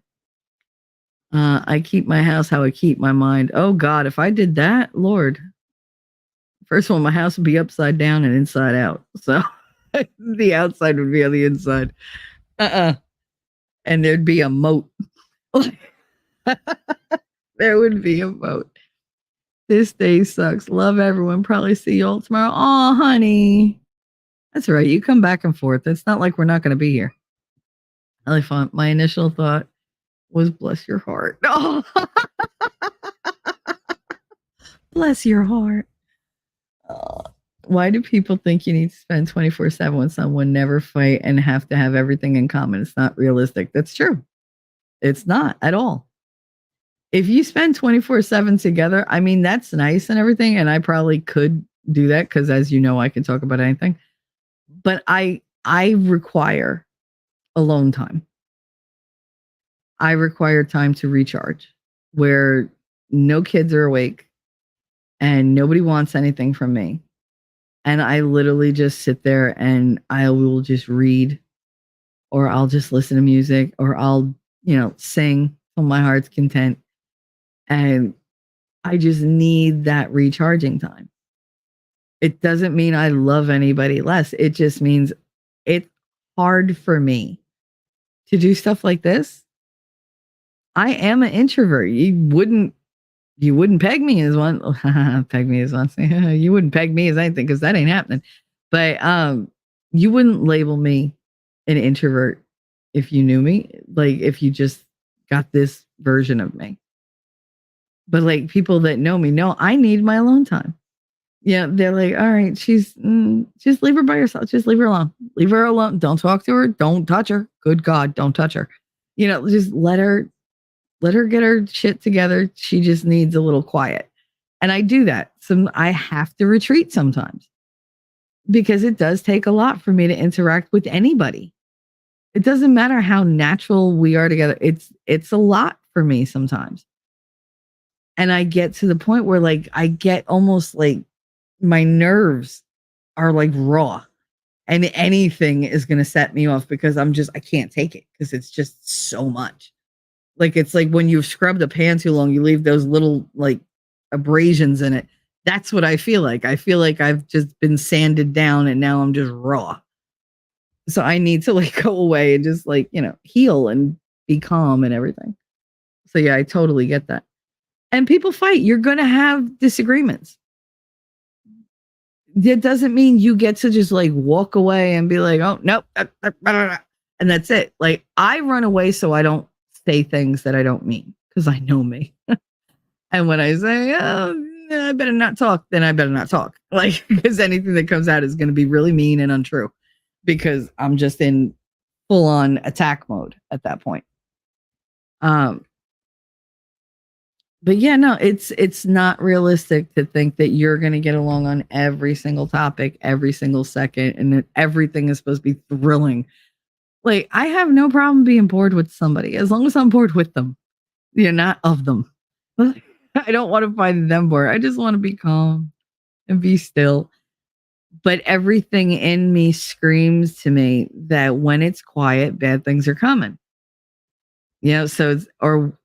Like I have friends who are like, oh, I don't let my man go do this. I don't let my man go. What do you mean you don't let him? Like, you don't let him go out with the boys? No, he'll cheat on me. Why do you think that? He's with the boys. They're literally talking about farts and football and shit. You really think he's cheating on you if you're like going to stranglehold him? Well, I want him home. Why? So he can watch you do things like talk on the phone with your girlfriends? Like, he don't want to fucking be part of that. He don't give a shit. He don't want to hear about your period when you're talking to them and whatever. And shit. Oh, well, no, I want him around. He should want to be around me. Why? What makes you so fucking special? Like, I get tired of you. You think he's not going to get tired of you? And I've known you a hell of a lot longer than he has. So it's like, they don't get it. They think like you have to be there and it has to be perfect. And we have to, everything has to be perfect. Otherwise, you don't love me. And it's not true because you get tired of people. You don't love them less. In fact, you probably love them and appreciate them more when you spend a little time apart. And you remember, oh, I was interesting before. And now it's just like this. Like that was the thing with my ex-husband. Like I couldn't talk to him about like most things because he had no experience in things because he had no life before me. He didn't do anything. He didn't go anywhere. So he had no interest other than like the internet and prawn. Like that was it. Like that's all we had. We had music, movies, and like sex that he couldn't do. So it was like, okay, this is what we talk about. Like that was it. I wanted him to experience things and whatever. He didn't want to. He had no interest in anything. He was like, I've had enough, experience in life. You have not lived. You've existed, but you haven't lived. I've lived. Like that's why I know how to do so many goddamn things.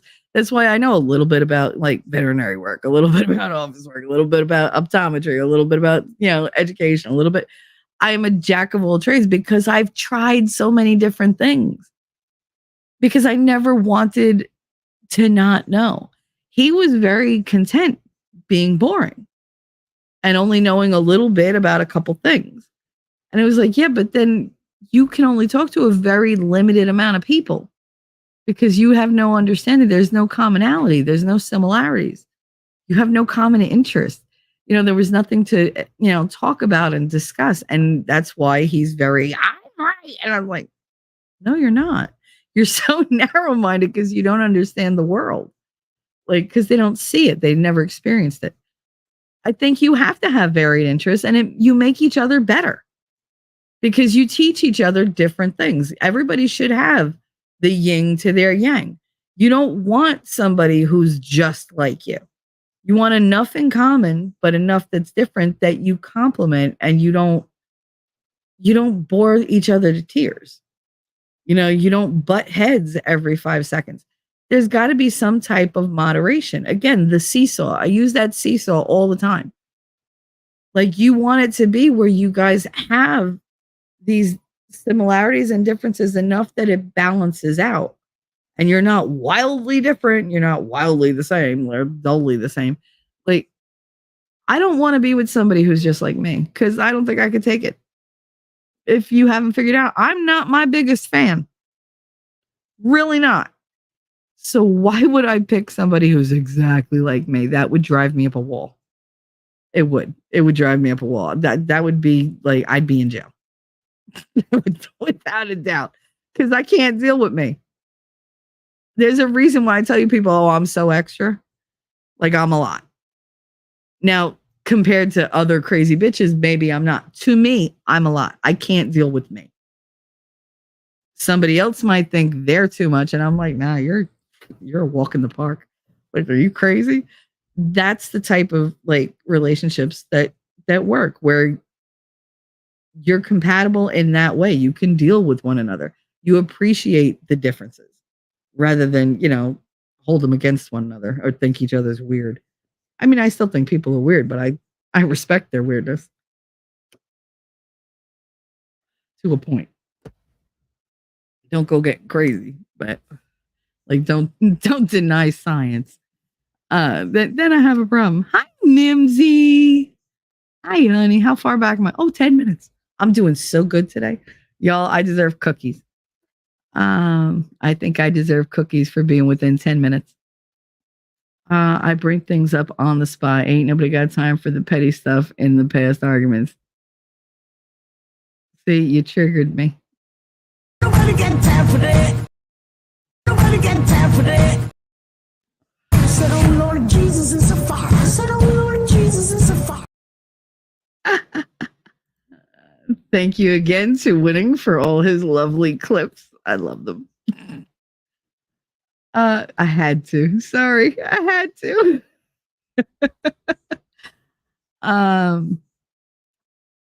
Yeah, I mean, ideally, you bring them up on the spot. I try sometimes, but I'm not as brave as I pretend to be. I'm only brave on TV. But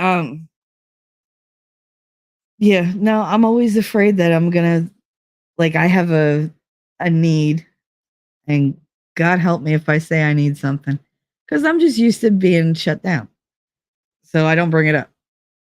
So yeah, that's a major sticking point for me. I will let things build up, all the little things where it's okay, it's fine, it's fine, it's fine, and then it builds up to the point where I'm like, I'm done, because I just wake up one day and I'm like, wow, like I don't even want to talk to this like person anymore, because they've just irritated me to the point where I just don't want to be bothered.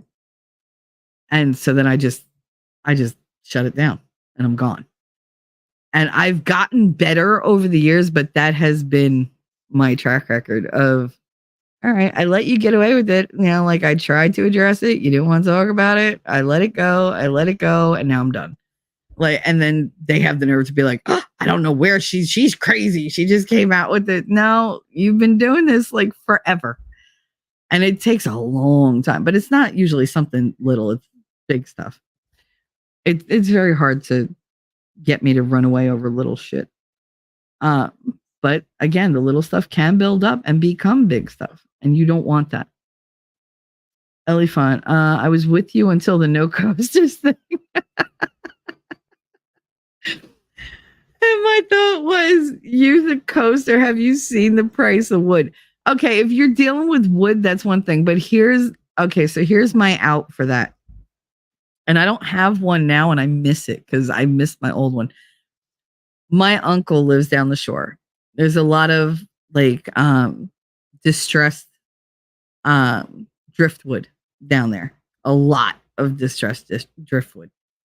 And I used to ask him to make me like these solid coffee tables. Well, he made two. But they're all distressed and they're like all like beat up.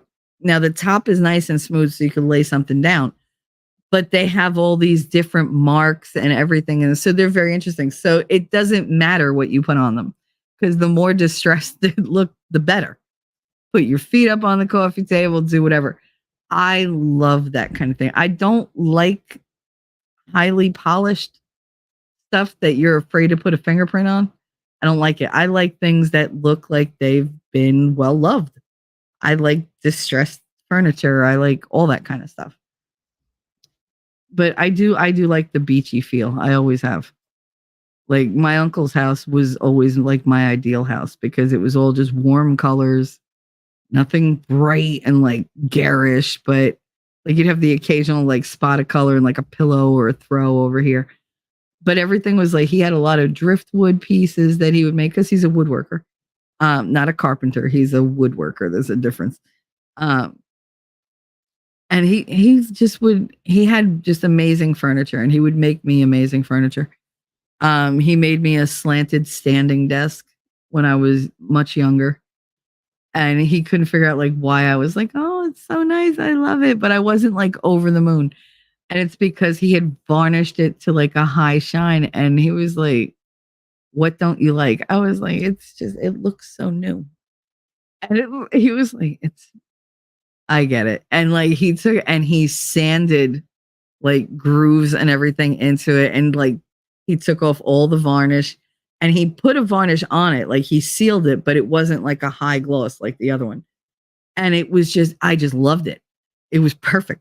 It was absolutely perfect. And he was just like, you're really weird. I was like, no, because then if I spill anything, like I'm not going to feel bad. It just kind of fits in because I'm accident prone, y'all. It's going to happen. I don't want to ruin anything. So you can't ruin it if it already looks well loved. So that's the whole thing with the no coasters, because in my house, it wouldn't matter.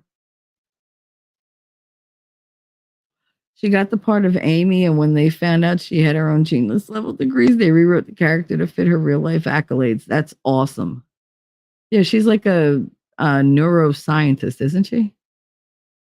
T-Rex wants to know if you're still talking about sex at Trash and Truth. I mean, we're doing the relationship topics. Hey, Three Beers, how are you?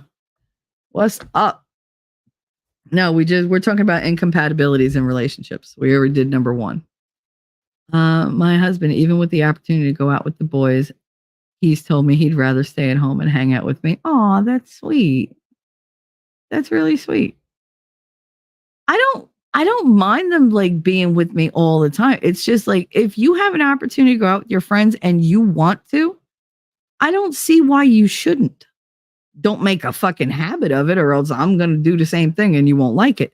But I mean, I'm not going out to cheat. I'm going out to listen to gossip. That's what I'm going out to go with the girls and hear all their bullshit and maybe vent a little about the shit that you do that irritates me that I can't say to you, and then get all that out there. We all get drunk. We all forget it. We go home. That's it. There's no cheating. There's no, oh my God, I wanted to look sick. No, like I literally will go out in a t-shirt and jeans and be like, fuck you. I'm not getting dressed up for you. Like, you ain't my man. I ain't put on a dress for you. No, like, mm-mm. And I was always like that. And they would be like, why don't you get dressed up? Because I have nobody to dress up for and I'm not looking to impress nobody. I'm going out alone. I want to come home alone. Like, if trust me, if I wanted to come home with somebody, this is not going to stop me. Like, it's just not. Like, what I'm wearing does not matter. Why go to all that effort for strangers? Like, I just don't see the point. I'm not showing off. That's just, I want to be comfortable. Leave me alone. I feel like in my case, that has to be the fact that we were friends before dating. I mean, that's the thing. If you're hanging out with your best friend, if they're already your best friend, it's different. But you think about all these people that they get married, they don't start out like that. Like they're marriage minded, but they're not thinking, oh, we should be best friends or we should be friends first, because that's going to make it easier and more long lasting. It's healthier. They don't look at it that way. They do the whole dating game thing. And a lot of it is games. And those are the marriages that don't usually work out. I was not happy with my husband because he just was not what I wanted. You know, he didn't talk a lot and everything. He wasn't my friend first. And then we got shoved into this like marriage where we had to deal with everything that he had never experienced before. And he didn't do well. And I had expectations of him at least being normal. And I was sadly disappointed. But yeah, no, it's different when you're friends. But I mean, I think that, you know, they need time to go do stuff by themselves. You know, maybe he's tired of listening. He just wants to go fishing by himself for like a couple hours. Go. It's all right. Trust me, because at some point I'm going to say, I'm going to go for a drive. Now you got two choices. You could either say, that sounds like a good idea. I'll come with you. Or, well, you got a couple of choices. Or you could say, oh, that would be great. You think I could drive? Because do you feel like you need to drive, or can I drive? Because I would rather drive. Yeah. Or they say, all right, go. I'll see you later. Like, those are the choices. Don't say, why? Why do you have to get away from? Why do you have to? Where are you going? Don't be suspicious. Like, either join in or let me go, but don't make me dissect why I want to go. I just want to. I need a couple minutes to myself with the radio going, driving fast where nobody's going to hear me. Nobody's going to see me. And I just want to like let all my defenses down. That's it. I don't want to have, there's nobody to please but me. There's nobody to take care of but me. And I just want to go speed and listen to, you know, like Fallen Angel or something. Like something really like loud and crass and boom, boom, boom, like in my ears while I'm driving that I can sing to. That's what I want. I need that right now. I can't tell you why I need it. Maybe I don't understand it. I just want you to respect the fact that this is my need, and you're going to be either, you know what, that sounds like fun. Can I come too? Or, all right, babe, go ahead, go do it. Just be careful. That's it.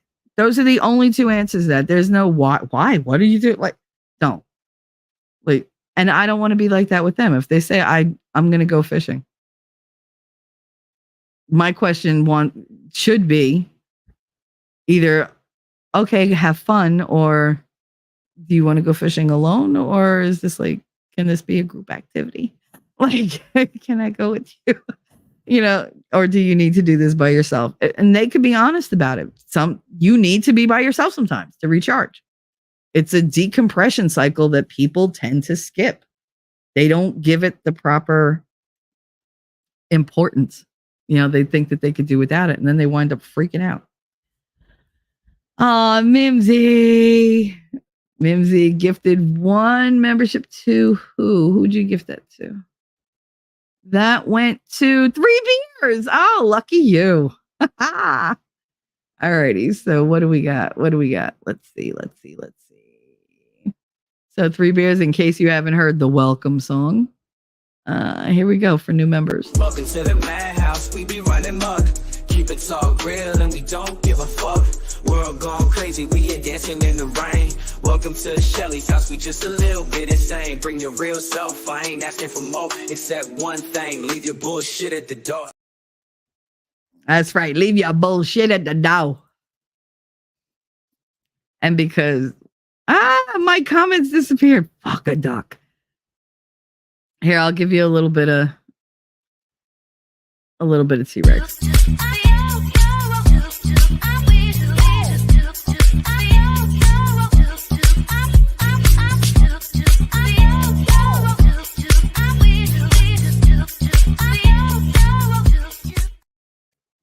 There you go. Alrighty. So thank you very much, Mimsy. You're very sweet. You're such a sweet girl. I love you guys. StreamYards is being asshole. All right, there we go. There we are. Get off. There you go. Thank you very much. I appreciate it. So welcome 3 Beers. Oh, see, I didn't even have to go look. Fucking lady else was like, hey, 3 Beers. Shit. See, I don't go ahead in the chat because then I get confused. Elephant Lady Autumn Sky. That's what I'm thinking about. Me and my hubby. We got to know each other over many, many years before. Yep.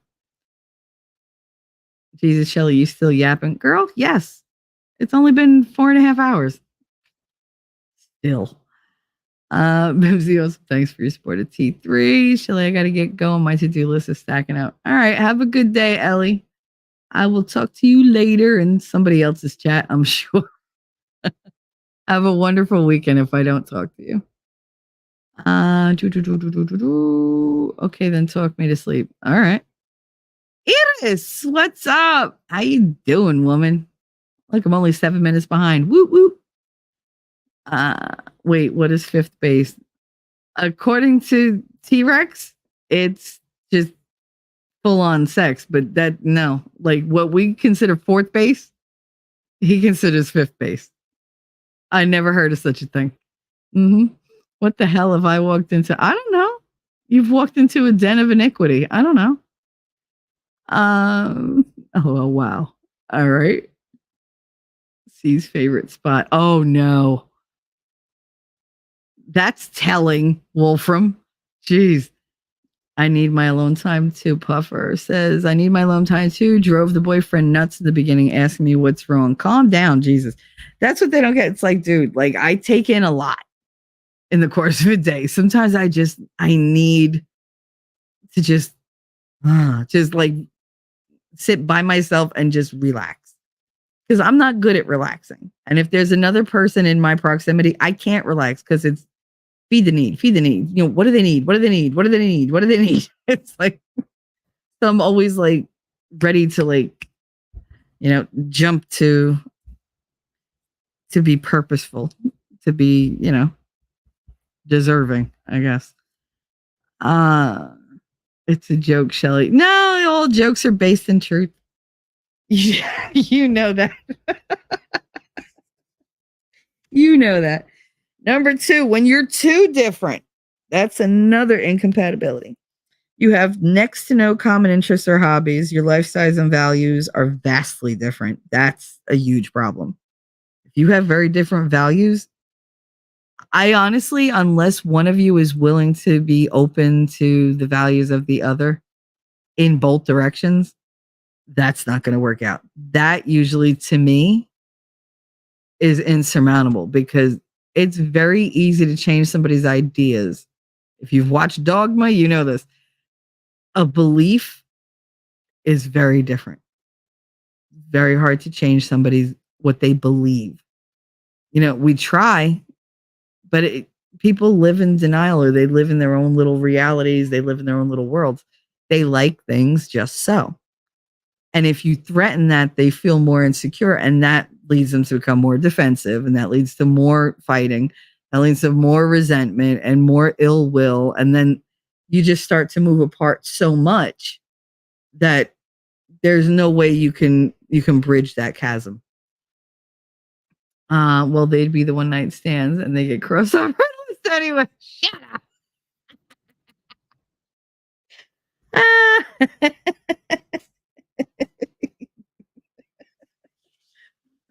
Alrighty. Back to my script. You don't share any of the same philosophies or beliefs. Having some independent interests, traits, and quirks is healthy. But if you have vastly different fundamental views or even vastly different humor, eventually what you once admired and marveled at will become detrimental and probably hurtful. The inability to relate to each other will weaken your connection and create a negative, toxic feeling toward each other. And I mean, I pretty much covered that with the first one. Like, you have to be a little different, but if you're too different, it's not going to work. If you're the same, you're going to get bored. You are. Like, it's just a fact of life. You need a little variety. And if you're vastly different, there's too much conflict. There's too many opportunities for arguments and for miscommunications and for resentment and for one person having to sacrifice for the other, especially if it's really one-sided. You need to be on the same track. Not everything has to be the same, but you have to be on the same road going in the same direction, because in a relationship, you don't want somebody who you have to continually prove things to. You don't want somebody who's going to be, who's going to conflict and like be contrary just to be contrary. Like, you can't exist. It's way too much energy that you're putting out with no return. So it's too draining, and you become angry, and it's too much.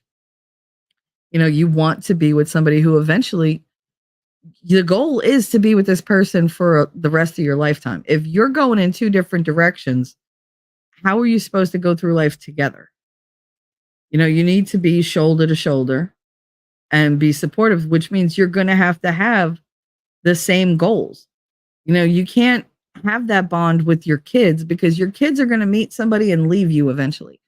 This person is your partner. They are the person you have chosen to be with you.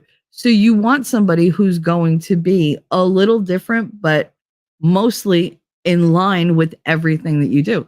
The differences are usually the weaknesses and the strengths, but they're complementary. That's the ideal. If you have two people with like vastly different views on things, it usually doesn't work out. Like, I met like this girl. I don't know. It was a weird conversation. She DM'd me. She told me about like her and her husband. They're very, very different. And like, he does one thing, like she's very, very liberal. He's very conservative. Can't remember who the hell it was, but it wasn't somebody I talked to. It wasn't that recent, but like I talked to her, and then she like fucked off.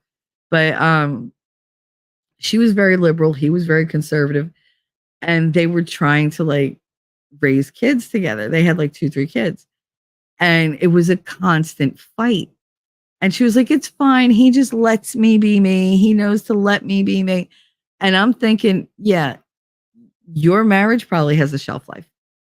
Like, that's not sustainable till the end of your fucking life. Like, what are those kids going to be like when they're getting two different messages and they're not being, taught like that you're a unit? When you're a partner with somebody, especially in a marriage, you're a unit. It's basically us against the rest of everybody. Like, that's how it is, because this is the person you choose to go into battle every day with. Like, you don't want to be in battle with them. You want them in the trench with you, supporting you, having your back, and you want to do that for them. I don't think you can do that when you have different agendas.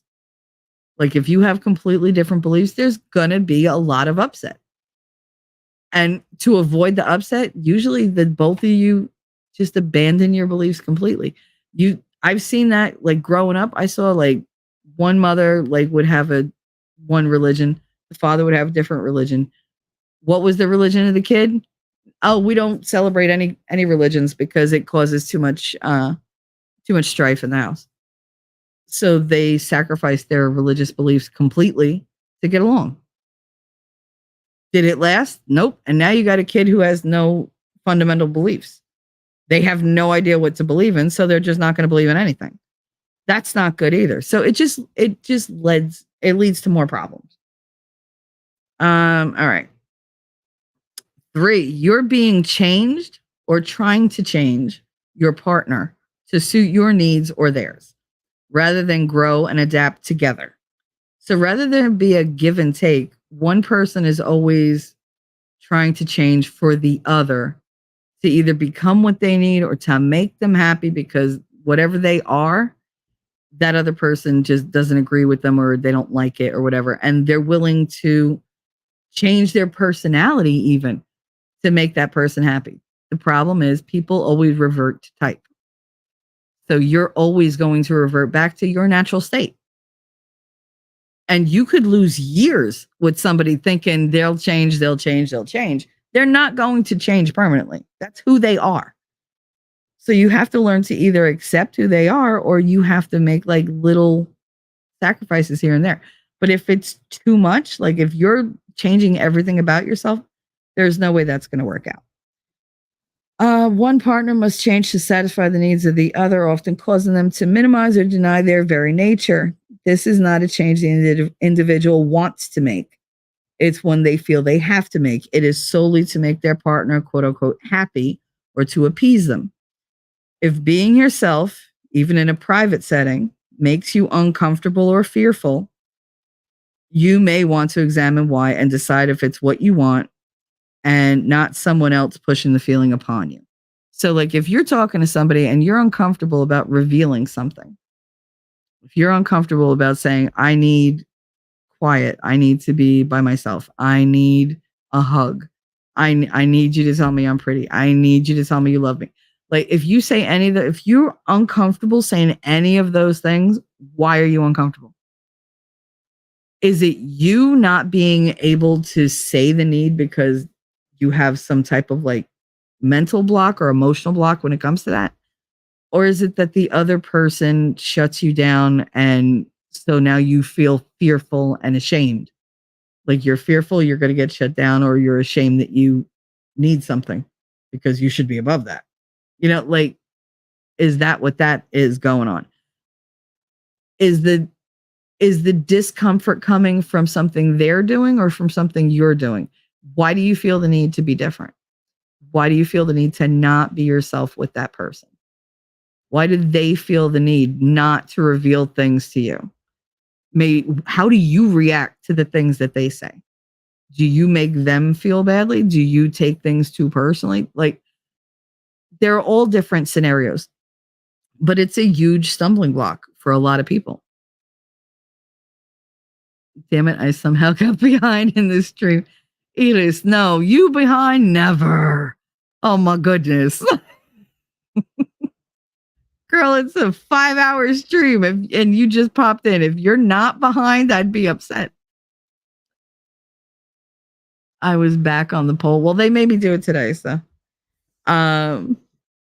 Anyway, it's fine because I just won't spend like a huge amount of time talking about these, but I got plenty.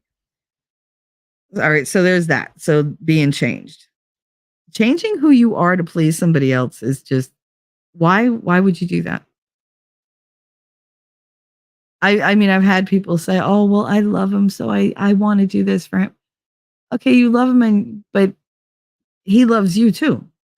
Yeah, but he doesn't like when I do this. Okay, he doesn't like when you do that, but that's who you are. Like, does he love you or does he love what he wants you to be? Do you love him or do you love what you want him to turn into? Because loving somebody who doesn't exist because you're attracted to somebody, that's not something that's going to go very far. That's going to burn to the ground pretty quickly on its own. It's fucking flimsy. And I see people getting married with this, like, they're like, oh, I really, like, we get along so well. We have so much fun. But then there's all these different little things. And he doesn't like when I like do this, or he doesn't like when I do that. And oh God, I hate when he does this. They're not little quirks. These are fundamental parts of who they are. Oh, I hate that he talks to his mother so much. That ain't going to change, bitch. Like, you need to like accept the fact that he talks to his mother. Yep. Eventually, just imagine, hopefully you'll outlive his mother and then you don't have that problem anymore. But I mean, that's not going to change. You got to either learn to accept it or find somebody who doesn't talk to his mother as much. Like, don't get stuck on that one person. They're like, they're the one. There's no one. There's no one. There are different people for different times in your life. You know what? Do you want to meet the one when you're not ready for them? And then you let them go, you lose them, and spend the rest of your life kicking yourself in the ass. I've met those people. The one that got away. Fuck you and the one that got away. Like, it's just a person. You existed before that person. You'll exist after. You'll find somebody else. Stop harping on that one person. But they don't know how to do that. I don't have a problem with exes. I never have. Not mine, not somebody else's. I have a problem with your ex if she thinks she's going to be current because I'll kick her ass. But you've had a past. Woohoo. Like, I haven't. But there are chicks out there, I won't even let him say her name. Why? Well, because he has stories that, okay. You just told him you want to know everything about his life. She was a part of his life. You got to know those stories. Does he have to wax poetic like she was the best fucking thing in the world? No. But I mean, he knows how to deliver a sensitive, topic like that. I hope, but she was like, I don't even want to hear the name. Then you're way too fucking insecure to be in any relationship. You might want to work on you. Like, don't try to change him. Don't try to like take his voice away because you don't like what his story's about. All right, then say, you know what? I'm not comfortable. I don't want to know those things. Let's just forget we have a past. But then you're not allowed to bring that shit up ever again. Like, make up your mind. You're either in it or you want to pretend like this is the first day of his life and nobody existed before you because you can't take it. That's dumb. The poll was whether to cover this topic today or Monday. That's insecurities bingo. Yeah. I never understood that. I mean, I get that some guys are like, they're like, oh, you talk about them to make me jealous. No, I talk about them because it's fucking funny. And if you notice, none of them kept me. None of them. So like, why does it bother you? I left them. Like, they're in the past. But you still talk to them because they didn't do anything to like make me not talk to them. Like, they were my friends first. I mean, I never just like, the only one that I really wasn't friends with was my husband. And he's the only one that I really don't want to talk to. Like, because I don't really want to talk to any of them, to be honest, because they're just, ugh. But they all have expectations. Like, it's like, I told you, they all think they're going to be on that porch with me. Like, I'm going to need a huge porch for these motherfuckers. But I did smarten up. I was like, once I move, I don't have to buy a place with a huge porch to fit all these rocking chairs of these old motherfuckers rocking next to me like they want. All I have to do is find one that's like nice and cozy where I can have a nice big rocking chair and a chair next to me and a table next to me with a gun on it. And then I don't have to share my porch with fucking anybody I don't want to. Like, my porch will reload. How about that? Instead of wind chimes, we're just going to have gun chimes. Trust me, not one of my exes will approach my property line if they see I have a gun. Not one. They're like, you see, she's dangerous with a knife. She could get us long range. Don't do it. Don't do it. She's got good aim. Don't do it. I will shoot you. Yeah, no, I'm very big on the Second Amendment. I don't bother with my exes. They're exes for a reason. Only exception is my kid's father. I don't bother with my exes. I don't reach out to them, but they just don't go away. They just don't. I don't. And it's so weird. It's bizarre, but whatever. And they know they ain't getting anywhere. They just can't let go. And it's just like, all right, whatever. For frequent discord and arguing. Every relationship has conflicts. Mostly these are like Ellie's points. Every relationship has conflicts. I can't talk. To be worked on and resolved. Constant conflict over little and big things is very unhealthy and very draining. Resorting to personal attacks designed to inflict pain or gain power is extremely demoralizing and damaging. Hostile, antagonistic communication wears on the spirit, the mind, and the body, leading to emotional, mental, physical illness and pain. Healing doesn't have the opportunity or energy to happen, which often leads to anger, depression, and sometimes violence. And if you ever listen to somebody who's been in like a really bad, physically bad relationship, they always say it didn't start out that way. It just started out with little fights here and there. Little things that we just couldn't agree on, or little things that irritated one of us. Or, like in the beginning, he would just yell at me or I would yell at him, and because it just bothered us. But there's always an escalation when it comes to that. So if you're with somebody who you can't find any peace with, you're never going to find peace with them. And more than likely, it will wind up very painful, if not physically violent. Because at some point, the frustration reaches a fever pitch and there's got to be an outlet for it. And that's usually when you wind up in the domestic abuse realm, in the physical domestic abuse realm. So yeah, you want to be with somebody who is not going to yell at you for stupid shit. And hopefully you're with somebody who's not going to yell at you, period. But I mean, people fight. They do. You say mean shit to one another. You try not to, but shit slips out. The thing is, you have to be able to say, okay, this is not something that happens often enough for it to be an issue. And we're 95% in line with one another, and 5% is like the little shit makes us fight. Like, and when it's little stuff like that, you can work on it so that it doesn't happen again. Or you just be honest and say, you know what, you yelled at me for this. This is something I like to do. This is something that I believe. This is whatever. So what are we going to do about it? Because I'm not going to change that, and you don't like it. What don't you like about it? Like, come at it from every angle. But if there's too many things that you're fighting about and constantly like having to talk out, that's a problem. You can't just kick back and like, just hang out with one another without fighting. That's a fucking problem. That's incompatibility that you cannot usually overcome until you break up. And usually it's messy and hurtful and painful and sometimes criminal. So if you can avoid that, why wouldn't you? Just if you know that that's the possibility and the likelihood that that's going to wind up happening, then avoid it by just not being in that relationship. That's not the relationship for you. That's not Mr. or Mrs. Right. That's Mr. or Mrs. Right now. And then you move the fuck on.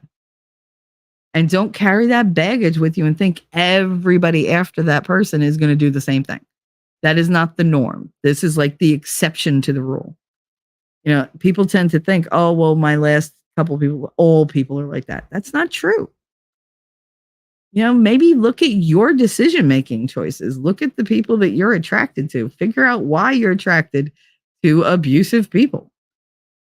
something in them told you that this is the way it was going to go because you found something familiar in that person, something comfortable that you grew up with. Maybe it wasn't good, but it was comfortable because it was familiar. You knew how to deal with that.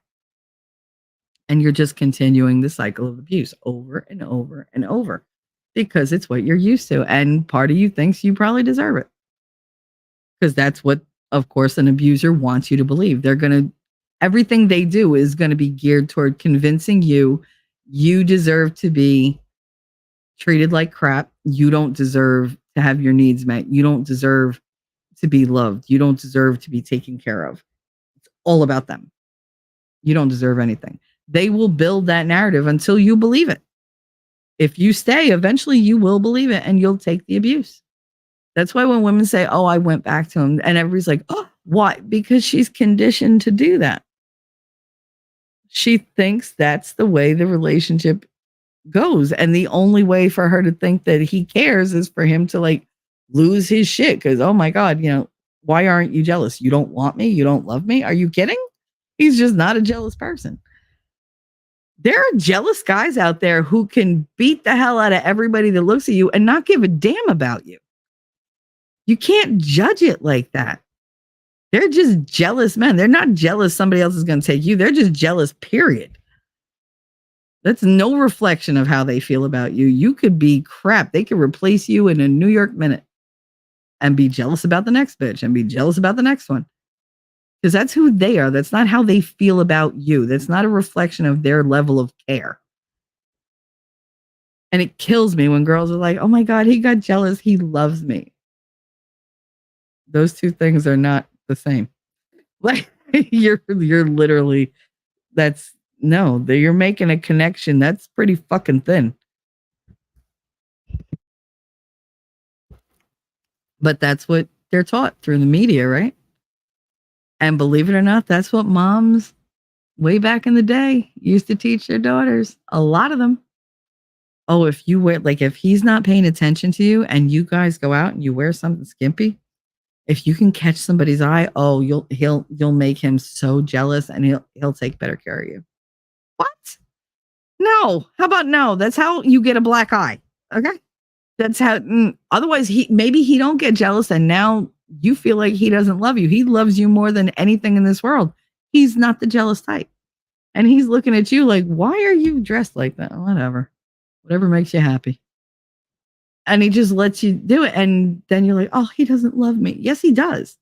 He's letting you be you. That's what he thinks he's doing.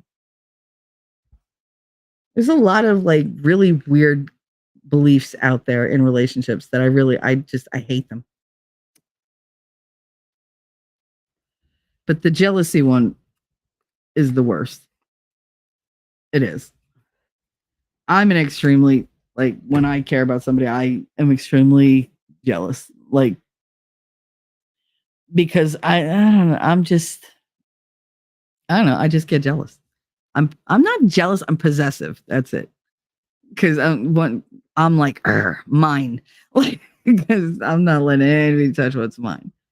No. There are times, but I mean, there are always exceptions. But yeah, no, jealousy does not equate to love. And I don't know why people think that, because jealousy comes from a person's nature. Possession is a person's nature. It's a condition that is not reflective of their emotional attachment to you. I don't bother with my exes. Had a tire blowout, so I'm at the tire shop getting a new tire. That's nice, nerd. I was told we aren't buying my favorite ham because Tyson makes it. I said, excuse me? It's the only ham I like. I'll buy. He was offended. I said, I don't regulate what you eat. He thought hard. It's true though. Like, all right, I'm all for the boycott and everything, but literally Tyson owns like all the good stuff. Like, what the fuck? Like, what am I just not supposed to? Like, I'll get rid of most of it, but if there's one thing that's the only thing I enjoy, fuck you and your cause. Like, no, like my dollar is really going to bother you. Then he said, yeah, you don't buy any of their other stuff. I get it. Mm-hmm. Like, it's, I want the world to change, but I don't want to have to give every fucking sacrifice myself. Like, I'm willing to do a lot of things, but I'm not willing to, like, be an absolute type person. I just can't. I don't like absolutes. I think there's situational differences. You know, you make the decision based on the situation. If you only eat that type ham, what, are you going to never eat ham again?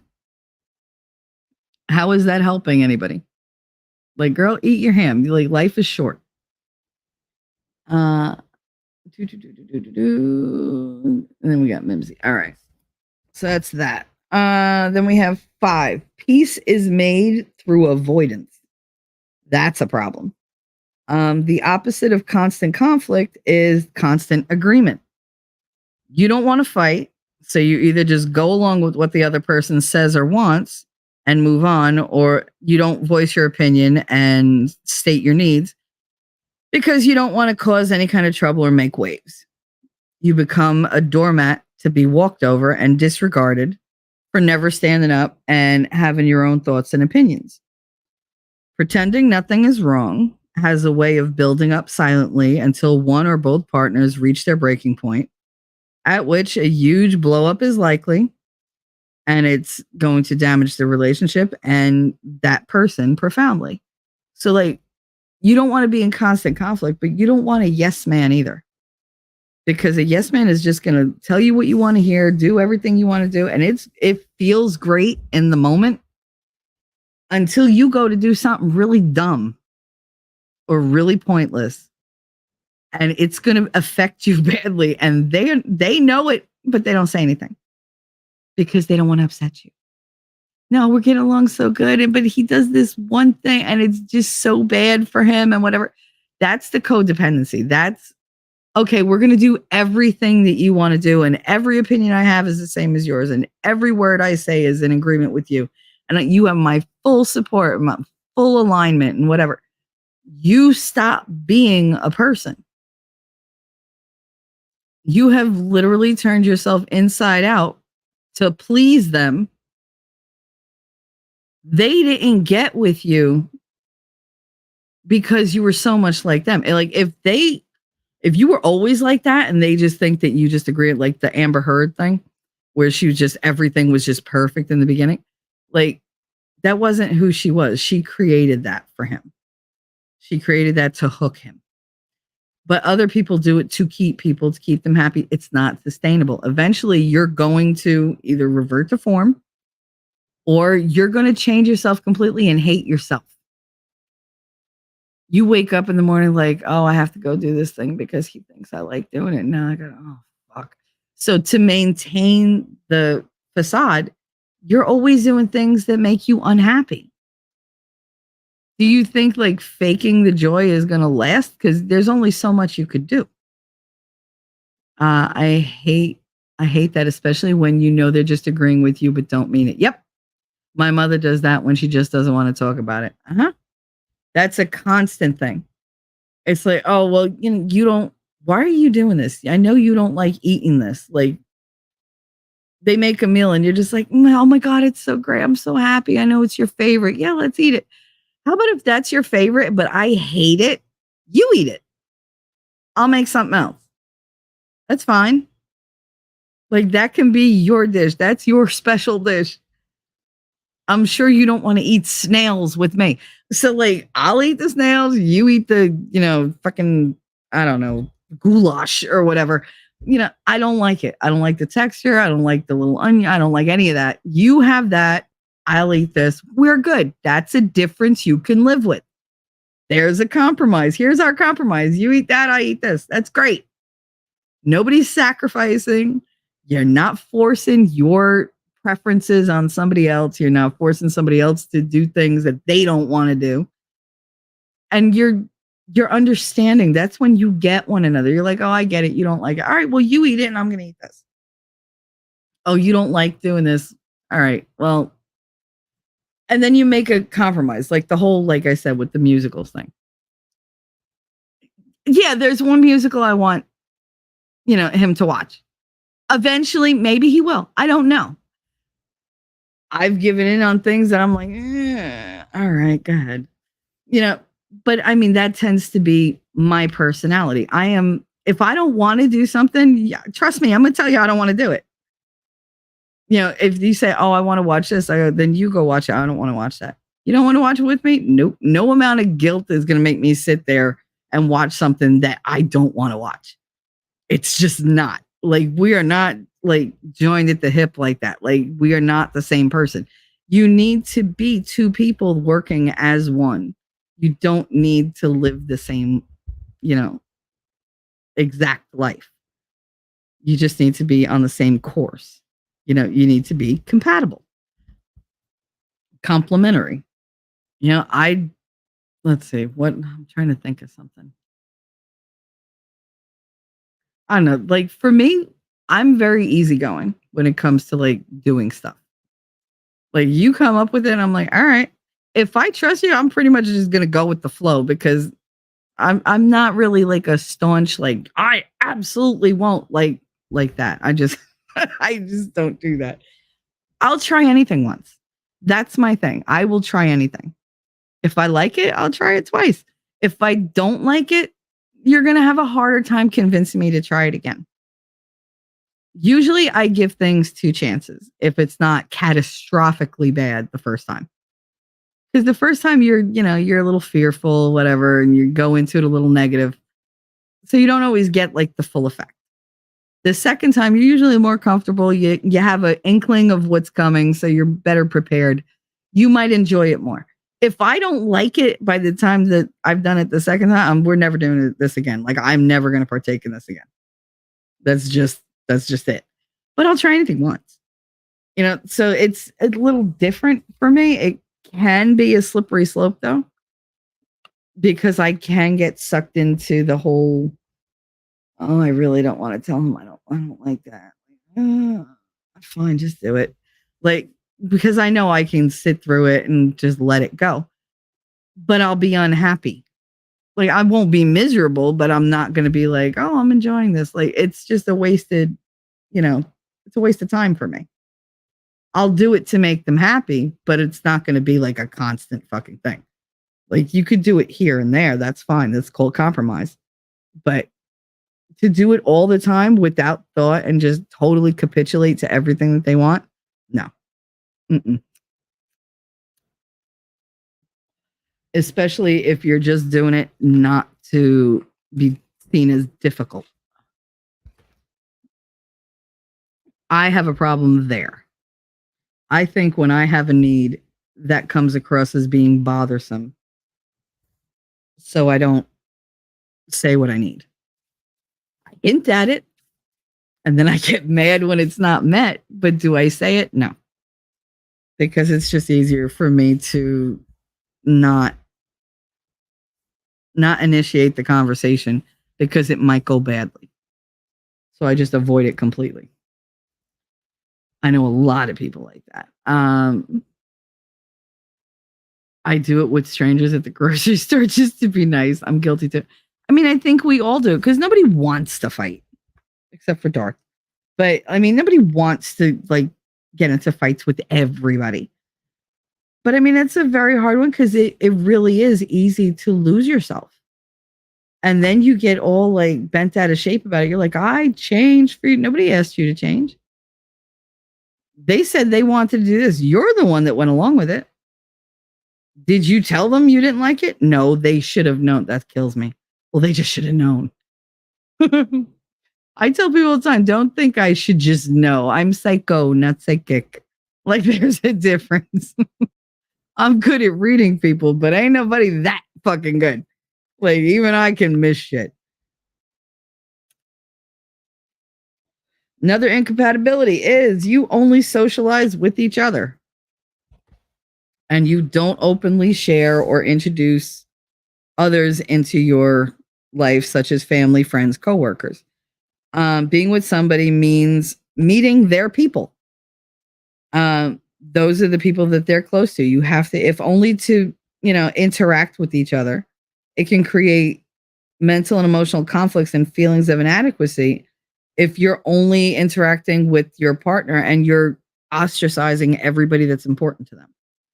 Like, if you don't want to know anything about their family, like if you never want to meet their family, you don't want to hear stories about their family, none of that, like, that's going to be an issue because you're being very, very close-minded and you're being very selfish with your person and you're denying them outside support and love that they need, that they've become accustomed to.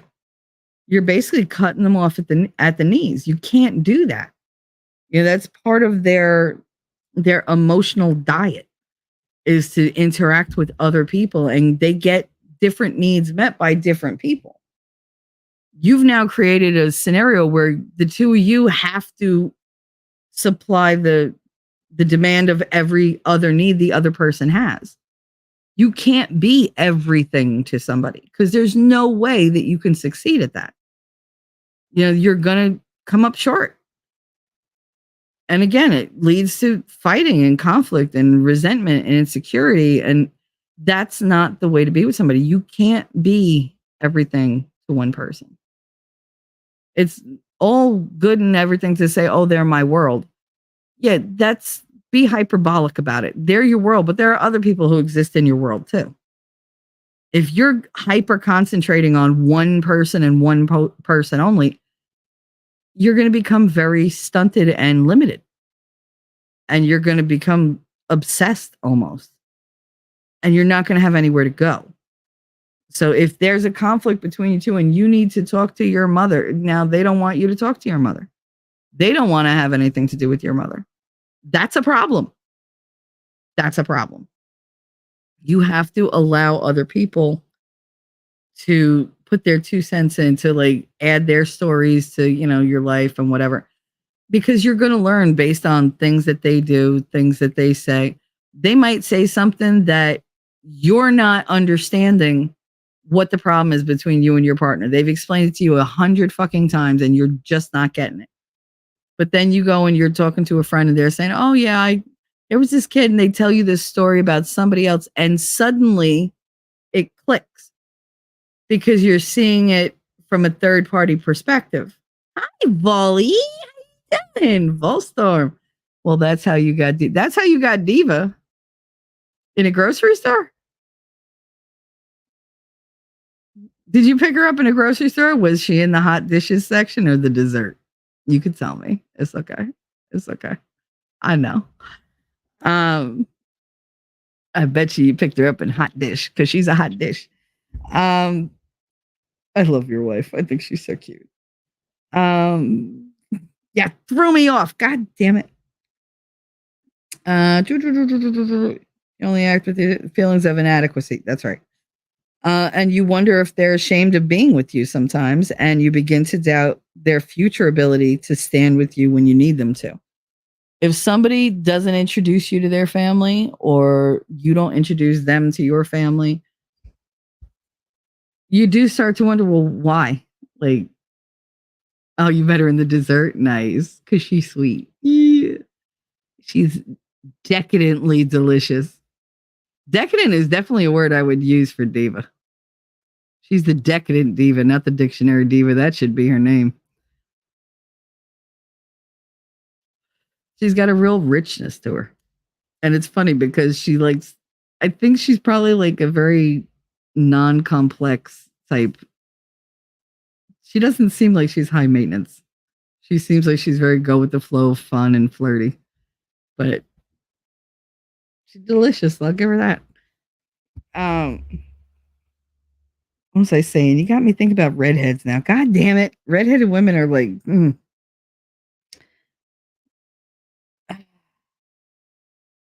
an addiction. What was I saying? Oh, ashamed.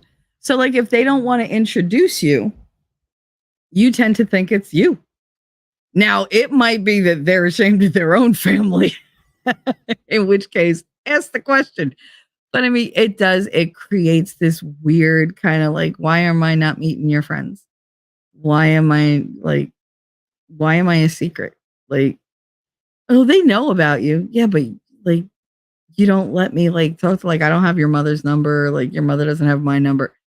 It's a weird thing. And it tends to make you think there are secrets, or like that there's embarrassment there, especially if you don't think you deserve this person to begin with. Then you're just like, well, I guess I'm just not good enough for them. I'm not good enough for their family. Yeah, and it will destroy you. It will destroy your relationship, and it'll destroy what little self-esteem you had. Because if you went into a relationship like that to begin with, your self-esteem wasn't that high. I can guarantee it. If you're willing to go into a relationship where you are just, you think this person is like out of your league or whatever, and you're just so happy that you'll go along with anything they do or say, and you change yourself, you have no self-esteem and you have no sense of self. You don't know who you are because you're not respecting yourself, and you're not telling them you will respect me or this is not going to work. Respect is huge in a relationship. It's probably the biggest thing. I think to me, it's actually more important than trust, because if you don't respect me, I can't trust you. If you don't show me the respect that, not that I deserve, but that I am entitled to as a human being, like just a modicum of respect, then this is not going to work out. Like, don't even go into it, because that's not something you're going to change about a person. A person who doesn't respect other people is not going to suddenly wake up one day and respect you. It doesn't work that way. And I know everybody's going to say it happened to me. Whatever. You're the exception to the rule. For the vast majority of the world, that's not how it works. You don't just wake up one day and respect people. If you're a disrespectful little shit, you're going to stay that way. And whoever you're with, they're not special. They might treat you with surface respect, but if the chips are down, you think they're going to maintain that? Probably not. So when you need them the most, they're not going to be available. If they can separate the person that they say they love from like the people that they love, that they grew up with and are related to and choose to trust and, have childhood memories with and whatever, like to be friends with, that's a problem. Because I guarantee you're going to go a lot easier than they're going to let go all those people. And there's a reason that they're creating that divide. That shows a lack of trust in you as well. And number 7, which is the last one of these, the lack of or loss of attraction. You can respect without trust, but you can't have trust without respect. Yes, absolutely. Absolutely, Vol. That's exactly how I feel.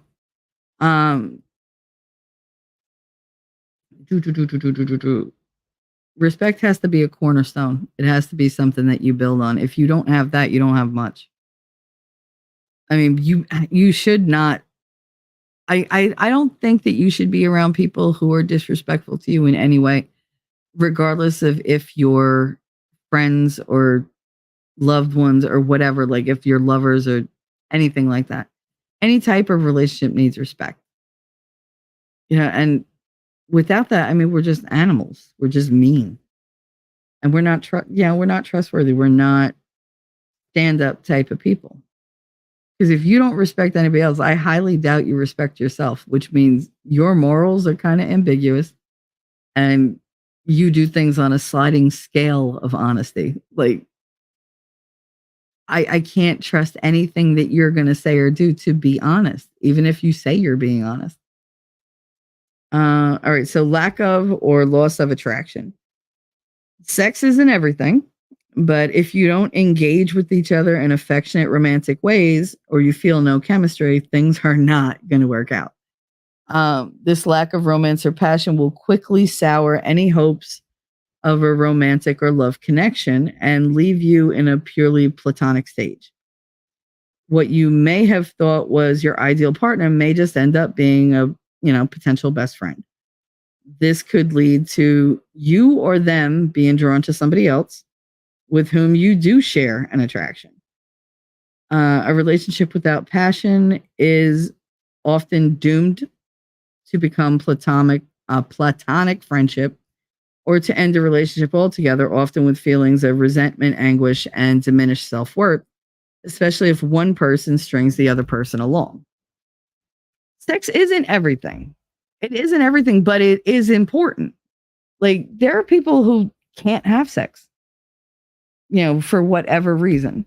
But you can replace the sexual act with other sexual acts, with affection, with romance. Sex is everything. So now, see, if you go based on that premise, you're going to live a very tumultuous life because sex comes and goes. It does.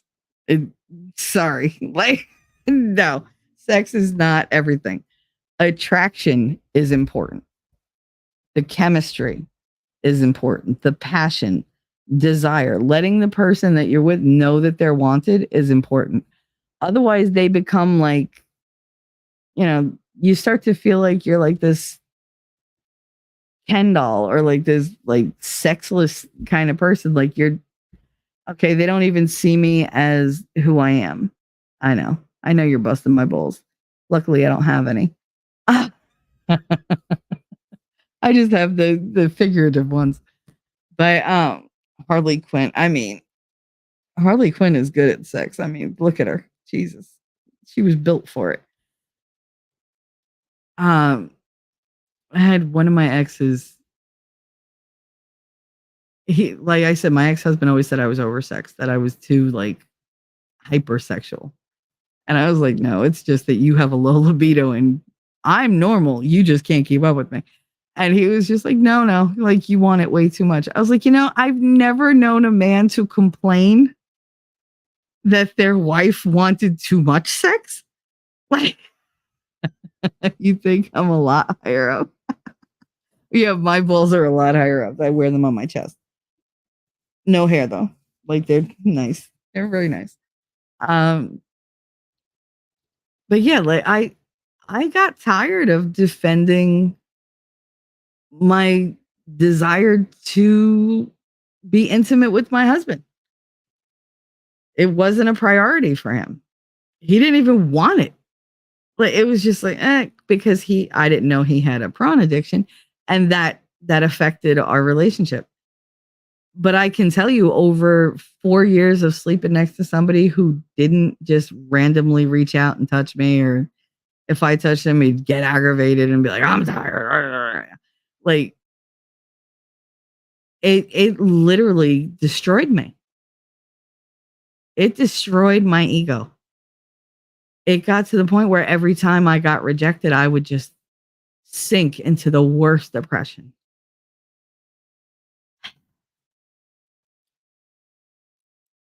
So yeah, so like letting somebody know that you're still attracted to them, like what does it hurt?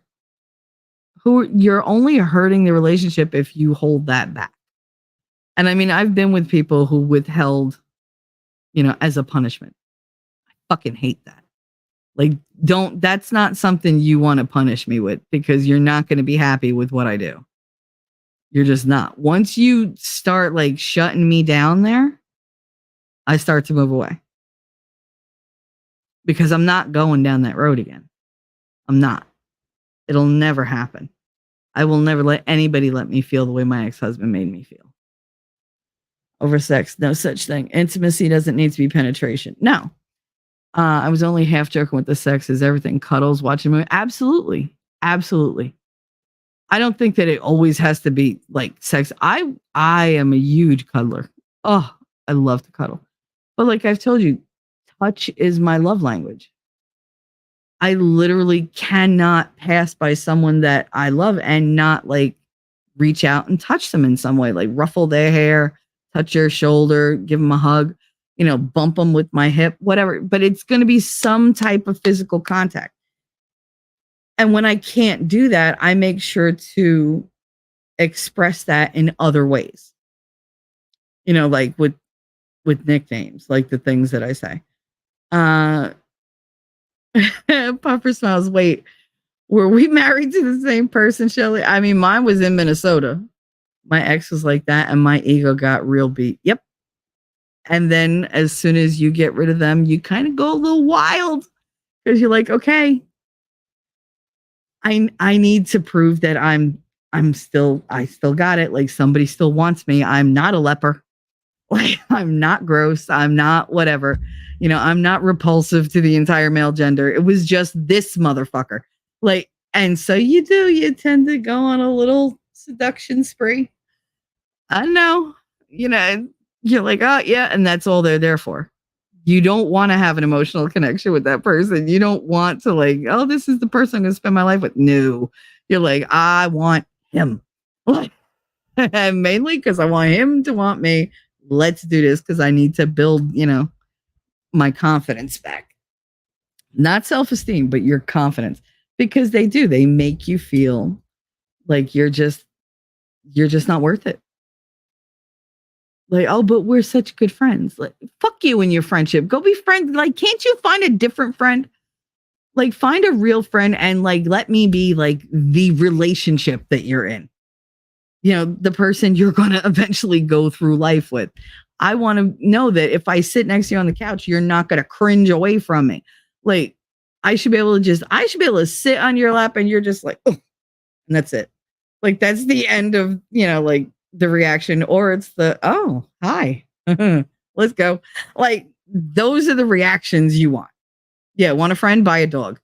Exactly. Like, I don't want to be your platonic friend.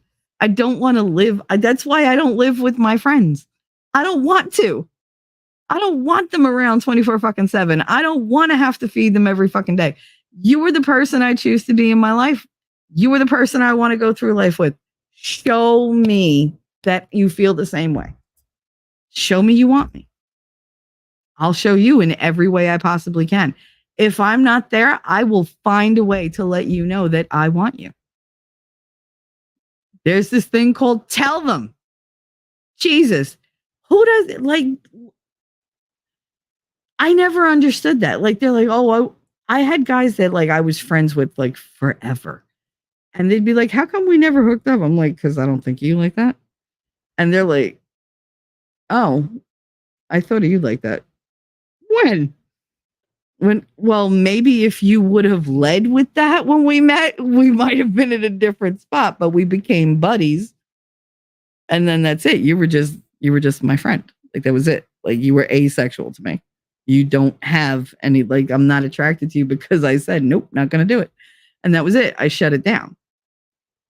I didn't look at you through that possible lens. It was off the table. They're like, oh, well, I didn't say anything. Well, why didn't you say anything? Because if you don't say anything, I don't always, like, wake up and go, hey, maybe I'm attracted to this person. They've never given me any kind of inkling they feel that way toward me, but let me be attracted to them because I want to, fuck up my own brain. Like, yeah, a lot of people get friend zoned because they don't have the balls to tell the other person, hey, you know what? I think you're attractive and I kind of want to do you. Like, I've known you for a really long time. You're an awesome person. I love you as a person, but I really want to kiss you. Like, I really want to touch you. I really want to be with you. If I was there, I would be all over you. If I could, I would hug you. I want to be hugging you so much right now. Just be out there and say it. It takes bravery. It does. It takes courage. But if you already know the other person wants you, what the fuck is wrong with you? Stop. Like, oh, there's so many people. Like, I've watched so many relationships break down because she's like, oh, he just doesn't find me attractive anymore. I'm like, how do you know that? Well, he never does this. He never does that. Well, what does he do? Does he tell you look nice? No. Okay. Does he, like, look at you and, like, flirt and get, like, winky or whatever? Nope. So when you don't do the little bit of romance, do the little bit of flirty, do that fun, like, little thing. If you don't do that, the other person is just getting nothing but friend vibes from you. That's great if you want to be best friends, but then tell them, I just want to be friends. And let them go so that they go with somebody else and find somebody who's going to want them. That doesn't mean they're going to take their friendship away. It just means you're not their romantic, partner. You're not their sexual partner. You're not in it like that. That's not something you can overcome. If you don't want somebody, then just tell them. Be like, I don't know what happened. I just don't feel like that for you. I mean, I respect you. I love you. I trust you. I want you in my life. I want you all the time in my life. But I just don't feel like that toward you. And it's the same with receiving it. If you're not receiving it and you're not saying, hey, I need this, and they're not giving it to you, then you're going to go without. And eventually you're going to be like, all right, you'll stop feeling for them. And then you'll move on. And then they're like, oh, I don't get it. We got along so well. Yeah, but there was no spark.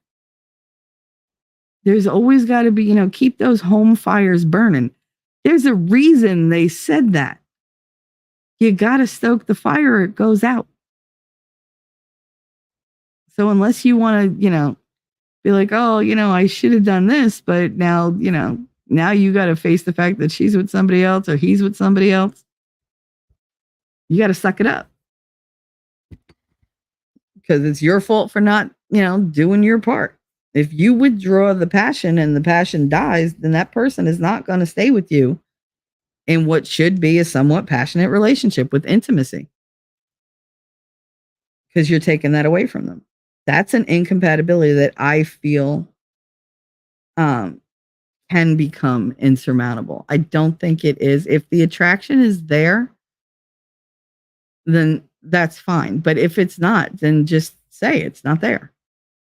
I'm a pretty good dog, but if I don't get petted once in a while, I'm not going to stay under the porch. Exactly.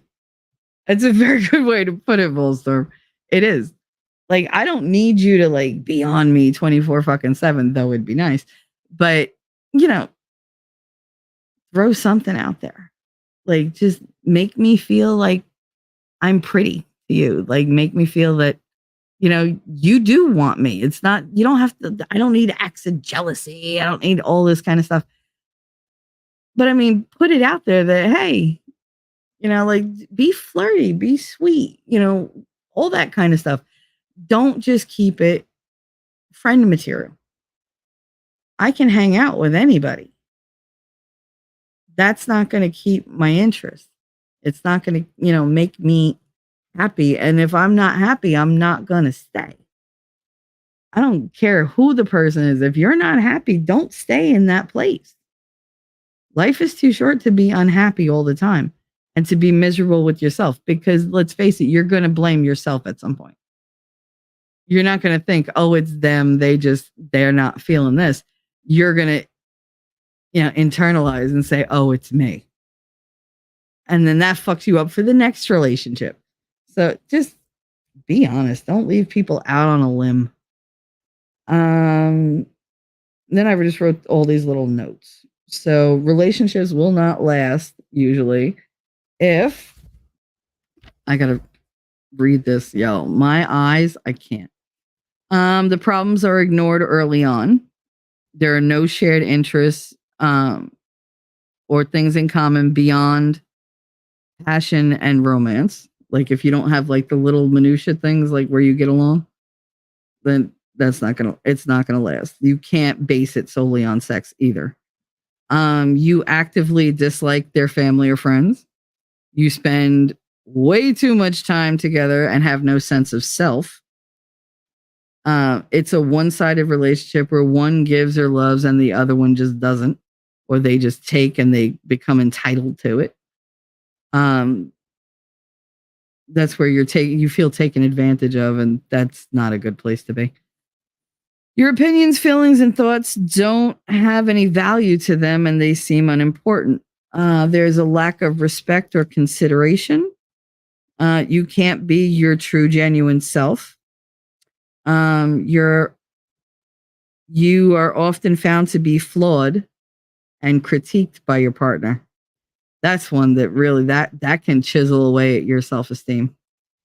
If you're argumentative and volatile, if you lack mutual trust and vulnerability, if you have public versus private personalities together.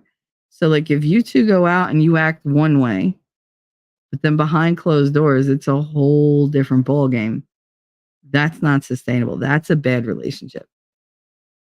I'm not talking about you go home and get kinky together. No, I'm talking about you're all smiles and goodness and saintly with other people, And you just guys, they're the perfect couple. They never fight and da-da-da.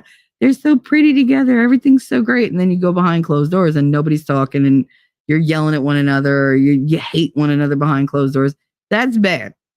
Because that's just why would you stay in that type of relationship? If you have broken two-way communication or over passive aggressiveness, we all have passive aggressiveness. I know I do it a lot. It helps if you have like self-awareness so that you try to like check yourself. But it also helps if you have a partner who's willing to say, we're feeling passive aggressive today. Because that was weak. Like, do better. Like, but you have to be open to hearing that too. And then you have like just bad communication, bad connections, and bad timing. Timing has a lot to do with compatibility. If you're at a certain point in your life and that other person isn't in a similar place, it can be very bad. You know, if you're with somebody who's dreaming of having like a big family, right? And neither one of you have any kids and they're desperate for this family, but you can't, like you're beyond that age. Why are you going to take that dream from that person?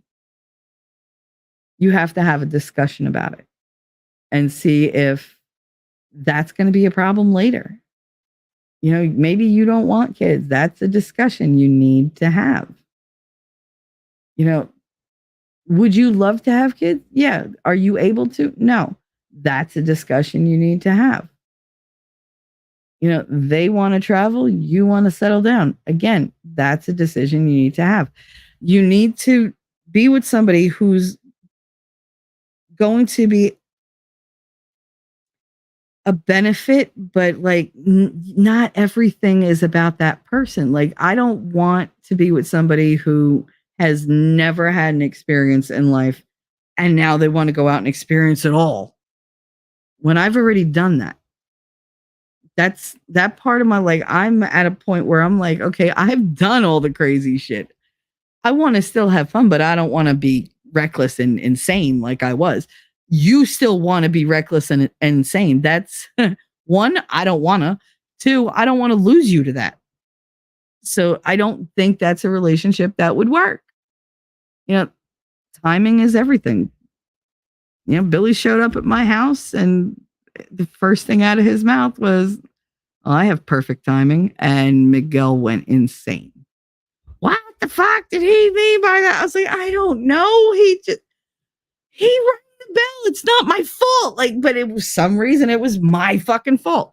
I didn't invite him there. I didn't even make him think we were friends. So it's like, why he showed up? I don't know. Did he show up at the worst possible moment? Maybe. Sure looked that way. But it was what pushed me to push Miguel out the door because I was like, you're reacting like a 2-year-old. What is wrong with you? Like, what are you accusing me of? And then that was the straw that broke the camel's back. I was like, no, see, I'm done. I'm done being like accused of shit. Like, I don't even want to be with you. I gave you 3 years, then we're done. You're breaking up with me for him. No, it's just, he just reminded me that there are other people out there who can, you know, who want to be with me and not treat me like shit. Like, so if I can be happy with somebody else, or if I get, you know, like into a relationship with somebody else, then good for me, because this one's not working out. And I forgot that for a minute, that I have options.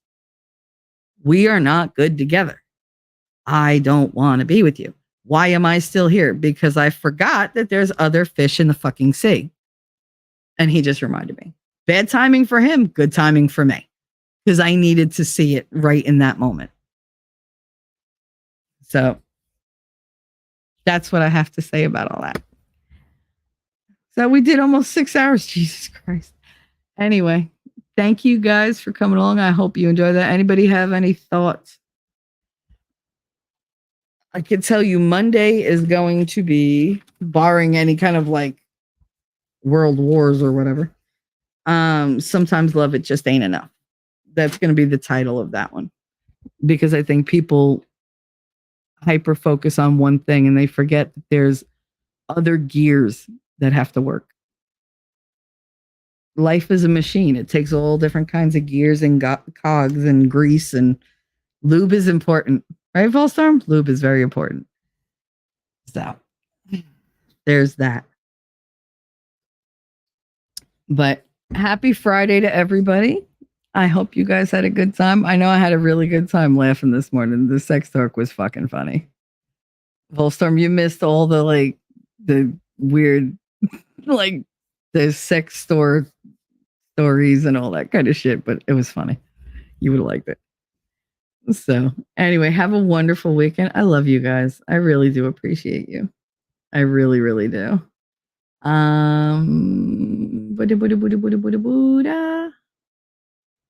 I just want you to know, I hope Lass is still around. I deserve good things. I am entitled to my share of happiness. I refuse to beat myself up. I am an attractive person. I am fun to be with. Because I'm good enough, I'm smart enough, and doggone it, people like me. That was for Lass. She likes that one. And yeah, Vol, we were talking about even ER stories that my cousin's husband told us because he was a cop. All the horrific sex related horror stories from the ER. So if you want to go back a little bit, and those are funny. They were fucking funny and gross. But anyway, have a wonderful weekend. I love you guys. Thank you so much for being here. And I will see you in the funny papers. Bye. Jersey girl, I know that you're a Jersey girl inside. 4 a.m. at a diner, stop singing, living on a And prayer. doggone it, people like me. I'm thinking maybe you're a Jersey girl with all those highlights in your hair. No other girl can move like you. We pump our fists, damn right it's true. And I don't care what they might say, they'll never get us anyway. So be my Jersey girl, and take a little ride with me tonight. And let's get dirty, girl. I know that you're a Jersey girl inside. The way you turn it up, turn me on, and then you take it off. Make it hot, make it loud. We'll wake the whole town. Jersey girl, I know that you're a Jersey girl inside. Yeah, listen up. Let me tell you about a girl from Jersey. She was looking so fine with her hips so curvy. I wanna over down and see side lights in a boardwalk fight at the end of the night. Hey, hold up, got a situation, got condensation from the girl's gyration. She's hot like the girl next door with a tig gold bitties that I can't ignore. Who the fuck starts a conversation like that? I just sat down. I'd be a boss, you